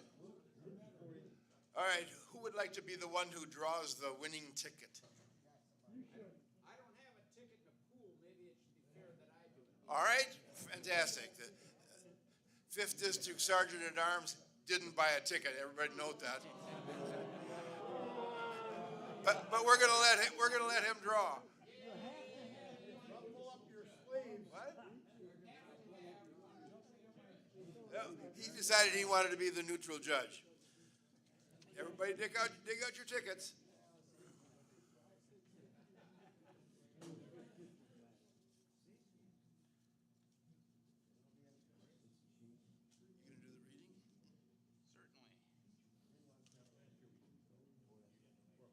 The last four numbers, 3182. There's your winner.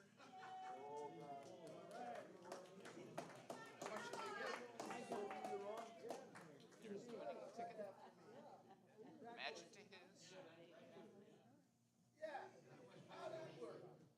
20, 40, 60, 80, $100.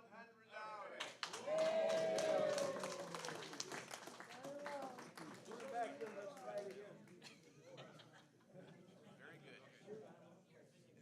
And the other half of it I got right here.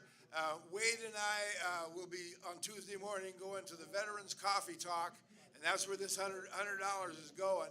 A large portion of this will be going to the Every Third Saturday organization, who's been very gracious in offering us space there on Tuesday mornings. So thank you for your contribution to the Coffee Talk. May I say something to the auxiliary members? Because you can't bring your little hotel toiletries to the Minneapolis home anymore, or to VA. You can bring them to every third Saturday. They want them. She's talking about contributions. Yes. I know I think it's Tuesdays and Thursdays from 9 to 3, something like that. They accept donations at every third Saturday. And if you've never been there, it's about 4 blocks, 5 blocks straight west of the northwest corner of the VA complex on 54th Avenue. 54th Avenue and I think 43rd Street. Yep. Okay. Like I said, I needed a shoehorn. I'm promised to get you out of here before 3 o'clock. Robert Bristow, I'm sorry. He said he can do this in under 8 minutes. We're going to time you, Robert. He's the president of the American Legion Family Hospital Association at the department level. But it's, again, American Legion Family. I'll let him tell you about it. Hey, at this time, will Jenny come up? Don't start till Jenny starts, comes up. Yeah. First of all, I would like to find out how many people here do not know anything about the American Legion Family Hospital Association. Seriously, how many? Yeah, so you can see me too. Again, how many people here do not know anything about the American Legion Family Hospital Association, known as Alpha? Wow, that's quite a bit. Well, I would like to introduce Jenny, who is our American Legion Family Hospital secretary. Somebody else did it. Yes! She always mispronounces my name, but she's glad somebody else did it. Okay. First of all, our purpose is to provide financial assistance up to $4,000 for our members, that is our American Legion family members. Anybody who is a member of the American Legion in the Department of Minnesota, sons, juniors, or veterans are all eligible.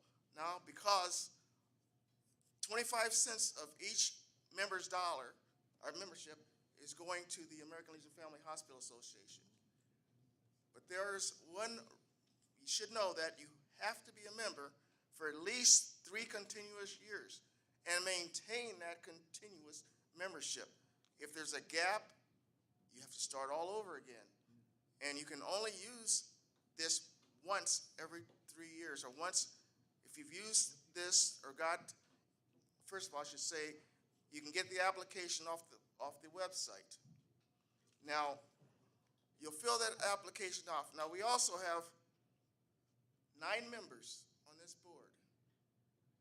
3 of those members consist of, their yearly elected, would be your department commander, your auxiliary president, and your detachment commander for the Sons of the American Legion.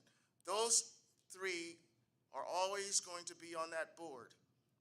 There are 6 elected members. Each member elected will serve a 3-year membership, of a 3-year on that committee. After the 3rd year,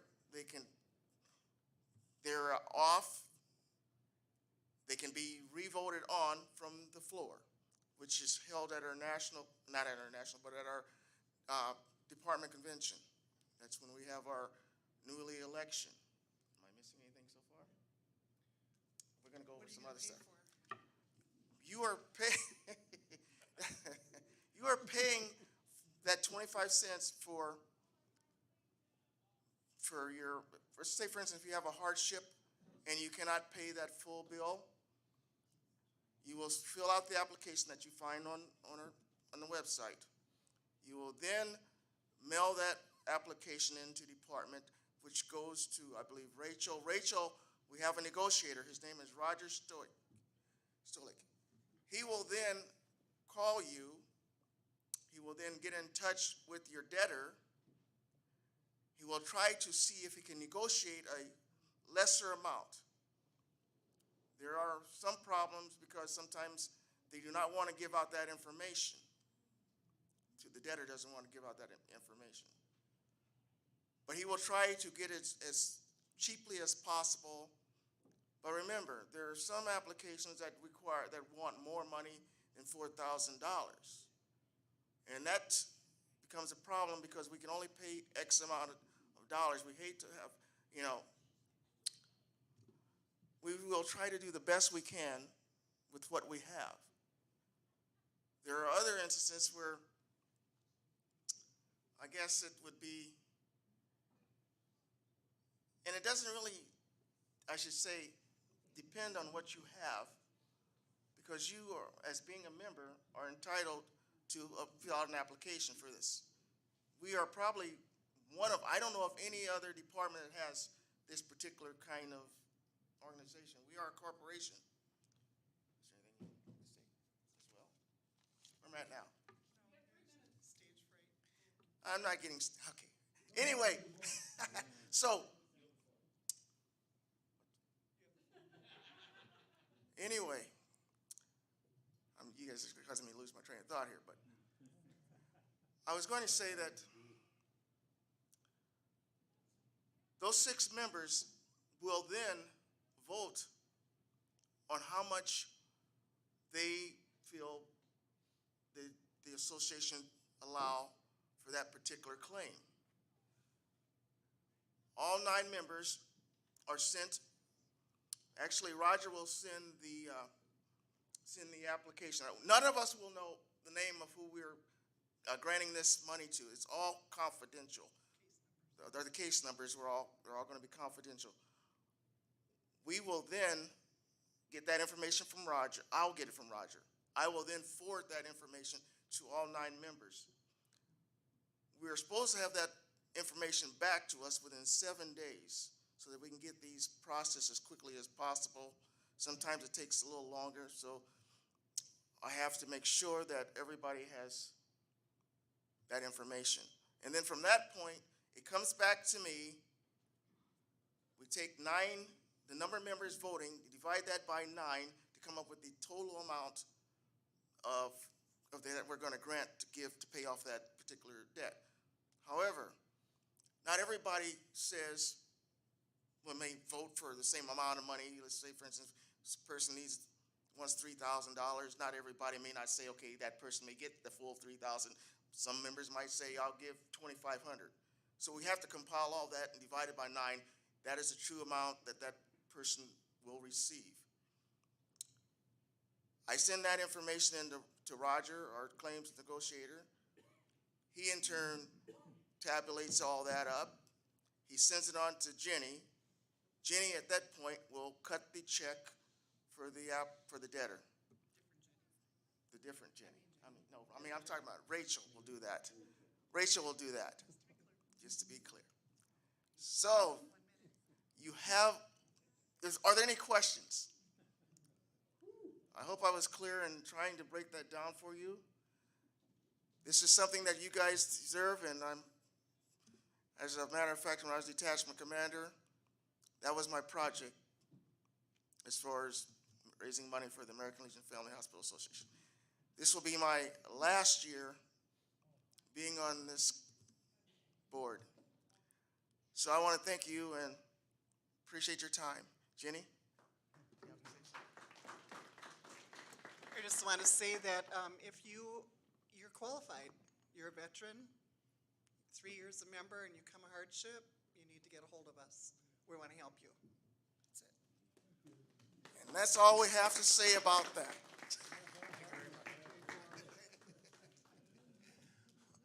All right, we still got 21 minutes before I promise to get you out of here.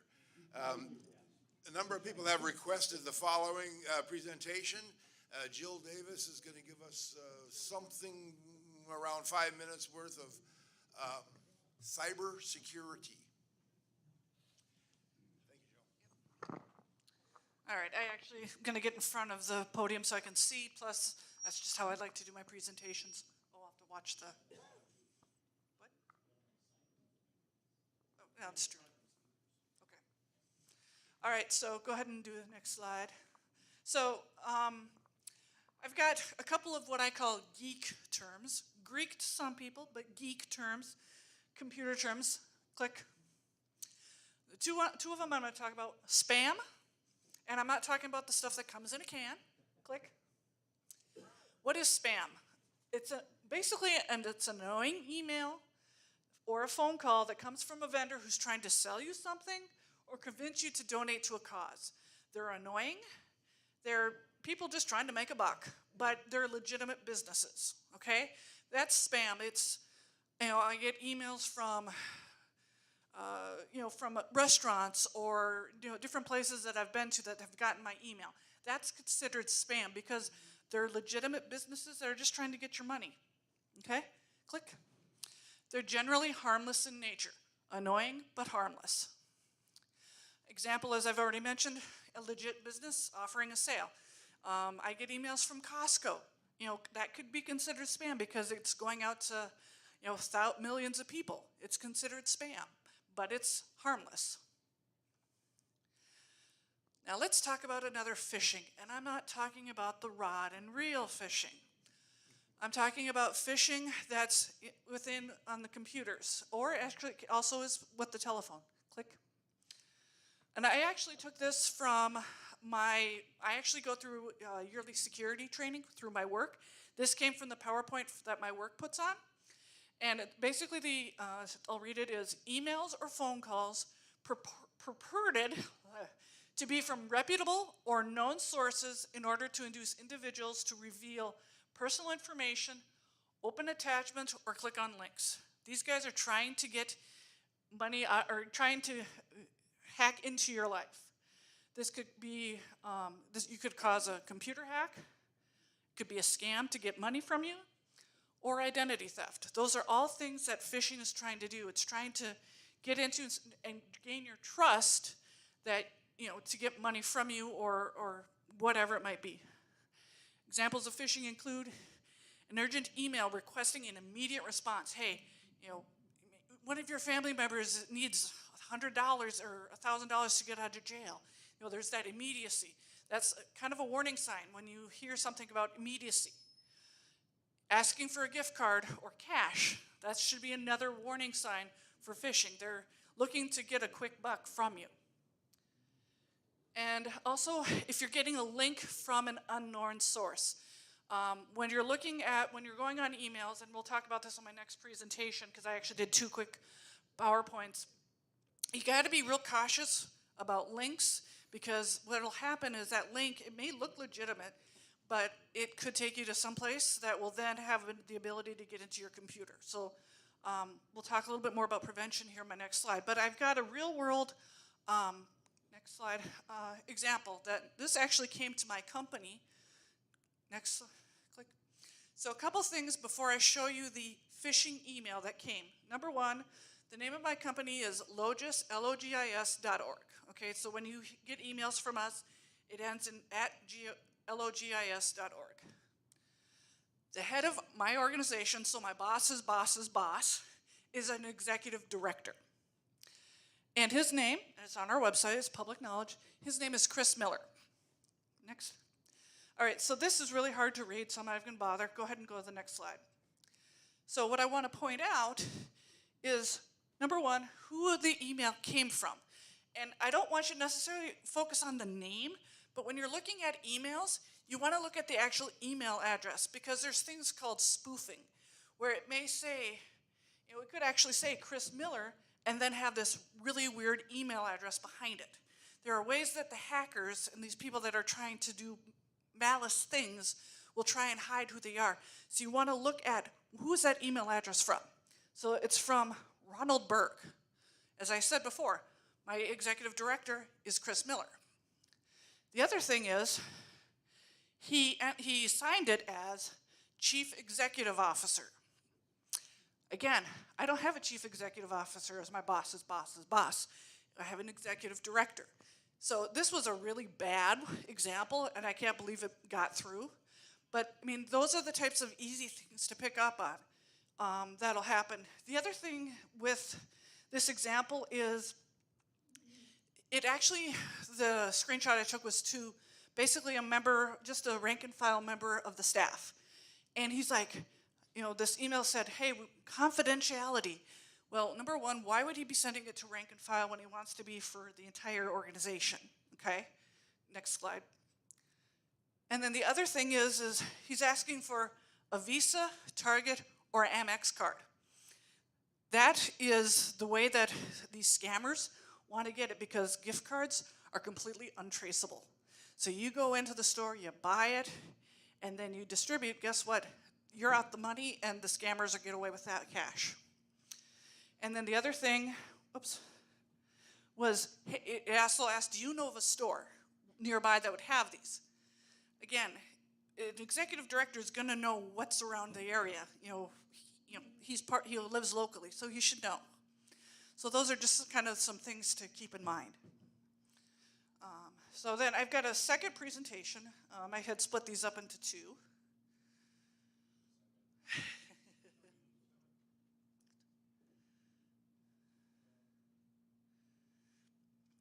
Now I'm really going to get geeky on you. But I also put some tips on how you can protect yourself as well. All right. So again, I'm going to throw out some terms here. Again, for us geeks, they're pretty common. Malware, keep going. Virus, and I'm not talking about the viruses that Dr. Georgopoulos was talking about earlier. Ransomware, Trojan horse, and spyware. So I want to give you quick examples or definition of what these are. So malware is basically anything that's bad for your computer. It's designed to cause issues in your computer. Next. A virus is a particular kind of malware. So basically malware is this big umbrella, and then you have these different types of malware. One of them is a virus. That's probably the one that everybody's most familiar with. It's designed to corrupt or erase or modify data on your computer. Ransomware is another one that has gotten a lot of press. Basically what happens is that hacker gets into your computer and will basically hold your files hostage until you pay the ransom. I think City of Atlanta was a big one that got hacked, and it's one of those things that can be very detrimental. Next. A Trojan horse. So basically what that is a back door into your computer and how they can take over control of your computer. And spyware. This one gets real scary when you think about it. It's used to basically spy on you. So like, and you're on your computer and you're typing your passwords in, they're literally collecting that keystroke, so they pick up your user ID or your login ID and the password. So spyware is very scary, but I don't know that it's real common, at least in the general population. Next slide. So here's some keys to help to protect yourself, because I'm probably scared the crap out of you going, holy moly, I never want to get on the internet or open up the email again, right? Antivirus on your software, on your computer. Easiest thing to do, Norton, McAfee, there's a bunch of them out there. Next. Don't click a link from an unknown email source. How I kind of looked at that email address before, especially if you're not expecting it. Be very suspicious of emails that are coming that are unexpected, and especially if it's a link that you're like, what the heck? Next. Same thing with documents. So if you get a document from an unknown email, you want to be very careful about opening those up, because that could also have something embedded within the document that could then infect your computer and cause all sorts of problems. Even if you do receive an email from a known source, but you weren't expecting it, you may want to double check. So I've got a real world example. I was at work and I get an email with an attachment and it said, copier at logis.org or something like that. And I'm like, wasn't expecting that. So I reached out to that person to find out, just to confirm that she had indeed sent it to me, because I wasn't expecting it. And she confirmed, yeah, it was, but that is something that very easily, given the fact that I work for a quasi-government agency, and this was a time when we were getting a lot of spam, that I had to be very cautious because we were getting tons of spam that were getting through our filters. And so I wanted to double check that. So again, if you're not positive, go ahead and do it. I know within this population, my mother-in-law's had some issues with this, the IRS scams, and we're getting into tax season. So I pulled up a couple things from the IRS website. Number one, the IRS will not initiate contact with taxpayers by email or request personal or financial information from you. Next slide, next. Remember, chances are they already have that information. They don't need to call you and ask for your social security number. your address, your this or your that personal identification information, the IRS is going to already have it. Government agencies in general do not use pre-recorded, urgent, or threatening messages. That's not how our government works. Next. Law enforcement will not be contacted, and they will not issue a warrant for your arrest. But those are some of the tactics that these hackers will use. Next. And a government agency won't call to verify your personal information. Again, that's not how they work.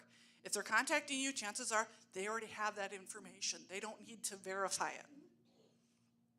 Phone scams, another area that you need to be aware of because those phone calls are coming in all the time. Kind of things to be kind of red flags, if you will. You've won something. Click, click. Hello? But in order to win that prize, you gotta give me $100, or you gotta send me X. That's a scam. Pretty simple, straightforward. You're pressured to make an immediate decision. If somebody's like, hey, the only way you're gonna get this deal is if you do it right now, yeah, that you need to walk away. That's not necessarily the best business. Go ahead and click. You should be able to allow, that business should allow you to walk away to give you some thought. And if they don't, you need to walk away and say, that's not a company I want to do business with. If they're that high pressure, it isn't what you want to work with. Next. Free trials. So this is something, I wouldn't call it so much a scam as buyer beware. So, hey, a subscription to Pandora, Pandora is a streaming music source. Or, there's a variety of different subscriptions. You want to be careful with that because you may get it free for 3 or 4 months. You have to give them a credit card, but then as soon as that free trial is up, they'll start charging your credit card. And then you got to be careful, so all of a sudden you're subscribing to something that maybe you don't need anymore, or realize all of a sudden you're just paying something that you're not using. So those are just kind of some quick tips, especially getting into the tax season that I wanted to bring to everybody. Part of what I do for my living is trying to keep up on, is working with computers. And again, myself, Sean, and Matt all go through security training on at least a yearly basis to kind of keep up with the trends because of the jobs that we have. So if you guys have got any questions or whatever, we will be here hanging out, taking down the text. If you have any questions specifically, we certainly can answer those as well. So thank you for your time.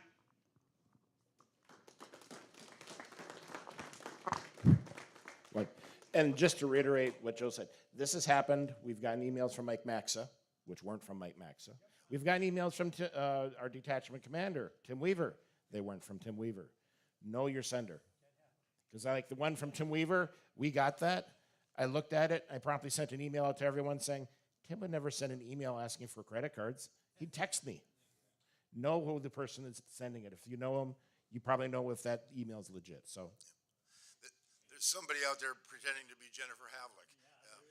One thing with departments specifically is if you're getting something from someone at department, I work on department staff, so I can talk to this as well. If you're getting something from department that doesn't seem right, there's a nice little 651 number that you can call down to department headquarters and talk to anyone in the office to say, we got this, does this make sense? And more often than not, all of us know that something went out and we're trying to take care of it. But if there's any question on something at department, please don't hesitate to call. That's what we're there for, is to help mitigate some of that. All right, I got 2 people that I'm going to give 60 seconds each to. We're going to come on up here. First one is Lou Michaels. I recognize Lou. He wears lots of hats, but the one I want to recognize him for today is he's the department commander of the Jewish war veterans, and his wife is, what committee is she on? She is Thank you, Dave. My wife just recently, with the Ladies Auxiliary of the Jewish War Veterans is now the new national chaplain for 9,000 women for the Jewish War Veterans.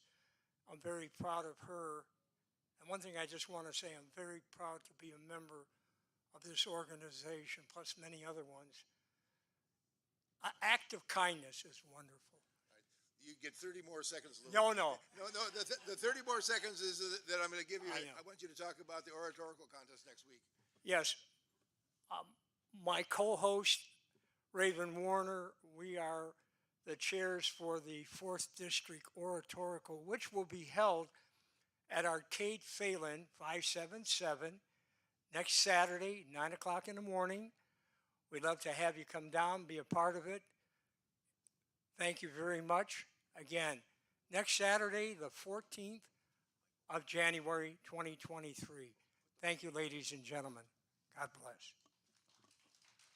Actually, I'll just piggyback onto Brian, that. Brian, you want to come up and I promised Brian Griffin that he would get a few seconds to. He's got a thank you that he wants to extend to his post. And just a quick note, the 5th District's oratorical contest is also next Saturday at 9 a.m. at Wolt Chamberlain Post. Brian, you can use that mic.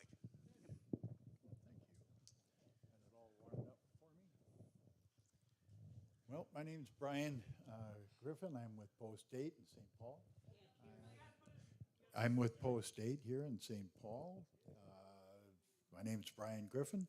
Happy to be here sharing this time with you today.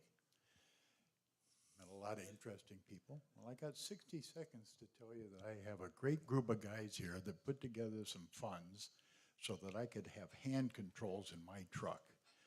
I've lost my leg in 2019, and I've been recovering, and now that with the great gesture that Post 8 gave me of hand controls for my vehicle, I can start driving as of next week. I'm happy for that. Thank you, Jim, Larry, boys, Mike, thank you all. And I'm in Post 8, and for some reason I was not at that particular meeting. It must have had a district or department function going. So they passed the hat and bought him those hand controls. And I think I have the utmost respect for all those people at Post 8 that did that for Brian.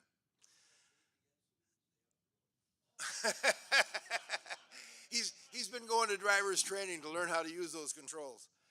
All right, I think that's Wade, come on up here, please. I think that's everything that we're ready to do our closing now, and we got like 3 minutes to make it happen if I'm going to be good on my promise to get you out of here by 3 o'clock.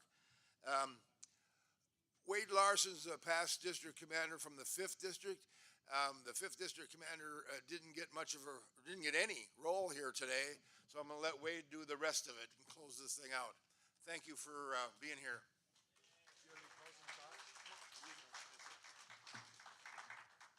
I got a couple corrections, and thank you, Dave, for correcting that. I was past district commander. I'm not the current 5th District commander. That's still Lynn Lyons.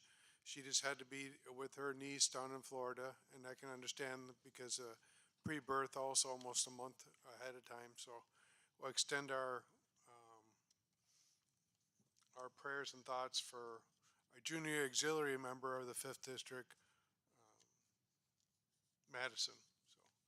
And then a couple of things I wanted to point out also. I have an apology for Georgiopolis. Doctor, I apologized to him on the way out.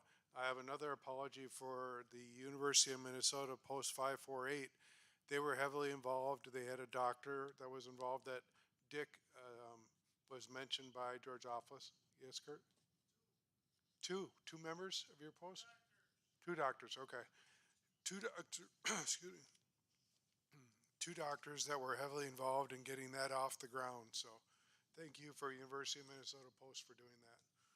And then we also had a flyer that was sent out to us by email, but there's going to be, regarding that suicide awareness coalition, they're going to have, I believe the one that was flyer out now for next week is for Mora. We're going to discuss that at our coalition meeting tomorrow night, or excuse me, Tuesday night. Regarding where we could have that possibly local area. We're going to do a pre-screening, I believe, tomorrow. So with that, and then see where that goes. I think it's it does cost a large amount for the VA. So We're gonna figure out where we can do that, hopefully a central location and maybe even, I don't know if we'll have extra seats or not, but maybe talk to the 10th district and, in another local district here, maybe third or second or something.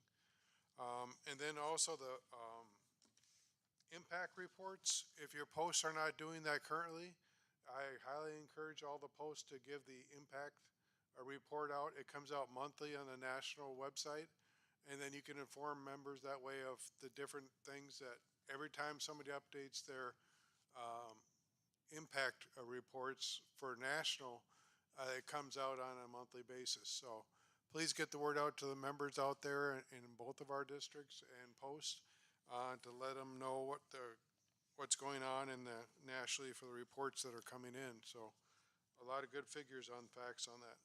And we'll try to get coordinated to see if we can get that on our district newsletters and things as well. So, okay, yeah.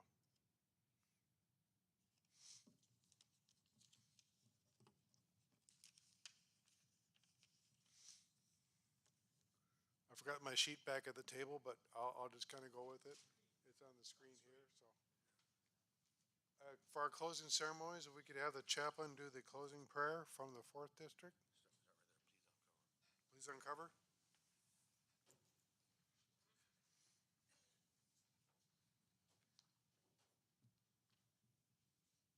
Let us go forth into the world in peace and be dedicated to your service, O Lord. Let us hold fast that which is good, render unto no man evil for evil, strengthen the faith of heart, support the weak, help the needy and the afflicted, and honor all people. Let us love and serve the Lord, rejoicing in the power of his Spirit, and may God's blessing be upon us and remain with us always. Amen. Recover? Oh, I'm sorry. Yeah, we'll have the retrieval of the POW MIA cover from our 5th District Sergeant of Arms, Mr. Griffith. I apologize.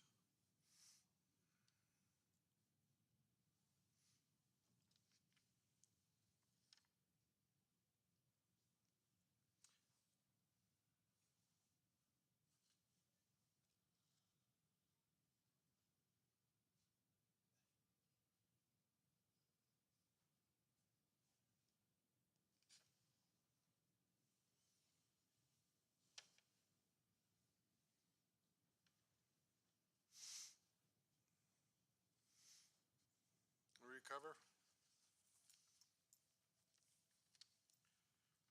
Till we meet again, let us remember that our obligation to our country and can only be fulfilled by the faithful performance of our duties of citizenship. Let service to the community, state, and nation be ever a main objective of the American Legion family and its members. Let us be ever watchful in the honor of our country and obligation to ourselves that nothing shall sever us from the path of justice, freedom, and democracy. And at this time, we'll have the retirement of colors.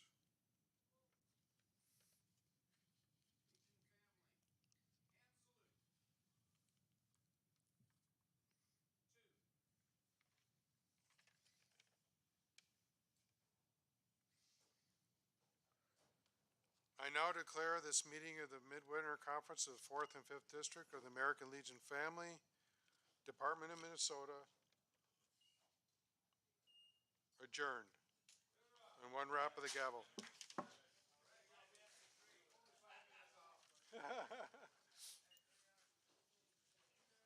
And thank you for everyone making the trip out here and being part of today's festivity and conference.